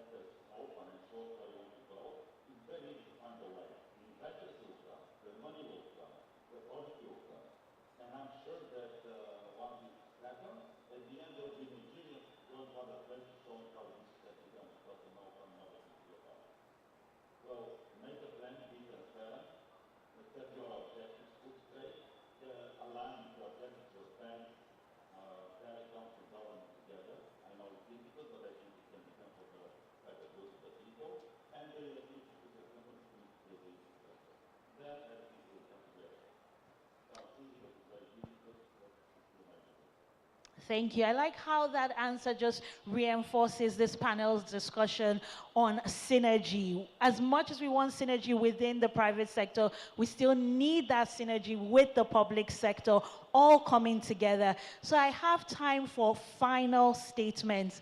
It could be one word, it could be one sentence. When you think about financial inclusion in the future here in Africa, what comes to mind?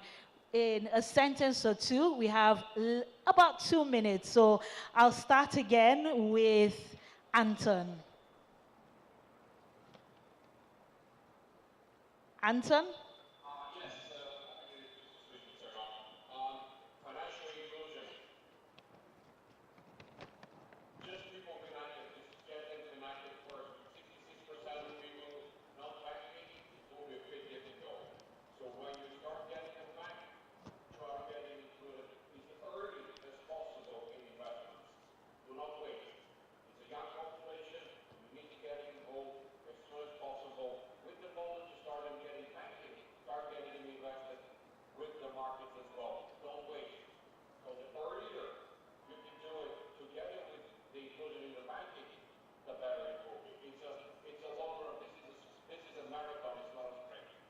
Don't wait. Start now. Nisi, as we say in Yoruba, you need to go right into it now. Put the money there. It will yield results. It is a marathon. Very quickly, Nicola.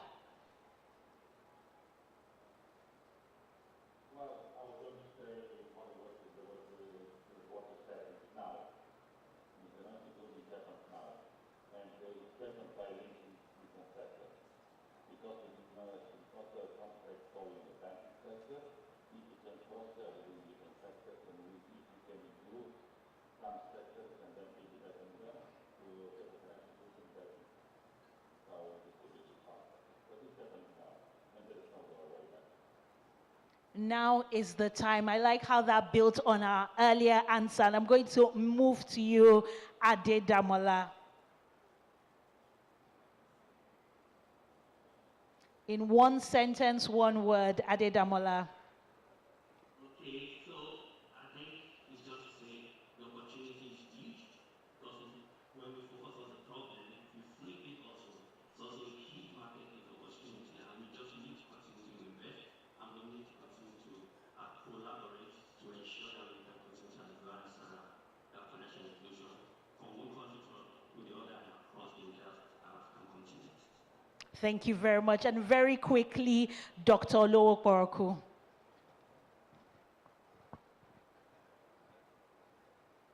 Please unmute. Okay, yeah, they will mute me now. Over 200 million Nigerians, almost a billion Africans, mostly young, more educated than their fathers and their grandfathers, more connected than their fathers and their grandfathers, more aspirational than their fathers and their grandfathers. Huge future ahead of us. Tomorrow is better than today and better than yesterday. Oh.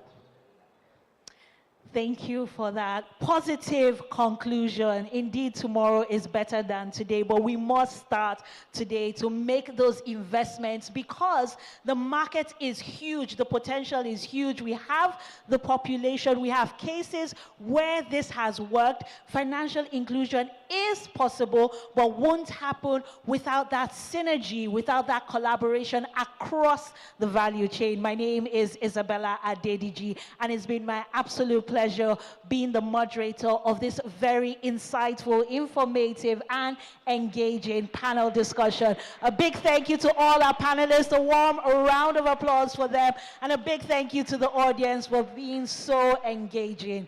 Over to you, Olive. Hello. We were meant to take a picture. I don't know if we took a picture. Has Nicola left? Have they all left? I don't know if they have. Media team, do we have them there? Or do we go ahead without the picture? But if you think Isabella has done a fantastic job, can we please give her a round of applause? Fantastic. Thank you so much. And thank you to our virtual panel session for not being here, but still being able to bring the energy. I can see that our mouths and our hands. Oh, we have them here. Isabella, can you please come back? You have to take a picture. That is the tradition. We have to take a picture.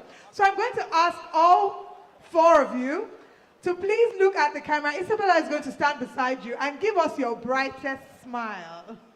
Isabella is going to stand beside the screen. Do you want to stand beside the screen, Isabella? Is our group CEO in? Okay. Isabella, you're going to give a bright smile, and all our panelists, everyone say cheese. Thank you very much. Thank you once again. Another warm applause for Isabella and for our fantastic virtual audience.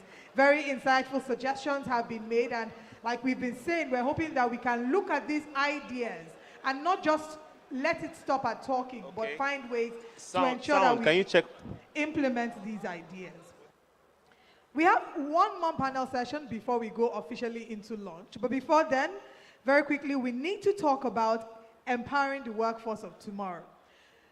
But we certainly have a demonstration for you.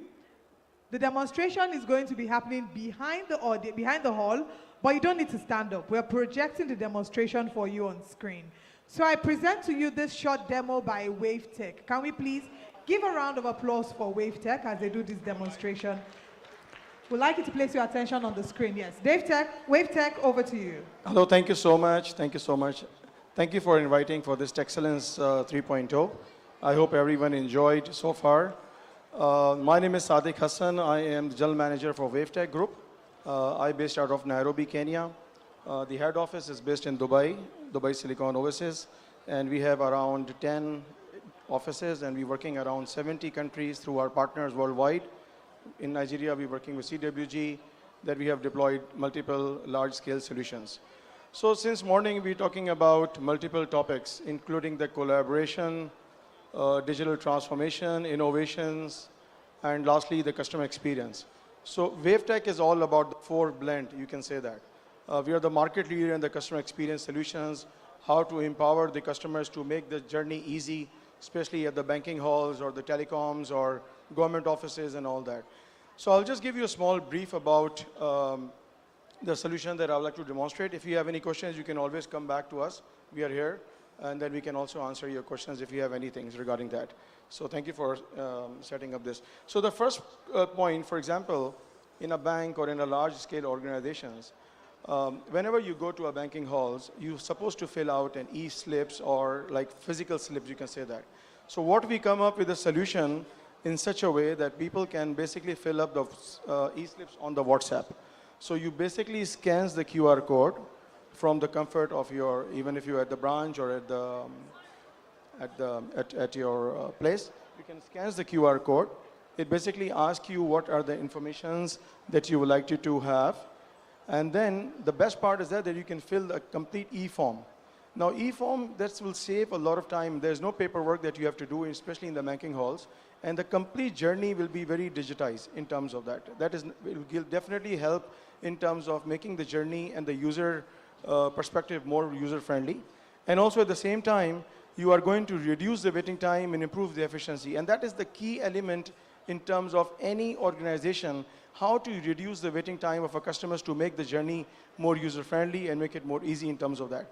And the best part of it is that you have a complete end-to-end reporting as the bank or any organization, is that you have a complete reporting available to you about your peak hours, about your less peak hours, about the performance of the branch in terms of that. So that is the complete digital solution we're talking about. And then the best part is that you can also get the customer feedback as well at the same time. Now coming back to this, another kiosk, which we have also demonstrated for you here. It's like a complete, you can say a digital shop that you can basically, especially for the telecoms, for the banks, where you can have the account opening can be done. It has the camera, including the facial recognition technology. It has the biometric reader as well, and you have the passport and the ID reader as well.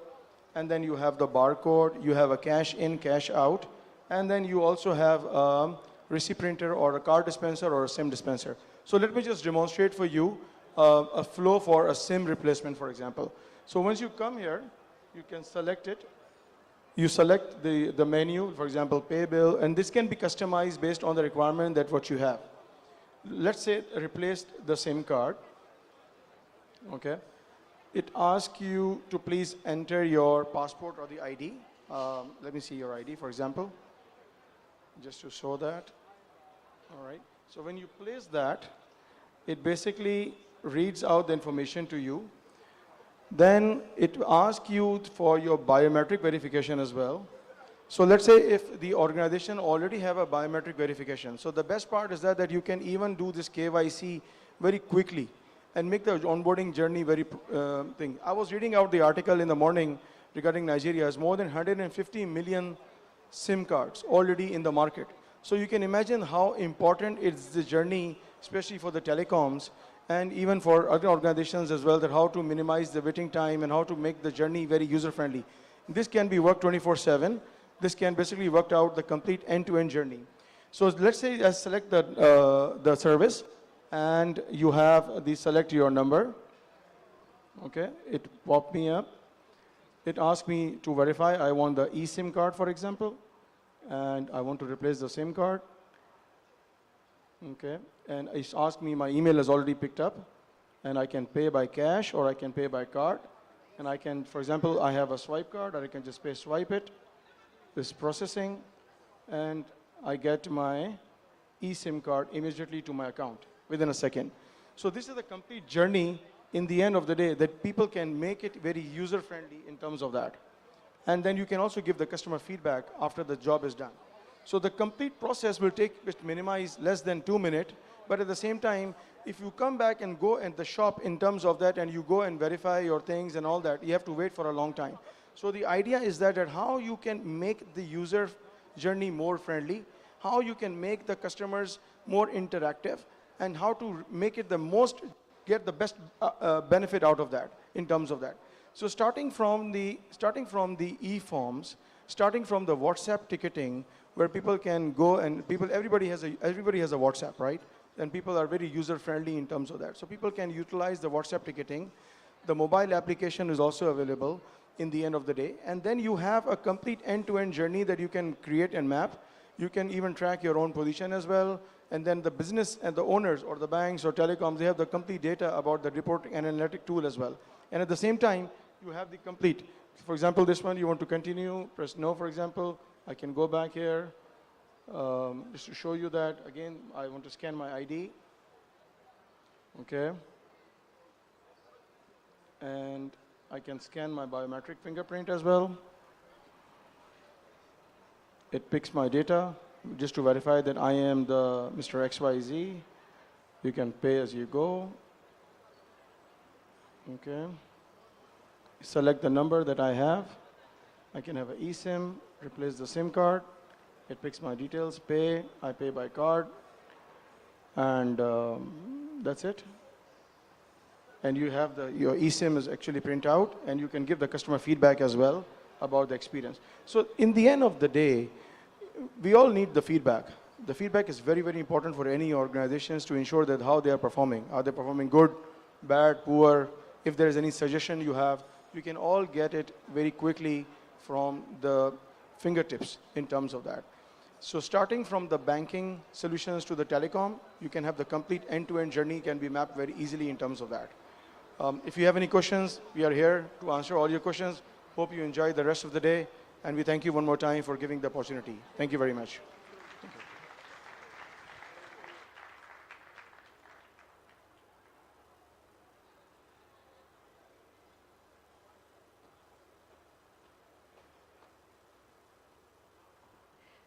Thank you very much to Wave Tech for that demonstration, and we will be carrying on with the conversation like I promised you earlier, one more panel before it's launched. But I know that we're having very interesting conversations and conversations that will get our minds thinking. And like we say, collaboration is the key. And during lunch, hopefully a number of us will get to have conversations with each other and look for ways in which we can collaborate. Before we get into our final panel session, I'd like to welcome someone on stage to speak with us. All right, our next speaker is going to talk to us this afternoon, yes. He's going to talk to us about the workforce, empowering the workforce of tomorrow, digital skills for a transformative future. He's the Chief Executive Officer in Ghana. He's a distinguished digital transformation leader with extensive experience in information and communication technology.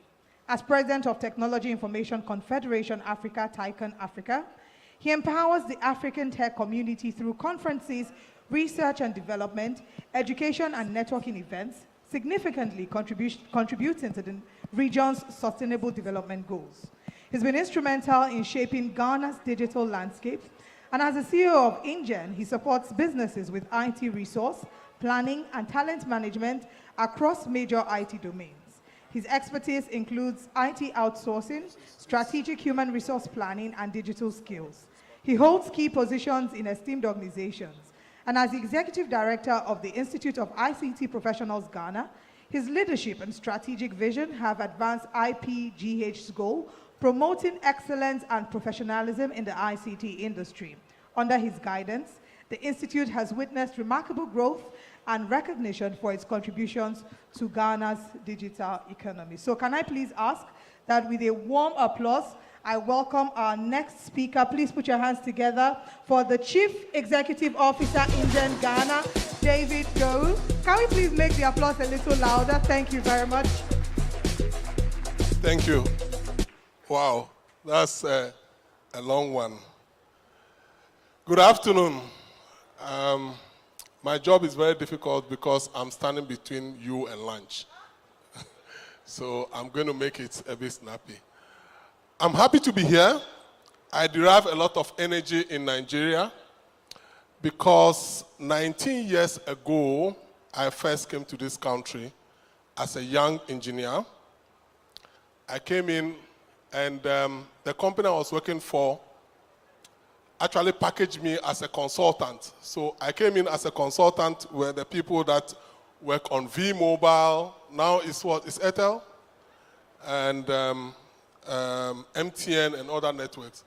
I've been coming in and out from here for some time now, but the last time I was here was 2016, and a lot of things changed since then. First of all, please clap for yourself. Third Mainland Bridge, you have street lights all over. I was very impressed yesterday. When I came, Third Mainland Bridge street lights, and I'm very, very happy. I can see a lot of progress. Normally when you are within, you don't see the progress, but when you go and you come back, you see a lot of change. And I'm really happy about the progress Nigeria is making. All right. Today we spoke about a lot of things, and I just want to take you back. Yeah, those are my credentials. Again, it's a package, so let's talk about the real thing, right? Let's talk about the real thing. I represent 3 organizations here, but today I'm going to talk about the first one, and that's my passion, what we do. So, first of all, so if you want to connect, I would like you to connect with me on LinkedIn so we can talk after this. So let's connect on LinkedIn. First of all, let's look at what is going to happen the next few years. From now, I told you about 19 years ago I was here. Today you can see me in a jacket. I came in a backpack. Now I'm in a jacket. And let's look at what will happen in another 20 or 25 years in Africa. There's going to be some big changes, and let's observe.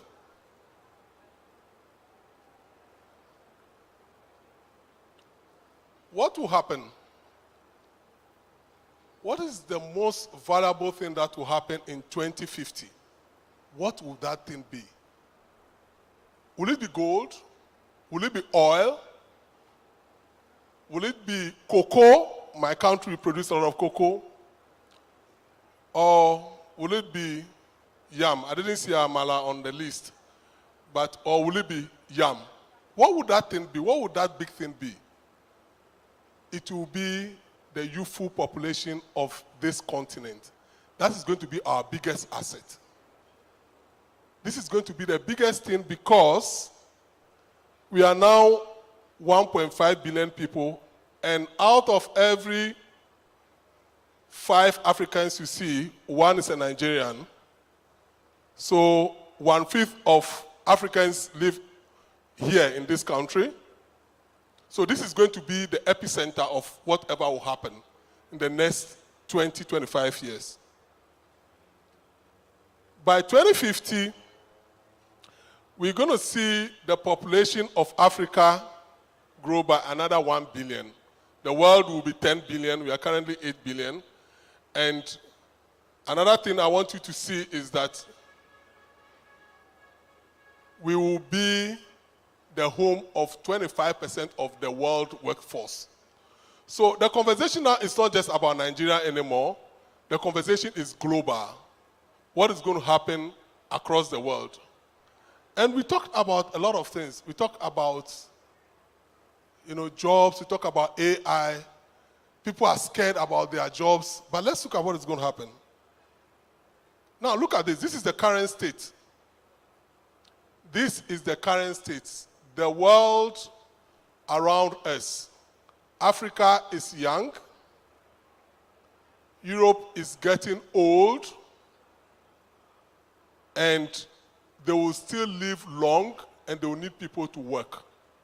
How are we going to position ourselves to make sure that Nigeria takes the lead and other African countries follow to now be the workforce of the world? What are we going to do? So it's an opportunity, technology is a leveler, and the fourth industrial revolution is going to be that big thing that will help us leapfrog and now be at par with the rest of the world. So we, as an organization, we have identified something that we want to do. We realize that we can, if we all look at this critically, we can combine our efforts with that of technology and be more efficient. So we started with the first industrial revolution. We've moved to the second industrial revolution, third, now we are in the fourth one. Here, this is where we are. But we are still concerned, we are still worried. Is it going to take up our jobs? Will AI take out my job? So Freddie talked about the lady that was helping the people that have issues with the machine. And she doesn't want it to be fixed because she feels that if it is fixed, her job will be taken away. But she can actually do something else by trying to understand how this machine works and then become part of the people that either repair, maintain, or operate the system. So whilst we are worried about what is going on, we need to be looking at what can we do to embrace technology. And I'm going to show you this. You look at this, we are here. So before, there were no cars, and just in 8 years, all those horses disappeared. And 19 years ago, when I arrived here, there was no 3G, no 4G, no 5G. All we needed to do was to build networks and help people to make calls on the phone. And it was a big deal. Some of us cashed in on that anyway. It was a big deal. Because when you come in and you provide network for people to be able to make calls in Abeokuta or any of these places, you are a big champion. But now things have changed. Technology is now on the phone. Now internet is not on the phone. Things are also going to change. From now, I believe we'll still have Texcellence in 2050, when we'll be having maybe the 27th edition or something like that. But yes, things are going to change. And I want you to take a look at it. It's inevitable. Don't be scared. You need to embrace it. Watch this. You can make any change that you want with technology. You can. This is a potato. You can redesign it. It can look like any other thing. And this is what we need to look at. Okay, so what do we do?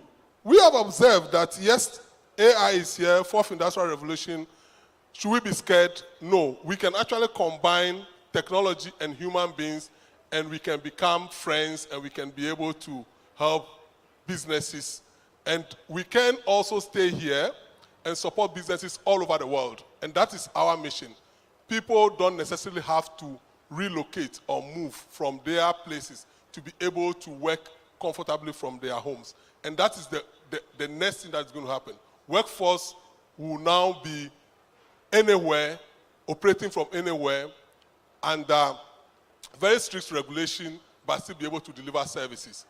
And this is where we need a handshake. We need a handshake between us and artificial intelligence. We need a handshake where we can. So our organization realized that there's a need for us to develop this, bringing people and artificial intelligence together to be able to serve the world. And that's our ambition. Whether the people are sitting in Nigeria, in Ghana, wherever they are, as long as humans will be able to work efficiently or coexist with technology, we shouldn't be worried. We should be able to use technology, and we should be able to move to the next stage. And there are some use cases. We are already doing this. We have a workforce that is sitting in Ghana. We will have a workforce in Nigeria. We will have a workforce in other parts of the world. What will they do? They will learn how to use these technologies and serve the continent and serve other continents that are aging. So in 2050, when we meet again, we'll be talking about how we are serving the rest of the world. And we believe that with this technology, we should be able to also leapfrog our developmental challenges and now become not a developed country. We want to continue to develop, but also become more innovative in the things that we do. And some of the use cases, we have an application that helps organizations to be able to navigate this whole process. There's something more important for us to look at. Today, we are educating our young people, and Nigeria, Ghana, a lot of African countries are now getting a lot of people to higher education. But it's still based on 20th century's methodologies, 20th century's curriculum. It's not meeting the 21st century. These are some of the top skills we need to be looking at.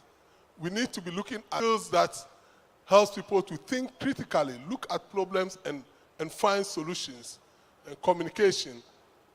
And also, human beings are empathetic. Human beings are not machines. So these are the things that we need. When your systems are working, you, the human being, will have to do other things that machines cannot do. But let us not forget about the technical skills. Today, I hire people, and they have to go through a 6-month process to be able to get to the level that they can operate systems across the world. So we need to also develop a lot of our capabilities in the technical areas as well, where we'll have sector of excellence all over, and we'll get our young people to work in labs and be trained so that they are ready to serve the world. When people are able to work and earn decent income, they do not care about whether to jackpot or to stay here. The most important thing is for them to live in a place that they are comfortable and be able to earn decent income and live their lives. All right, so there are other use cases, particularly those in the banks. Now, AI has come to stay. How do you comfortably, or how do you deploy AI in your organizations so that it meets regulatory standards, so that it's able to work and also make your organization more efficient, you become more productive, your workers become more productive. Although you hire less people, you still be able to produce more. And we need to look at that as well. Now, this slide is very important. This slide is very important because I took this slide from Ghana. In Ghana, we graduate about 500,000 young people every year, and they study different things. But a lot of them are not studying things that are now in demand. So what happens is that at the end of the period, when we are hiring people, we hire people from other domains and we have to retrain them. So it is important that as policymakers, we begin to look at where do we train more people? Where do we get more people in STEM-related programs so that they can serve the community? Then also, we need to get a lot more people into higher education because we are in the knowledge economy, and it is only when people are educated that they can operate these systems that we talked about. So it's important that we get people into higher education. In Ghana now, we have about 20% of our young people in higher education, and we need to move that number up to more than 50, up to 80% of our young people needs to go into higher education. Not necessarily going to read any program, but things that are related to STEM and STEM-related programs. Okay, my time is up. Let me recap. It's important that we understand the evolving digital landscape. And the digital landscape of today, as you see, AI is dominating, and how do we make sure that we are aligned?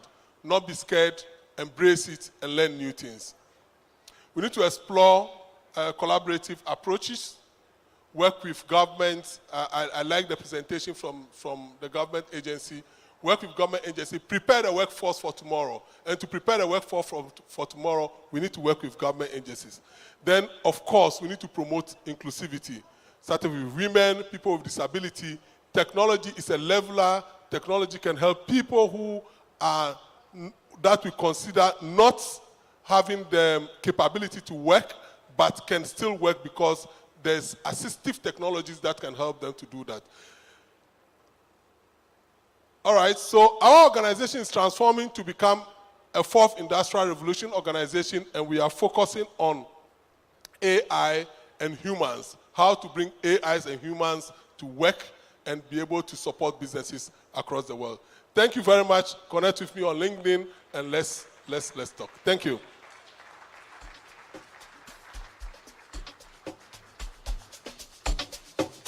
Thank you very much for joining us. Can we please put our hands together for him?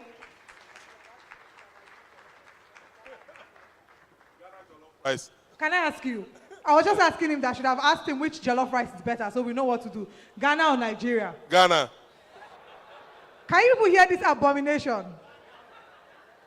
Okay, how many of us have tasted Ghana jollof? I'm raising my hand. Okay, great.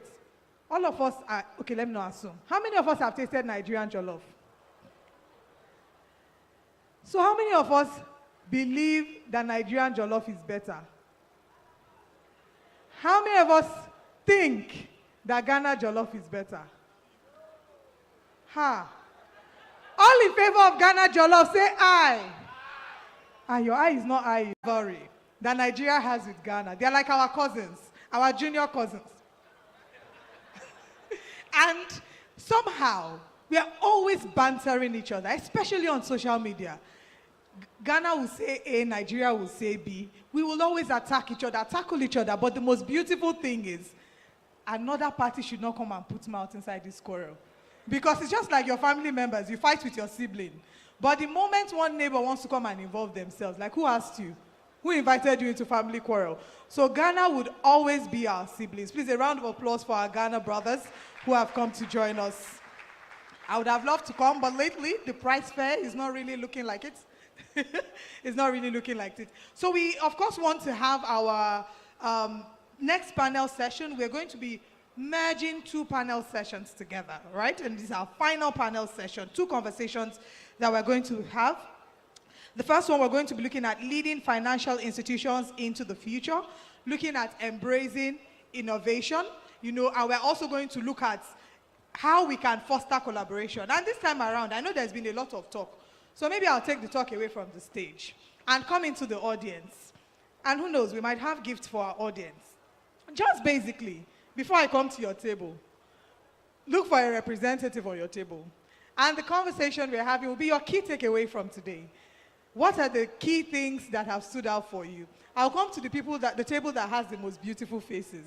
Please, our guests, our VIPs, please pardon me, you have the most beautiful faces. The table that has the most beautiful faces except this table. All right? So I think I'll come into our audience and find out what our key takeaway, even if it's one thing that stands out for you the most. And you know the good thing about things like this, the moment you start walking into the audience, everybody's looking away and pressing phone. So I will come to the people that are pressing their phone. No, let me not look at her. Hello. Hi, good afternoon. What's your name? Anna.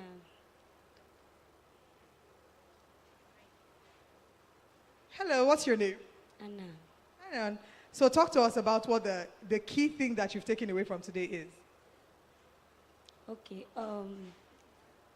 So in sessions here today so far, I've been able to gather that the key skills that are required for the future is for us to have a digital skills, is for us to be able to embrace AI, which we should understand that is not going to take away our job, but this is going to help us to leverage more into the technology and to the future building. Then I also look into embracing the chat box. Okay. Also, investment synergy, I was able to gain something about investment synergy. We should not wait. We should start now. So we can get our returns, our results now. And we should not procrastinate about that. So in terms of technology leveraging, to investment, to embracing AI, then to the future technology that we look up to more than where we are in Africa today. But we are hoping for a better future in the next 5 years and 10 years ahead. Thank you. Can we please give her a round of applause? CWG, Texcellence team, when we need our next speaker, please, we have a speaker here. At this point, I almost gave her the stage for her to go to. So which side of the hall should I go? You see, I like people that volunteer. That just raise their hands without... Can we please give him a round of applause first for that? These are the people that used to come out first in the class, right? That when you are thinking, what is the answer to number 3? They've already asked extra sheets, sir. My name is Michael. Okay. Good afternoon, ladies and gentlemen. So I think the key takeaway for me is the line I met when I walked in, that payment is partnership.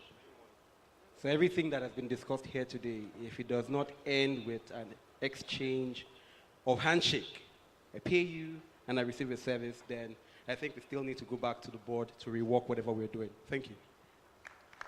A round of applause for him. Thank you so much. So now that we've heard from this, or does anyone from this side of the hall want to volunteer again? Ooh, this is the side where, you who are angry on this side of the hall. I love it. Good afternoon. My name is Haditola Hobioma. I'm a lawyer.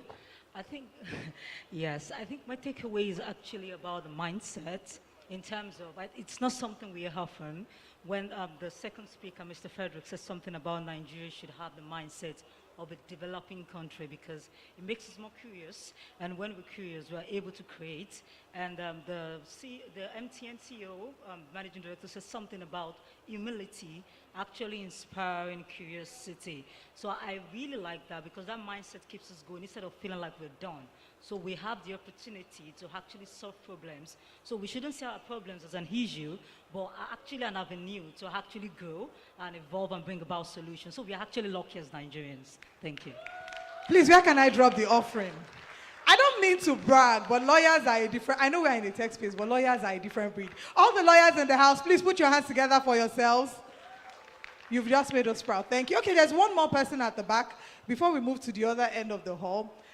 And again, all these key takeaway, all these key points that we've been sharing, we just want to please ask, share it on social media. Let other people get to see and learn as well. So when they hear that there's Texcellence 4.0, they'll be willing to come. You're a fourth person, right? Great. Good afternoon. My name is Dapo. So under investment synergy, my key takeaway is that we should invest in what we want to achieve, that we should not wait till tomorrow because our tomorrow starts now. Then that we should encourage synergy within the private sector as well. Then don't wait, that you should start now. Thank you very much. A round of applause for him. He said, don't wait, start now. And I'm sure that that's a message that all of us can resonate with. I think finally, let's even take someone from that side of the hall. Can somebody please, I love it. Somebody has raised their hand from that side of the hall because I was wondering, it's like all the active people are on this side of the hall, but it seems I'm wrong, that there's somebody to prove us wrong and make us feel that at least this side of the hall is involved. Any other person on this side of the hall? Now I'm seeing 6 hands, 7 hands. All right.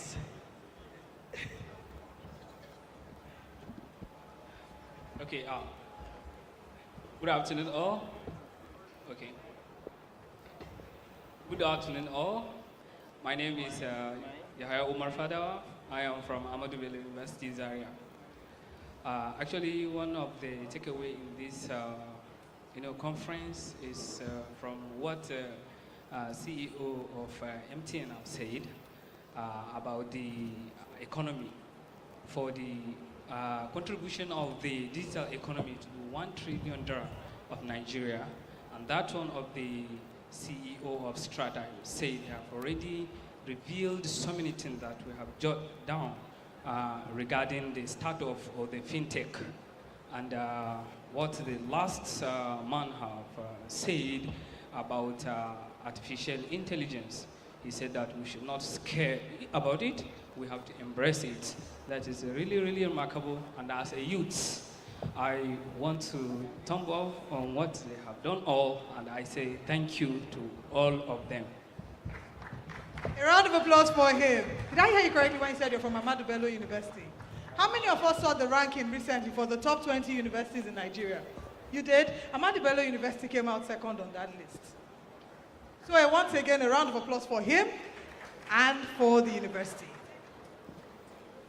And now we have the big panel session, which is our final panel session for today here at Texcellence 3.0. As has been the tradition, I'll welcome the moderator for this panel session and excuse myself kindly from the stage so the moderator can take us through the conversations this afternoon. But once again, thank you to everyone who has stayed back, and we hope you've enjoyed the finger food that we've brought your way and the breakfast. We promise the lunch will even be more exciting. To lead us through this panel session, I'd like to welcome Kate Ifatu Daniels, Senior Manager, Enterprise Go-to-Market at MTN Nigeria. She's a dynamic leader in marketing and communications with over 18 years of diverse experience spanning telecommunications, retail, healthcare, and the creative industries. Throughout this journey, she has consistently driven growth and brand equity by crafting high-impact strategies and implementing innovative campaigns that resonate with target audiences. With a proven track record, both established organizations and startups, she has demonstrated a remarkable ability to shape and execute marketing strategies, spearheading efforts that align with business goals while optimizing operational efficiency. At MTN Nigeria, she oversaw the communication strategy for the acclaimed Man in the Box campaign. How many of us remember the Man in the Box campaign? It was everywhere here. Guiding it from conceptualization to execution and setting new industry benchmarks. Please, a round of applause for Senior Manager, Enterprise Go-to-Market at MTN Nigeria, Kate Ifatu Daniels, as she leads us through our final panel session. Fantastic. This is the first time my native name will be called out. You're not Igbo, are you? No wonder. Okay, she pronounced that correctly, Ifatu. Good afternoon, I suppose, or is it evening, early evening? Good afternoon, everyone. So I'm told that the best is saved for last. That's what they tell you when they don't want you to feel bad. But it's all right. I trust we've all been taken care of. Nigerians, we love food, except when we pretend that we're watching our weight. So I've been told that 2 panel sessions will be merged. And so in light of that, I have merged the topic. At least I have the liberty to do that. Okay, so the topic now that we'll be faced with is driving financial inclusion and innovation in Africa. Disruption to evolution, the next chapter in banking.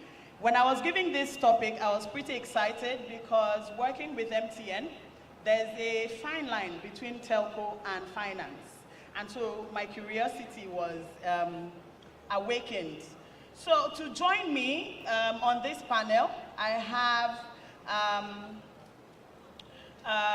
experts. I have a very expert-rich panel. And to join me on this panel, the first person I would be calling is Mr. Adeoluwa Akomolafe.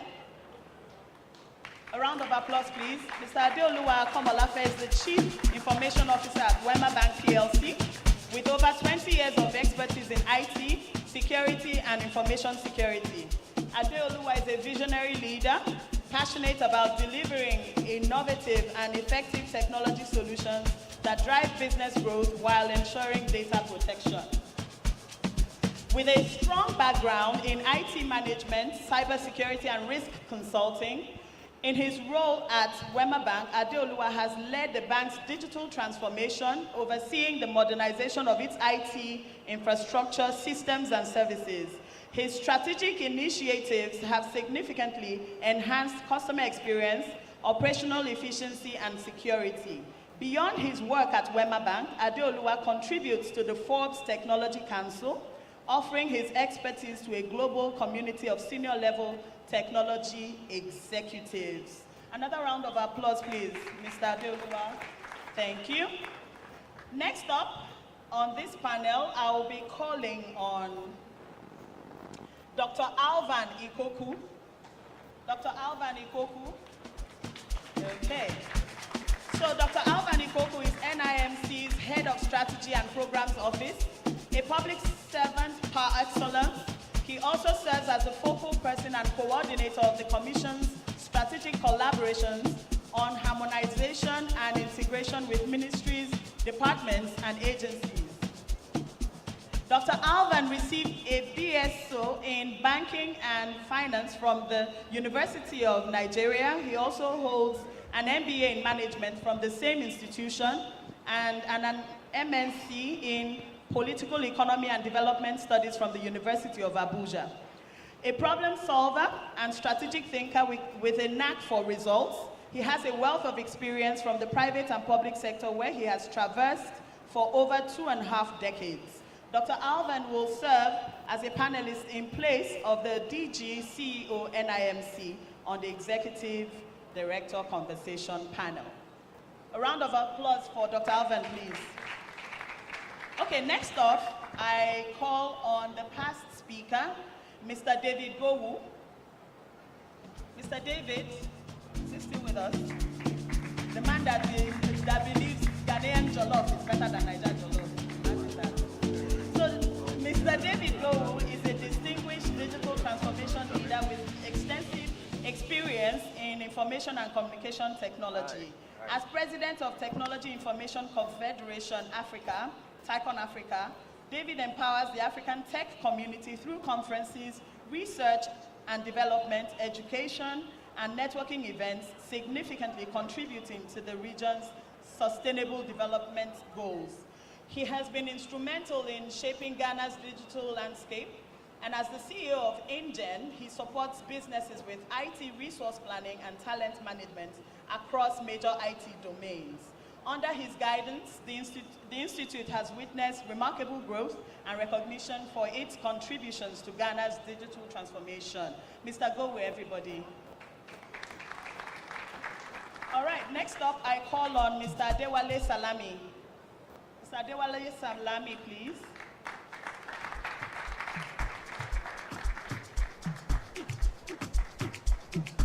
Okay.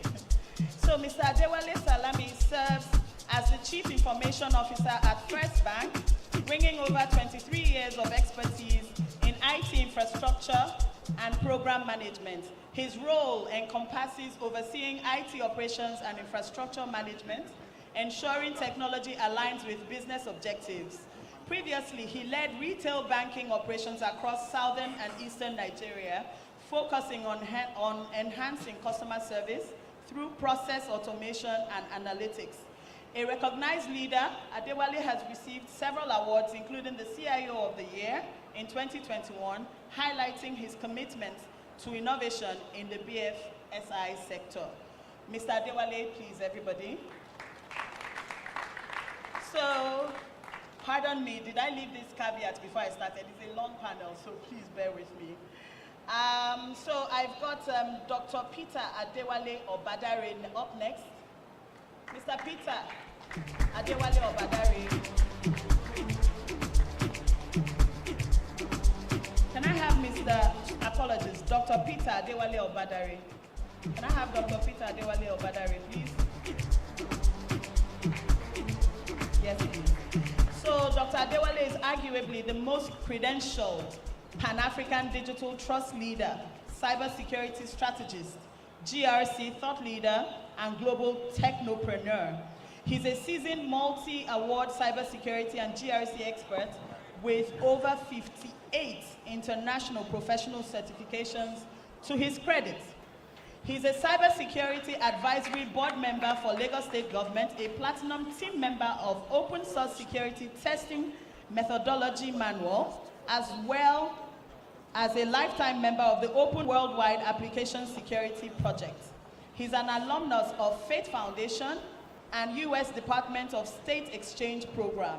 He is also a distinguished alumnus of executive education at Harvard Business School, Harvard School of Government, MIT Sloan School of Management, MIT Professional Education, and Oxford University. Welcome, sir.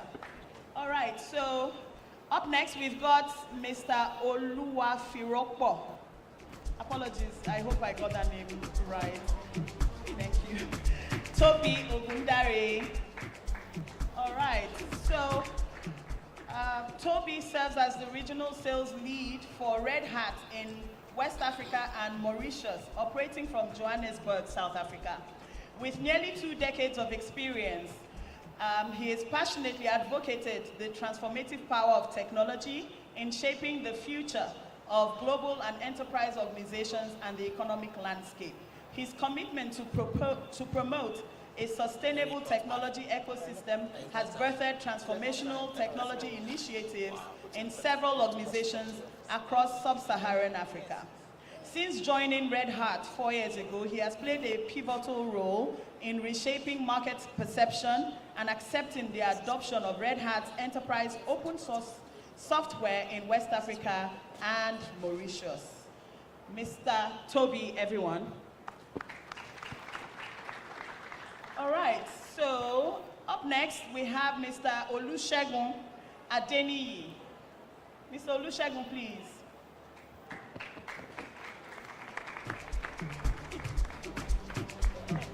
So we have Mr. Olusegun Adeniyi, a seasoned professional with extensive global/multicultural and customer-facing experience honed through various roles including sales consultancy, technical project/account management, and professional services consultation. A highly driven and results-oriented leader, Mr. Adeniyi specializes in providing strategic technical guidance and leadership. With a broad practical understanding of diverse technologies and products, he has contributed to both established companies. Mr. Olusegun Adeniyi, please. Okay, last but certainly not the least, we've got Mr. Babagana Digima. Mr. Babagana Digima, please. Okay, Mr. Babagana Digima is the head New Media and Information Security of the NCC. I have to be careful. I'm speaking to someone who regulates the company I work with, so I have to be very careful. He was a one-time deputy director and team lead at the indigenous telecom sector. He has also served as senior manager, infrastructure project, NCC. As far as 2009, he has been a crusader and a champion for change at the NCC. I can testify to this. Welcome on board. Ooh, blessed is she amongst men. Welcome on board, everyone. So let's kickstart this, shall we? Okay, let me take my seat real quick. I'm told I have, oh wow, my time has started counting. All right, welcome everyone. And thank you for joining us, especially those of us that joined at such short notice. I'm going to kickstart this conversation with just a few lines I have here, right, for everyone's benefit before we dive straight into the questions. So we are all aware that the financial industry is undergoing a monumental shift. And this is fueled by digital disruption, changing customer expectations, and rapid technological advancements. Banking, as we know it, has been evolving rapidly. And today, as we explore how this disruption has led to an evolution, redefining the banking industry and what the future holds, we have before us industry leaders who are not only navigating these changes, but actively shaping the future of banking. So on this panel, we will be starting off, if you don't mind, I'd like to stand, if that's all right. So I'd like to kick off my question first off to you, Mr. Adeoluwa Akomolafe. I hope I didn't miss that. Okay, so, sir, Wema Bank, as we know it today, champions digital banking, innovation with, digital banking innovation with Alert. How has this digital-first approach influenced your strategy in staying competitive and future-proofing the bank? Okay. Good afternoon, everyone. Wema Bank launched a lot in 2017, the first fully digital bank in arguably Africa. I think we should get a clap for that. And I think we sort of drove a change in the FSI space in Nigeria. You know, it gave birth to all the fintechs, and all the noise you see today was as a result of that bold initiative by the executive management of Wema Bank then. Now, what has that done for us? It's given us some head start ahead of everyone. We understand digital. We understand technology. We understand the need for it. We understand how it impacts our customers, how we can use it to drive financial inclusion, also how to drive security on tech products. So really, we are ready. We've been ready for a while now. We're basically leaders in this space. We work with a lot of these fintechs, one as partners, and also helping them to also drive their business. They're not as regulated as we are. So partnering with them also helps them to understand how to live with regulations, how to secure their platforms, and also how to use their platforms to onboard and retain customers. On your question of how digital first has sort of helped us in the industry. Digital first, it's all about tech first, right? So we drive a lot of, almost all we do today with technology. There's a lot of digital transformation going on within the bank. Processes, a lot of automation, robotic process automation. We've moved from a typical example of ATM reconciliation taking hours to taking minutes with less error in what we get at the end of the day. So for us, we've been in this game for a while now. We understand tech is the way. We understand partnerships in tech. We understand how to secure the infrastructure. And we know what partners to work with, where we lack the necessary skills to do certain things we need to do. Thank you. Thank you. Thank you very much, sir. And you're very correct. Digital actually is the way. Even if at all we didn't want to go digital, COVID made sure we all went digital, whether we liked it or not. Thank you very much for that, sir. So I'm moving on to Mr. Adewale Obadari. The move towards digital banking has exposed institutions to new kinds of cyber threats. What are the most critical security protocols that banks need to adopt in this era of disruption to ensure resilience? His mic, please. Hello?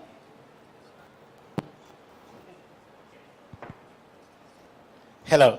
All right, so good afternoon, everyone. I'm still standing on the existing protocol.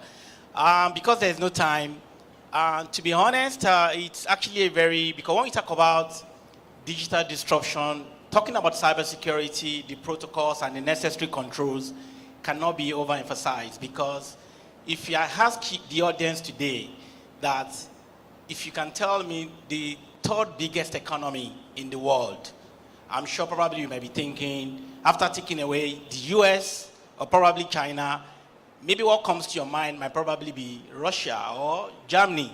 But guess what? The third biggest economy in the world today is actually this a country called cybercrime. Cybercrime, you can Google it. This is actually as a result of research done by a company in New York called Cybersecurity Venture. They discovered that by the year 2025, just a few months to now, cybercrime is going to cost the world $10.5 trillion. So now, why am I giving these statistics? Because before talking about the protocol, it is very essential to know the what of not doing the right thing. Because each time we're in the room and we're talking about innovation, disruption, most of the time, similarly, for us in cybersecurity, we think the innovators, the technology people, with all due respect, are similarly proud because they think about the technology alone. And why am I saying that? Imagine a car today without a brake. And that's where cybersecurity comes in. Because whatever disruptions, whatever technology platform, I'm trying to rush my thoughts because, and I'm going to give an example also. I remember when ChatGPT was launched, there was nothing, it was almost like ChatGPT is going to cook Nigerian jollof, right? Which is good. But guess what? As novel as that innovation is actually still today, but guess what? You find out that basic security protocols were actually not followed. In fact, if you Google right now, you notice, in fact, by June 1st, 2023, how many of us knew that ChatGPT was hacked? There was a data breach on ChatGPT. Believe me sincerely, but people didn't know. This is the same, why everybody's talking about AI, innovation. So what's my point? My point is, and as I still speak, if you want to fact check me, you can check, as simple as even implementing password policy, which is very basic. On ChatGPT platform, if you download your ChatGPT today, you find out you can use 1234 as your password. Yeah, as your password, 1234. So what am I saying? All these big innovations, there is a need because guess what? Any system can be digitally invaded. And that means any system can be hacked because of 4 factors. The architecture of the system, architecture, design, implementation, and operation. So if all of those 4 factors are not properly in place, believe me sincerely, because I've seen platforms that as a penetration tester, we tested a platform in an organization, a digital platform to do bulk payment. And we did a protocol test to see how these applications were supposed to perform. And guess what happened? When we put all our tools and we discovered that, basically in arithmetic, there's what is called the logic test, the business logic test. To cut the long story short, we did minus 10. This application accepted it because talking about security protocol, it means that because all of these innovations, application, whether it is APIs, mobile banking, mobile wallet, whatever name you call it, believe me, they are programming. They are is a result of programmers, developers. So these applications, we did minus 10 billion. In arithmetic, logic is a logic test. Minus is what? It's plus. And there is a basic protocol in programming that no programming application should accept a negative integer. But sometimes, because of, the quest to go live, the quest to, we have 1 month to go live on this, the business people comes and put a lot of pressure on the developers. And this application, we created 10 billion naira. Honestly, the head of, I'm rushing my thought, the head of application was like, what do you mean you created 10 billion? I said, yes. And because this is the virtual money that we have created. But guess what? It turns to real money. Because in accounting says that for every debit, there must be a corresponding. But in hacking, there must be credit and no debit. And you what? Honestly speaking. So why? Because of vulnerabilities within the system. So when we create systems and we don't follow a leverage on standard like OWASP, Open Web Security Project, those, top 10 OWASP, follow secure coding. All our developers, the innovators, must learn how to leverage on standards to do the right thing. Because it's about, are you doing the right thing? Are you doing them the right way? Are you getting them done well? And that's the only way you can make sure that you build secure platforms that will not be hacked. Thank you very much. Well said. All right, Engineer Babagan, I'm coming to you, right? Stemming off of what he just said, what advancements in technology? I mean, today we've got all sorts of information, database, BVN, NIN, and all whatnot. So what advancements do you think in technology could significantly enhance fraud detection and prevention in banking? Well, thank you very much. There are, like as mentioned, the number one thing is, of course, to always look at the point of view of the security protocols that you put in place. And in every situation, of course, there are lots of scenarios, so many risks. Apart from the cybersecurity risk, for example, there are also operational risks because so many things depend on technology. And in all cases, all these situations, you have to look at the attendant solutions that are coming with it. And it boils down all in all to cybersecurity. Because you look at, if it's an operational risk, for instance, where your systems go down, if you look critically at it, you have to look at still the computer systems or the digital systems behind those situations. So it's very difficult to say this is the particular solution, but if you look critically, it's always the digital aspect, the technology aspect. So there's no one simple solution for it, but it's going to be general. And I agree with him because you look at it from every other point of view. If it's, for example, even from personnel point of view, the security people you have at the back end who are taking care of those systems, they're also a risk, and those are things that you also need to put an eye on. I don't want the banking industry to see the men behind the system or the people behind the systems as just peripheral part of the banking system. No, they are part of your core solutions because they man the systems, they take care of it, they provide your backups, they guard you against threats and things like that. So you have to take them as part of your core banking system. And the solution you give, especially for training, is something you also have to keep at the back of your mind. Recently, 2-3 years ago, when the JACPA syndrome started, I knew that there are some banks that even had to give you an undertaking as a IT staff, that if you want to go, you still have to work for them online for 6 months, because they can't just simply replace you, and we don't have the manpower, the significant manpower, especially for cybersecurity and some of the IT functions. So they have to give you that. So if you are looking at it overall, there's no simple solution, technically, and AI has compounded things, and people now create bugs with AI, which sometimes, before you need to be a techie to do that, but now there are AI solutions in the dark web that can create such things. So generally, there's no simple solution, to be honest. There's no simple technical solution, but it's an overall thing. You have to look at all the stratas of your operations. Thank you. All right, thank you, sir. So while you were speaking, a thought came to mind. For a whole lot of conferences I've attended, even today it was mentioned, and I think that quote can be credited, I'm not so sure, can be credited to Bill Clinton, America's former president, where he said, what moves the world now isn't competition, it is collaboration. And so in that vein, Oluwafiropo Ogundare, as consumer trust shifts towards digital platforms, how can banks and fintech companies collaborate to maintain trust and enhance customer satisfaction in this increasing digital landscape? Yeah, so that's a very critical question that comes on the back of most of what each and every one of my fellow panelists has touched on.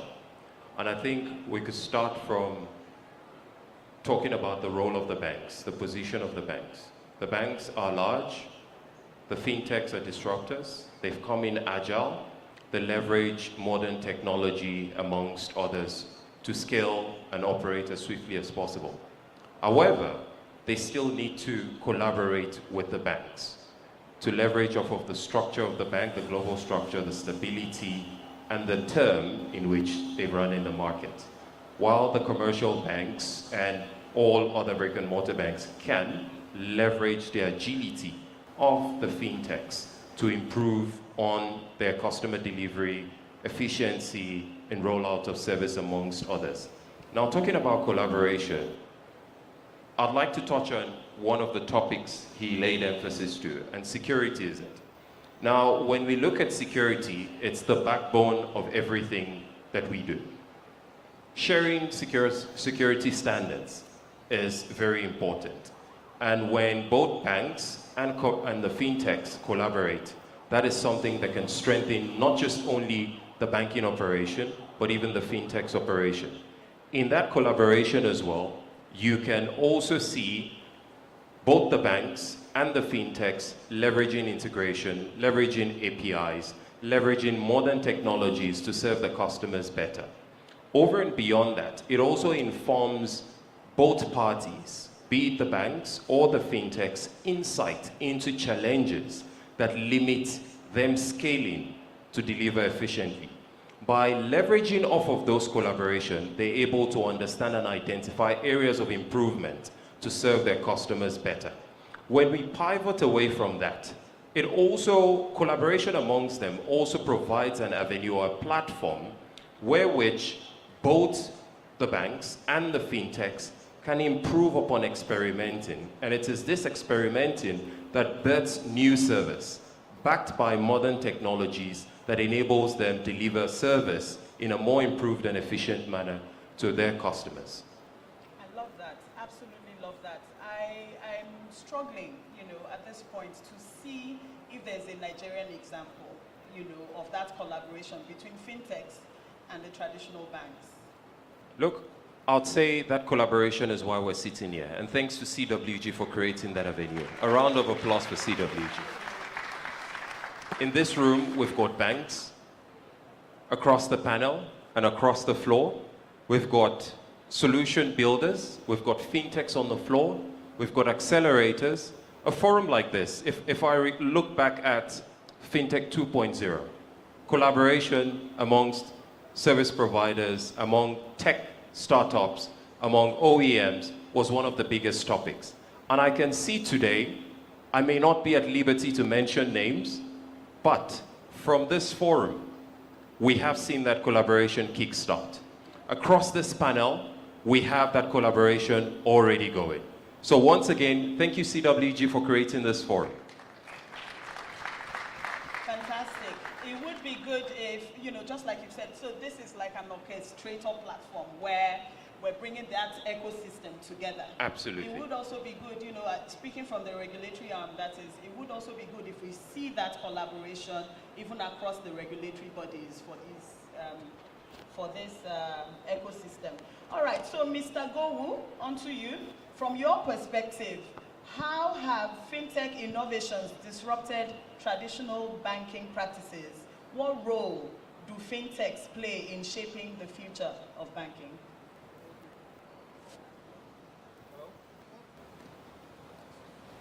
Hello? Yeah. Thank you very much. I'll first give this analogy. When we started this in Ghana, in the beginning, even telcos thought that the fintechs, they are kind of part of their solution until the regulator, the Bank of Ghana, came in and said, wait a minute, these are financial services, these are not telecoms. The same way, we have to get to a point where the established financial institutions, which are the bank, they are great. Normally innovation starts from outside establishment.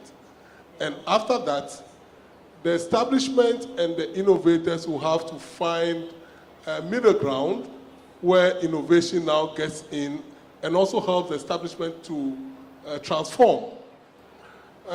In Ghana, we're beginning to see a lot of collaboration between the fintechs and the traditional banks. We also seen a lot of handshake between our regulators, those who are regulating the technology part and those who are regulating the financial services. But one thing that also worries me is that we don't see a lot of cross-border collaborations, because fintech is also about numbers and the ease of doing business. But we need to get to a point where the collaboration and between the fintech and the banks is not only intra, but also across borders, so that it becomes very easy for people to transact businesses, whether from fintech to traditional bank or traditional bank to fintech across borders. And that is what will really get us going. Fantastic. I couldn't agree more. Dr. Ikoku, on to you. So do you see your industry adopting technologies like AI and machine learning for identity management soon? Thank you very much, Kate, and thank you, CWG, for providing this wonderful platform. To agree to that now would be somewhat belated because my industry, my agency, the National Identity Management Commission, is already on it. We have adopted AI and ML. We need to step up, no doubt about that. And you'll agree with me that in doing so, it has to be done in a most responsible way. Because if there isn't that discipline, then it will also erode trust, which is obviously the basis for financial operations, you know. So that is already ongoing. We don't have to trumpet that at the NIMC, but we are already enjoying the benefits of AI and machine learning. Thank you. Thank you. So on the back of that, since you already are in the flow, on the back of that, what opportunities or challenges arise from integrating identity management with fintech solutions? Well, the challenges only exist with the players. The challenges exist with the stakeholders. As far as their mind can go, we would have those challenges. However, I would like to mention that there is a challenge of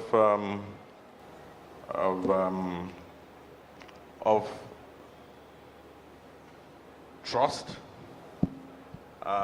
There is the challenge of data protection and data privacy, maintaining that as optimally as possible. And so we need to take steps, very conscious steps. We need to be deliberate about it and ensure that none of such flips over in such a way that it becomes an embarrassment to the identity management industry as well as the financial industry. It's very important that we maintain all the possible trust that we possibly can. Let me also mention that we're 111 million unique identities in the National Identity Database warehoused by NIMC. That should excite just about every stakeholder in this room, okay? And I'm certain that since this is an incubation for collaboration, that we would definitely want to think outside the box and leverage on it. The financial industry, as robust as the infrastructure and technology and efforts have been, it is still nevertheless limited. The penetration to all nooks and crannies in this country is still a source of concern. There are perhaps more unbanked Nigerians than there are banked Nigerians. And whereas in the National Identity Database, the reach is extensive, and we can actually leverage on these opportunities and open up more products and services to the reach of perhaps today's unbanked. So thank you once again for this opportunity, but I think it is beyond talk. We've talked enough. We talk too much in Nigeria. This is the time for action. Thank you. I agree. Thank you. All right, so Mr. Adewale Salami, on to you. From a tech infrastructure standpoint, have you ever attempted integrating emerging technologies like AI, blockchain, and what challenges, if you have, that is, what challenges do you face when integrating said technologies into traditional banking system? Okay, thank you. Thank you for this opportunity. Yes, we do. We have, and we've attempted it. We've got a couple of use cases which we have actually done. Yes, and we've actually played with it, either directly alone or with partners. But specifically to challenges, yes, challenges exist. Traditionally, and for incumbent players like us, we have these legacy system challenges, and I will quickly explain. This technology that you mentioned, blockchain, AI, they are they work well, they are cloud native applications. Yeah. But for incumbent institutions, we still hold on with all our on-premise, traditional, and all those stuff. So integrating them into the existing applications without causing issues, without causing security challenges, and passing through the rigorous controls and all those ones, that's the biggest challenge. And because the understanding is actually not there. That's number one. Number two, for banks, we like to be able to predict what is really, really going to happen. And we want to walk back. And this is another challenge when you're now talking of generative AI, where you now have a system that can make a decision, not that you have programmed into it. We really do not want that, because even if regulator comes, we have to replay it back to the regulator. So when you're thinking of use cases, we really want to be exact science. If you have a balance with me of 1,538,001 kobo, really, we really want that 0 kobo to be there. We can't be looking for 0.1 kobo, because that's the biggest issue that we're going to have in reconciliation. So we cannot do roundup, we cannot do estimates. That's actually another challenge. The third challenge is also because these are new technologies and our regulators are there, at times maybe based on convenience, and we've seen it here. Some few years ago, maybe 1 or 2 years ago, we've seen everything that where we have actually mistook blockchain for the blockchain for the cryptocurrency, which are quite different things. So when you now say, oh, I want to implement blockchain, what current comes to the regulator's eyes there? Oh, it's Bitcoin. No, we cannot go into Bitcoin. So that's another very big challenge with Romney. And we like to actually play safe, because the license is actually at stake. So we really put that one in there, out of that one. The change itself, how will it be perceived? But the biggest change is actually the change management we do. So we both have technical challenges and also the change management part of it. That's the people challenge part, and it is actually part of that. But we really cannot run away from them, sincerely. It's easy for us to see technologies, what the technology has done. We all know that banking runs on technology, and technology is banking now. We cannot run away from it. We know the promise that, we know the hopes that actually, all these ones that's actually coming there, and we know that the future, the game changer is really this technology, most especially this blockchain and AI and all those stuff. So it's something that we have to do. And we are luckily that all of us are sitting down together, regulators, internal, and even we're doing a lot of sensitization, a lot of education. Directors are going on training, they're being exposed to this. So also the bank staff is there. So it's a big challenge that we all need to be overcome and use it as an opportunity for better value to stakeholders. Thank you. Fantastic. Which brings to the fore the fact that collaboration is key. Absolutely. All right, thank you very much. All right, Oluwasegun Adeniyi, this question is for you, sir. As the banking landscape continues to evolve, what emerging trends do you think will redefine how banks operate and interact with their customers? Thank you very much, Kate. I think very interesting question. Good afternoon, everybody. I'm going to take this from an angle of customer experience rather than technology and trends. And the reason for that is technology is a tool to help us achieve business requirements. And the use case that I think is very interesting and one to watch out for is balancing personalization with privacy.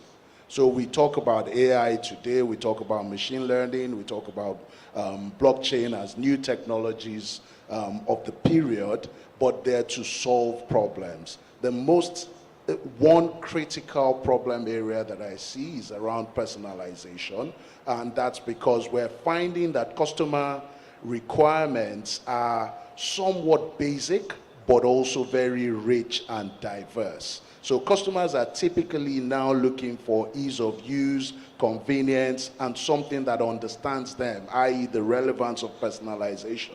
But the real challenge is, as I continue to utilize technology to create personalized experiences, when do I cross the line of privacy? And that's the challenge that I think is ongoing between integrators, innovators, fintechs, and financial services organizations that we need to watch out for. Fantastic. Thank you. Thank you very much. Okay, so as we wrap up, right, I want to, this question is actually for 3 people. So I'm going to ask the question and then call on the speakers. So if you could look 10 years ahead, right? I think it was Mr. Colwood that spoke about being here 19 years ago, how he came here, where he is, what the evolution has been like. So if you could look ahead 10 years, what do you envision as the future of banking in Africa? What would a fully inclusive financial system look like? I'm going to come to you again before I move on, sir. Yes, because it's key that we know what your vision is, right? You never can tell networking and all of that here. You'd be amazed what that vision will turn out to. I feel like I've been put on the spot there, but I'll speak a bit to my journey into banking. My background is pure technology. I got into banking because I met people that believe that the future of banking is about technology. I've been in banking now for a few years, and I realized that, yes, the future was about technology, and primarily just technology at that point. Today, as I speak, the future that I see is not only about technology, but also about people.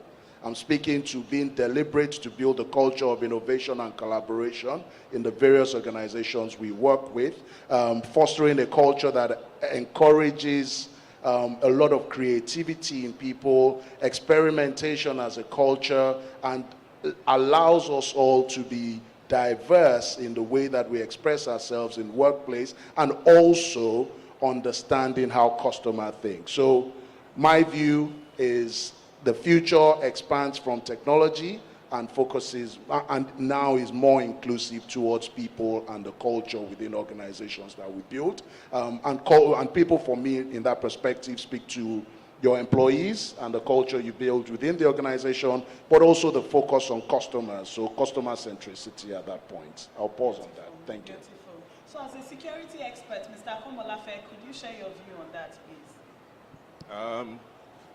What do we see in 10 years from now? Like Dr. Wale said, there's a bigger industry than the industry we're all playing in. The bad guys are not sleeping. And the use of AI has also made what they're doing a lot easier, right? So also tied to what Mr. Denny said around focusing on the customer and the people. It's important that we start driving security from the people rather than from the technology.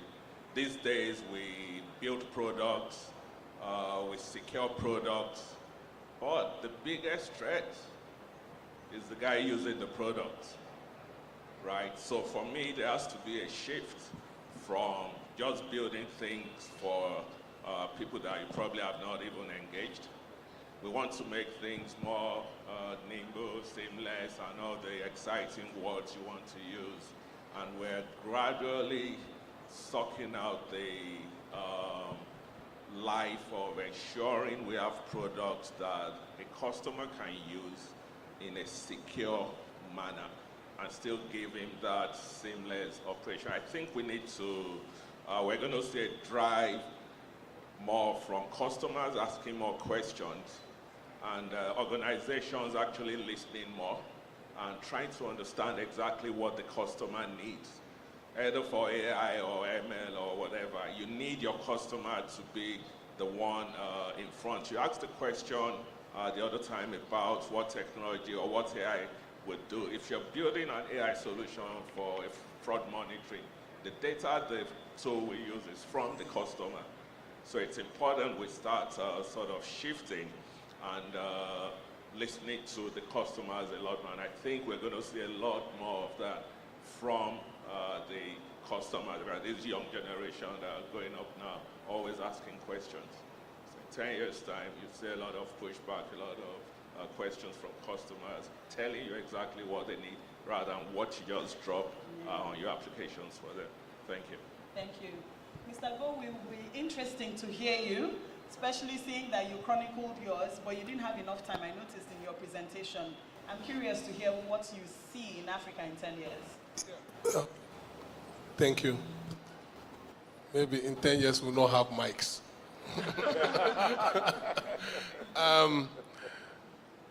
You know, our innovators today, they are typically people who jump off the cliff, okay, with no parachute, and hoping that by the time they land, they'll get some parachute, right? And sometimes they do, sometimes they fail.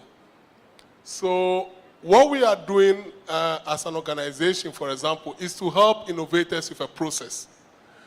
And in the morning when I was having breakfast with Fred, I was telling Frederick that there is a process that you can follow that will help to ensure that your innovation falls within regulation and also puts the customer first. And that process starts from your market research, discovery, try to know the customer needs before getting into developing your application that solves the customer's problem. Then you have to put in regulation whilst developing this application to be able to then come up with a solution. So what is going to happen, what my prediction is that we're going to have a platform where a lot of people will be able to play and come up with innovation. I've seen MTN trying to do that already with some of its platforms. But then there's going to be some rules because we need to develop our cybersecurity and regulation. Banking is a sector that is heavily regulated. So for innovators to be able to work in the financial sector, they must also understand regulation and factor in regulation whilst developing their product and application. In the future, money will change. It will change to something that, and it has always been changing. So we're going to have different ways of identifying what is financial service, but then they are all going to be playing on platforms. And when we develop our infrastructure and we secure this infrastructure through regulation and cybersecurity and data protection, we will then have the flexibility to be able to innovate. And there will be several types of fintechs and several innovations that we'll see. Thank you. Beautiful. Finally, I'm going to get a word from everybody.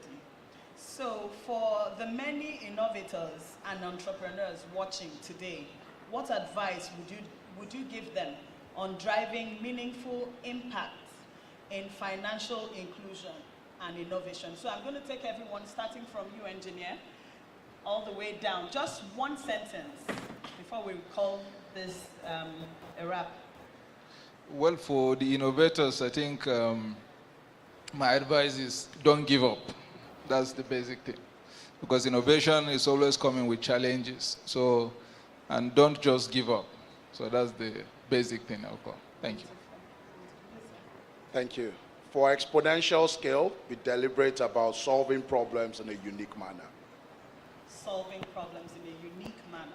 All right. Right. Be intentional about opening up your business for agility and innovation, because life would become more gamified, attract regulation, and will be security intense. Yes, Okay, Okay, so for innovators, I think the future is going to be decentralized. So because the future is going to be decentralized, it means that for me, I think banking will be what we do, not where we go. So because, which is going to empower the users. And when users are empowered, it means that there will be a lot of risk. So my word to the innovator is make sure that as we are building that innovative product, develop what I call a cybersecurity intelligent quotient. And what that means is you are building security by default into your platforms so that you don't lose all the money that you want to make. Thank you. Okay, for the innovators here, I really want us to focus on deepening integration and financial inclusion across Africa.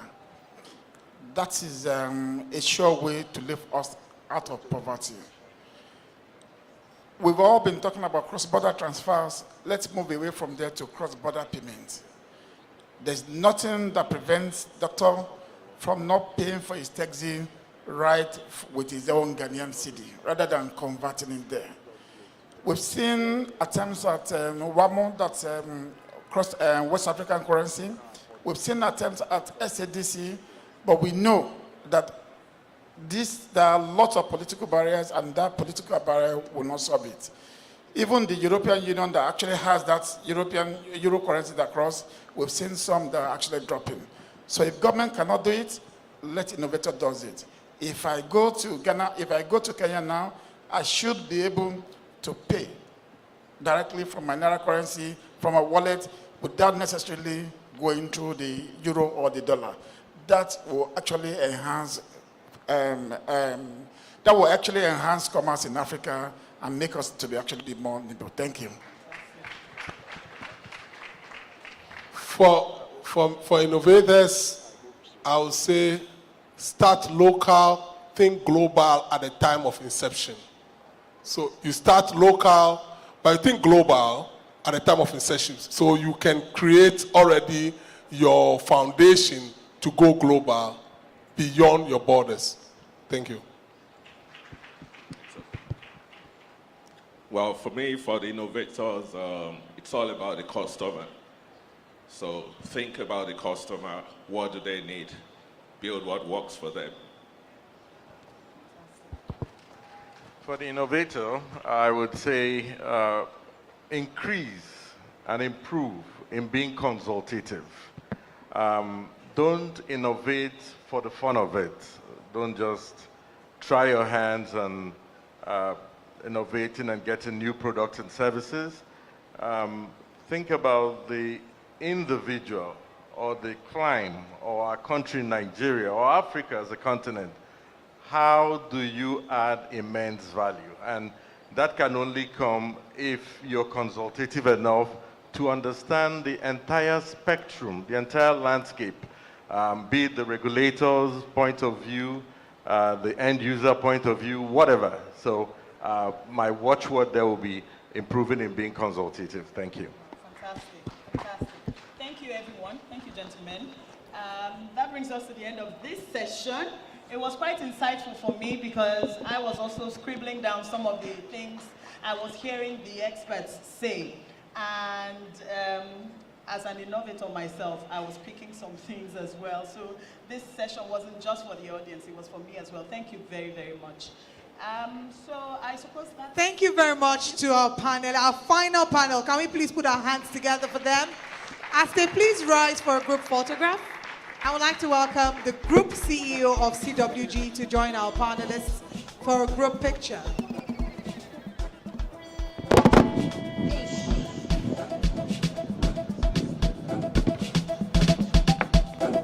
We promised that we delivered. Good news, the trays are starting to go around. It will get to every table. And right after this, we have a few clips to play before we bring things to an end, but one more presentation as we have food going around.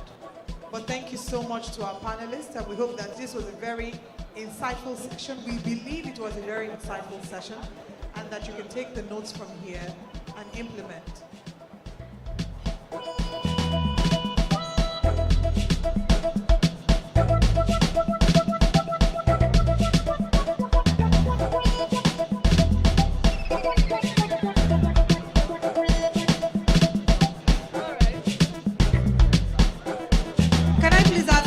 our moderator another round of applause. She did fantastic.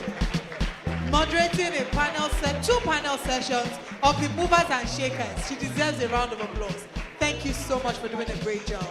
We have a few video messages whilst the food is going around, and then we have one final demonstration for today. But thank you so much to our esteemed guests for being here, to those who came from different parts of Nigeria, to those who came from outside Nigeria. We want to say thank you so much for being here with us at Texcellence 3.0. You certainly added color to our event.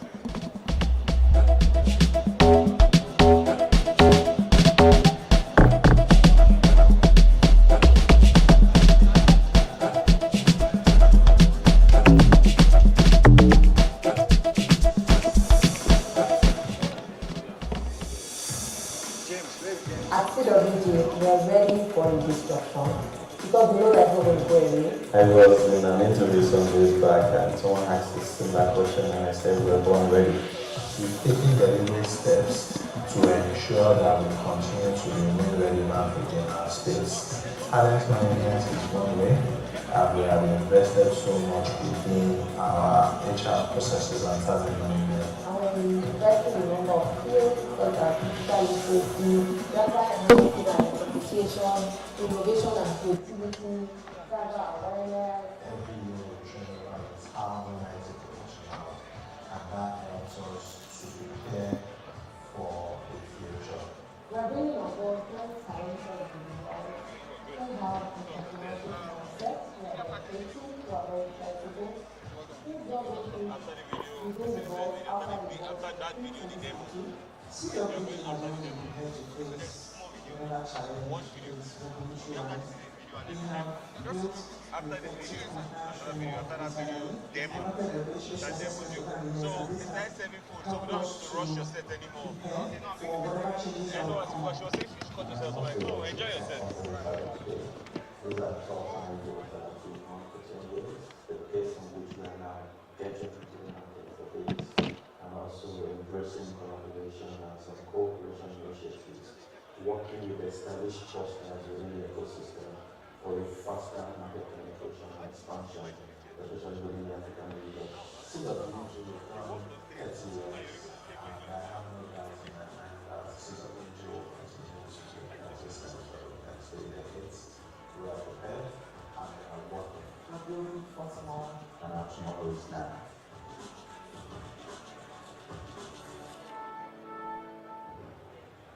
A car is a car. It's a car.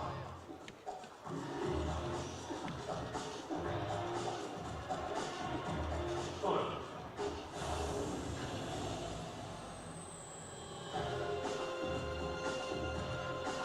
Four fires and a steering wheel. What's that, right? We turned it around. It's not A to B anymore, but A to B. A car is a car. It's a song.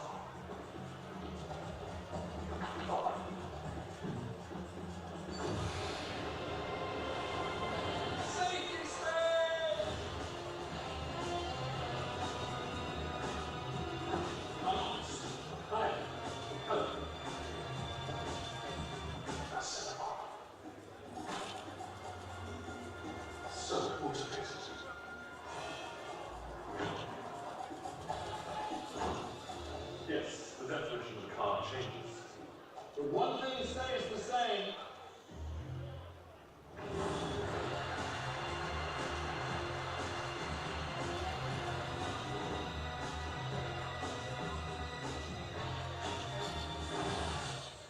It's a success.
right.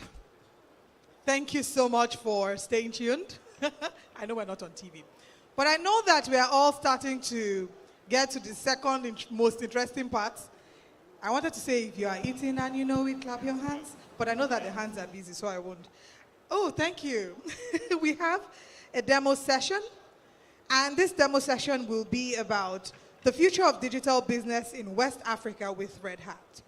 And joining us, you saw him in the last panel session. I'd like to welcome him again. Please, a round of applause for the Regional Sales Lead, West Africa and Mauritius, Red Hat, Oluwafirakpo Tobi Ogundari. A round of applause for him as he comes forward for his demo session. Can we please make the applause a little louder? I know we're eating. Thank you.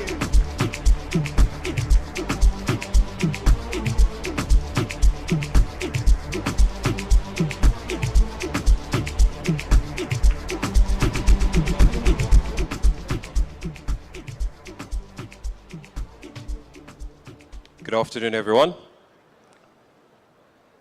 My earlier co-speaker made mention of the fact that he had the most difficult job.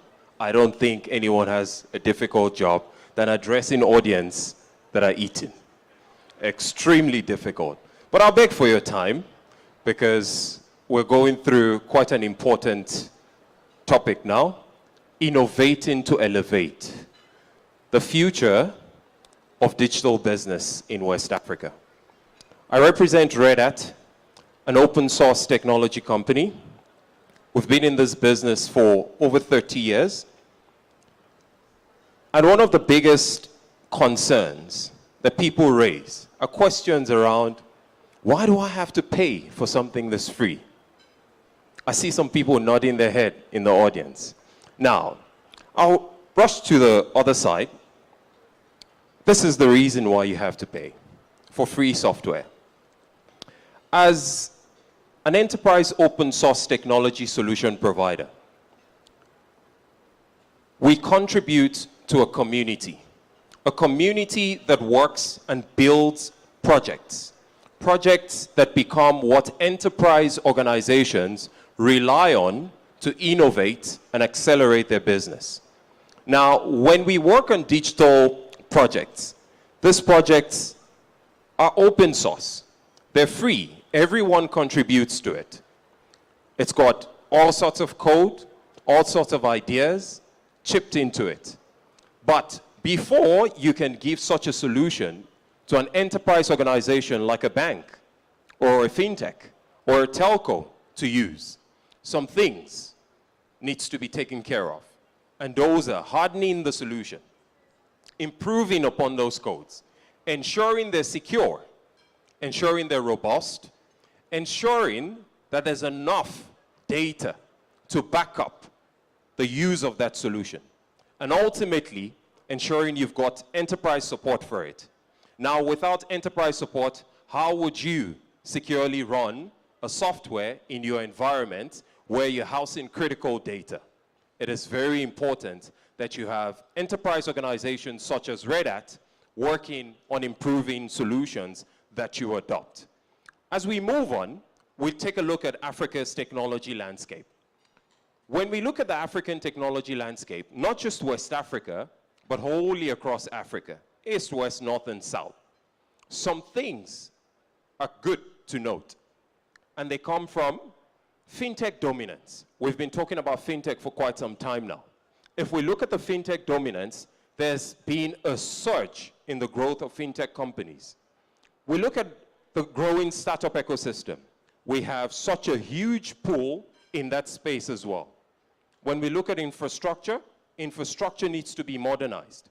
There's a lot of investment in that. And all of that brings about the government initiatives to improve upon policies and strategy that ensures that enterprise solution and technology that powers our businesses fully adhere to standards. Now, when we look at what has been done in the country as of today, we look at AI strategy policies and sessions going on. We hope and look forward to that framework coming together and becoming something meaningful. When we look at what we have at the bottom of the slide, we look at the digital tech adoption statistics in the country as of today. Internet penetration has surged.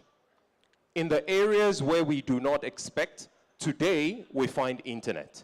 Now, all of that has brought about inclusivity in mobile technology usage. With mobile technology usage increasing, the customer demands are changing, because now we've taken services to the edge. There is demand to improve upon those services.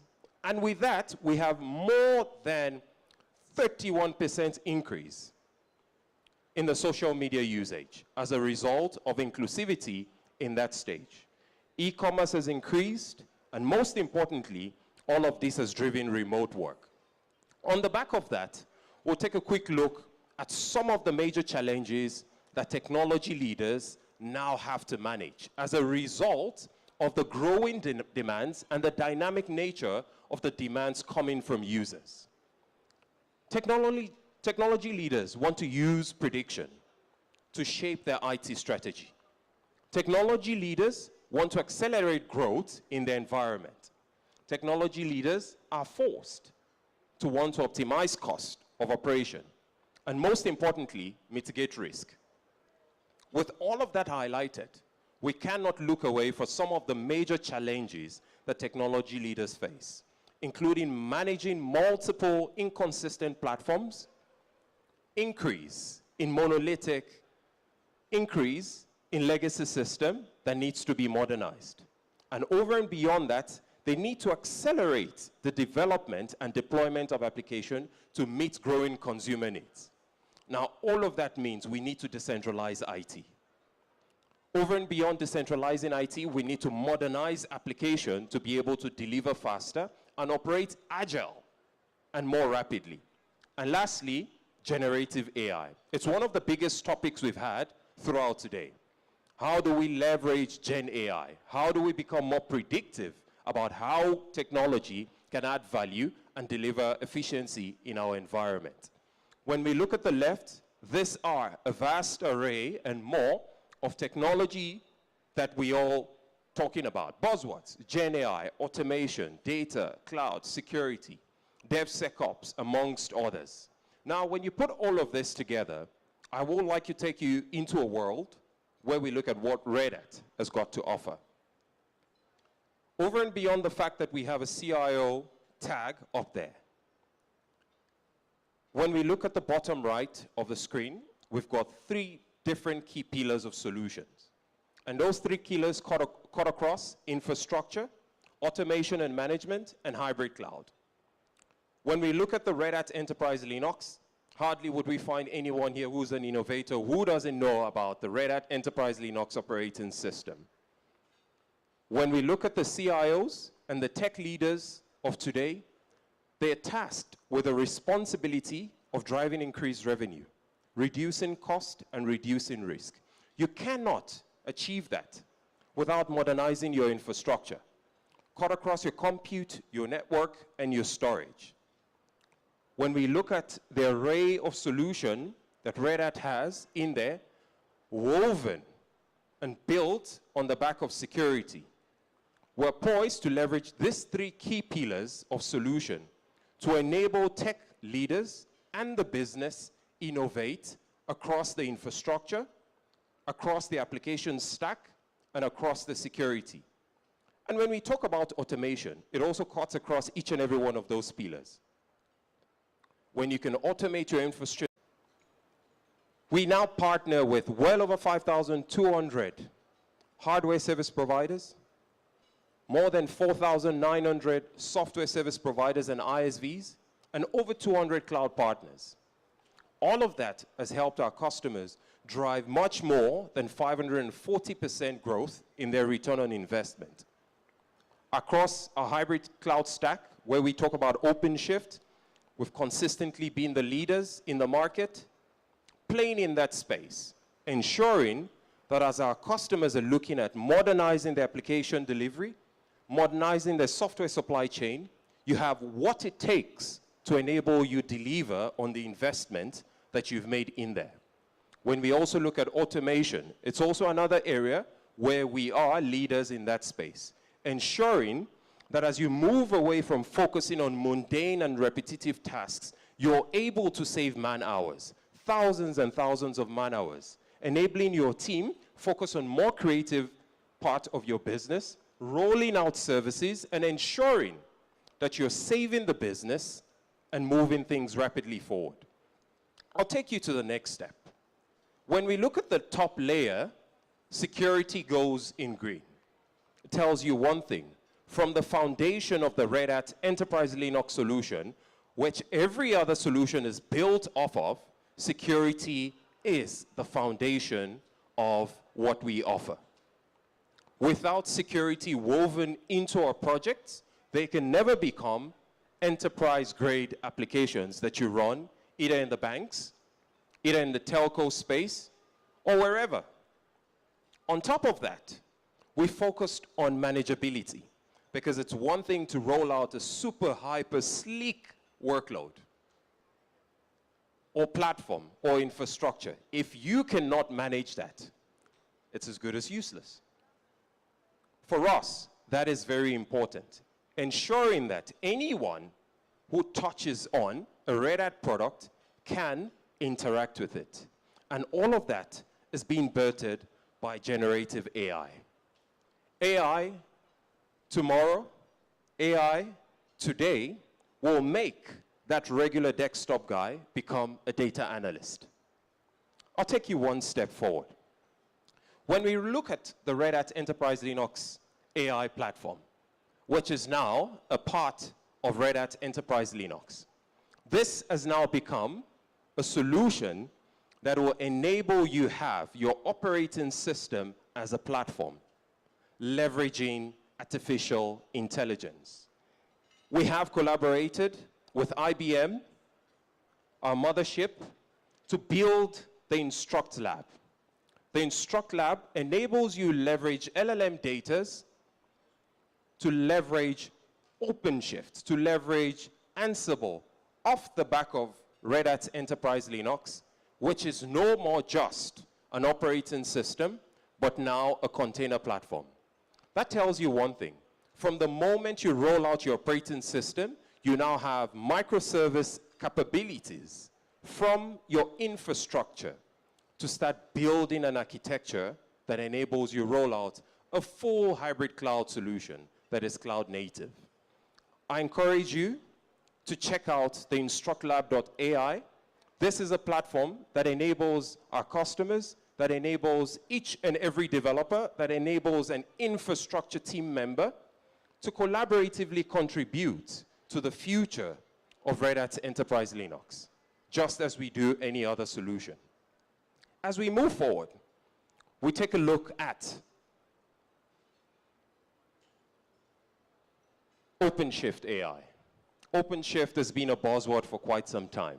As we look at improving upon the development and deployment of our application, as we look at moving away from monoliths to microservices, we have rolled out OpenShift. And on the back of OpenShift, we've now infused artificial intelligence, leveraging our partnerships with the likes of Starburst, with the likes of Dell, with the likes of NVIDIA, with the likes of Intel, and many others, to ensure that we're bringing the AI capabilities to your doorstep as you deploy and develop your microservice-based applications. Now, what has OpenShift AI brought to the market? It's going to definitely enable you model your development. It's going to help you serve and monitor how you develop and deploy your applications faster. The lifecycle management capabilities are also brought out to you to ensure that as you roll out your application, as you monitor that entire cycle, it expands on your DevOps practices. Ease of management. And with AI embedded into OpenShift, it makes it even more better, more improved for you to manage your resources. Without interaction, your OpenShift containers can now spin up and spin down resources as your application, as your resources are required. And if you look at the bottom left of the screen, in the wake of all the change to modern application delivery, modern application development, and improved software supply chain, we have OpenShift with Red Hat sitting at the top there, the top right corner of your screen, setting the pace above the rest of our competitors in the market. Moving forward, we take a look at, moving forward, we take a step into virtualization. Now, on the back of Broadcom's acquisition of VMware, I know I catch a lot of attention now. There's been a whole lot of debacle around increasing cost from between 300% to more across your virtualization stack. Now, OpenShift virtualization enables you to do so much more around your virtualization environment compared to what you would be left with sitting with the likes of your VMware environment. And quite a lot of people, a lot of CIOs, a lot of CTOs are looking at, where do I turn to right now with increasing cost? We're looking at OpenShift that doesn't just give you access to the virtualization layer, but more as a hybrid cloud platform. You have access to more features. You have a unified platform that enables you not just run cloud-native workloads, but even virtualized workloads packaged into a container and rolled out on OpenShift as a platform. Improved performance and stability, helping you reduce your cost and helping you eliminate the cost of investment on Red Hat Enterprise Linux. When you do invest in OpenShift for your OpenShift virtualization use, you no longer have to pay for Red Hat Enterprise Linux platforms that you will be running on it. It comes bundled free, spin up as you desire. That saves you tons of cost.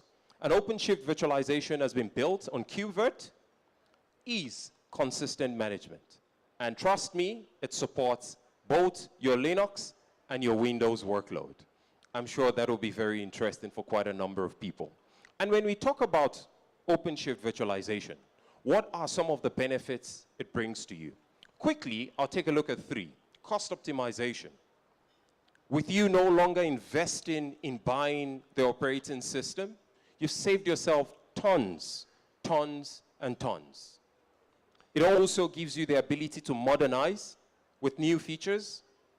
You no longer just have the virtualization layer, but you've got a full suite of a hybrid cloud platform.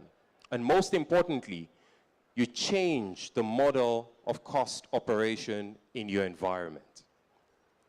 As we draw to a close, we focused on security heavily. And this just walks you through how security is built into everything at Red Hat. From your operating system, off of which, as I highlighted earlier, every other part of our solution is built off. From Ansible to Satellite to OpenShift to OpenStack, everything is on the back of Red Hat Enterprise Linux. And for each and every phase, we have security tied into that. That gives you some assurance, that gives you some confidence. When we move to the next step, we look at Ansible automation. As part of our partnership with IBM, we've leveraged our collaboration on the IBM Watson X to offer you Lightspeed. Now, what Lightspeed offers you in a nutshell is being able to request for processes in your automation tool without writing playbooks. In simple English, an execution of work will be delivered. Now, as I highlighted earlier, when you take a look at a regular desktop guy, there's an accident that happens somewhere. You take a picture, you roll it into your chatbot system. As a result of AI embedded into your solution, you find out that you can predictively tell your consumer or your customer that your vehicle that has been involved in an accident will cost X much to fix. And you can intelligently tell that person if you will be repairing that vehicle or you will be replacing it. Because with access to the right level of artificial intelligence data provided, before your client gets home from the accident scene, he knows if he's getting another car or if he has to get a car fixed. And that for you, efficiency, that for you, faster time to deliver service to your customer, and most importantly, a happy customer. As we draw to a close, this is just a typical example of how event-driven automation works, and these are just a few of the partners we work with to ensure that we can provide you access to a well-integrated system to deliver on your automation requirements. With all of that being highlighted, I'd just like to touch on a few key points. AI is definitely a generation-defining technology that has come to stay, and we will be spoiled for choices. Red Hat Enterprise Linux AI lovers, it lowers the barrier for everyone to contribute skills and knowledge, redefining organization construct and bringing down the digital divide. It also helps that, as we have spoken today, you're able to manage and modernize your virtualization layer with OpenShift virtualization, ensuring that modern Kubernetes platform are fitted into your environment to enable you transform at ease. Over and beyond that, I'd like to touch on a few words. It is important that executives adopt a tech-driven mindset. It is important that executives collaborate better. It is important that we leverage ecosystems as such to prepare a culture in our business environments that enables each and every role player within the organization adopt modernization, not just as technology, but as process that enables you move forward. Thank you very much. This is just a slide that shows you a typical set of customers that we work with, leveraging artificial intelligence that has just been brought into a solution set. Thank you very much. Thank you very much. A round of applause. Let's make it a little louder. Thank you, because he had a really technical job delivering his session whilst we were all eating. So thank you so much.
So now we fed your mind, fed your belly, so it's time to feed you with some entertainment.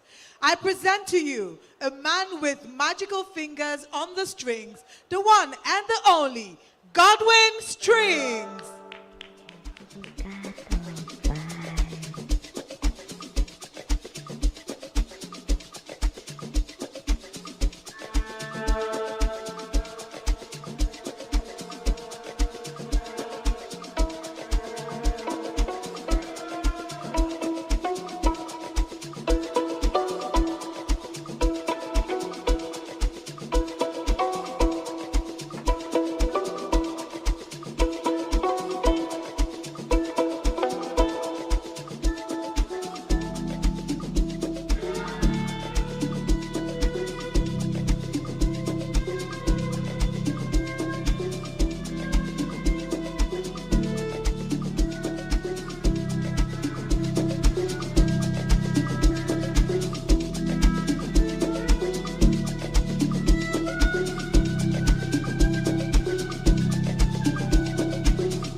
Twin Strings.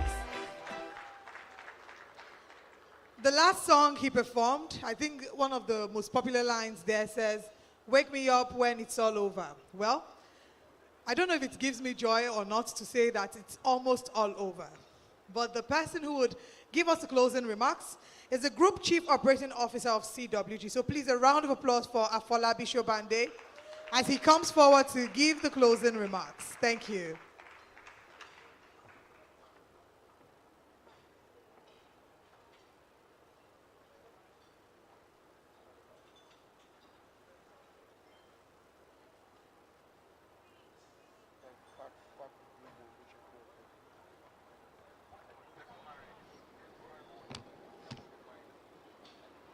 Hello all. Thank you for attending Texcellence 3.0.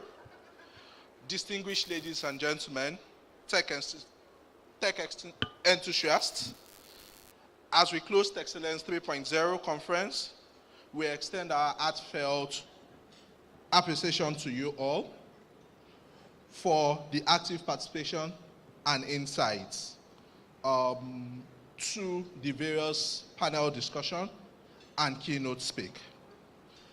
I would like to express my sincere gratitude to the esteemed guest speakers, panelists of this excellent event.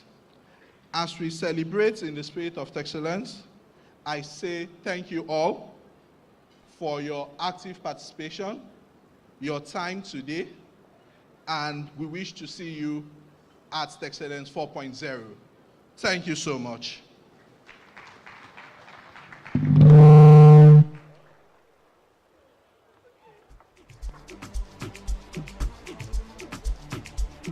Thank you very much, sir. Distinguished ladies and gentlemen, if you take nothing, I'm sure you've taken a lot of things, but I think that the most important thing, or one of the messages that you must remember, is how collaboration is key, which is why it is time for you to collaborate. Collaborating definitely starts with networking, and so the floor is open for networking as we officially draw the curtains on Texcellence 3.0. Thank you so much for participating, to those who came from different parts of the country, to our special guests who came from outside Nigeria. Thank you for your time with us. My name is Olive Emodi. I have enjoyed being your compare, and we look forward to seeing you again at Texcellence 4.0. Have a safe drive, and please don't forget to network. Good day. Thank you for the applause.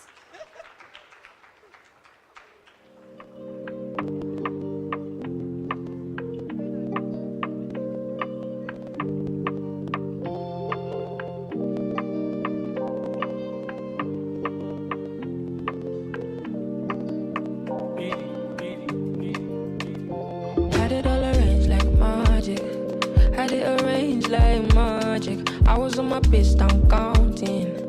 Was on my base down counting. But you just showed up and priorities were bombed in. My ex will find my emotion.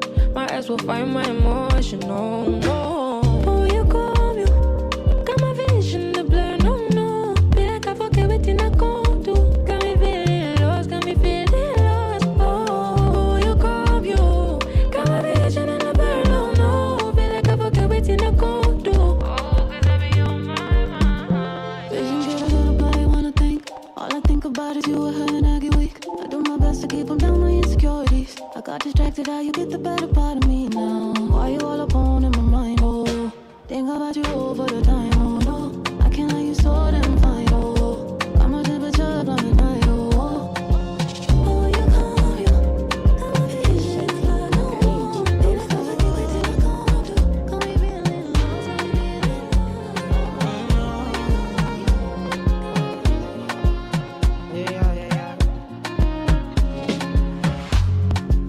Now which kind life where I never see? I carry God so I fear nothing. Steady increase in the commas. Original no be parody. You know fit clear for your memory. Whether na winter or summer. I did Papa do savannah. Living life, see my fire burning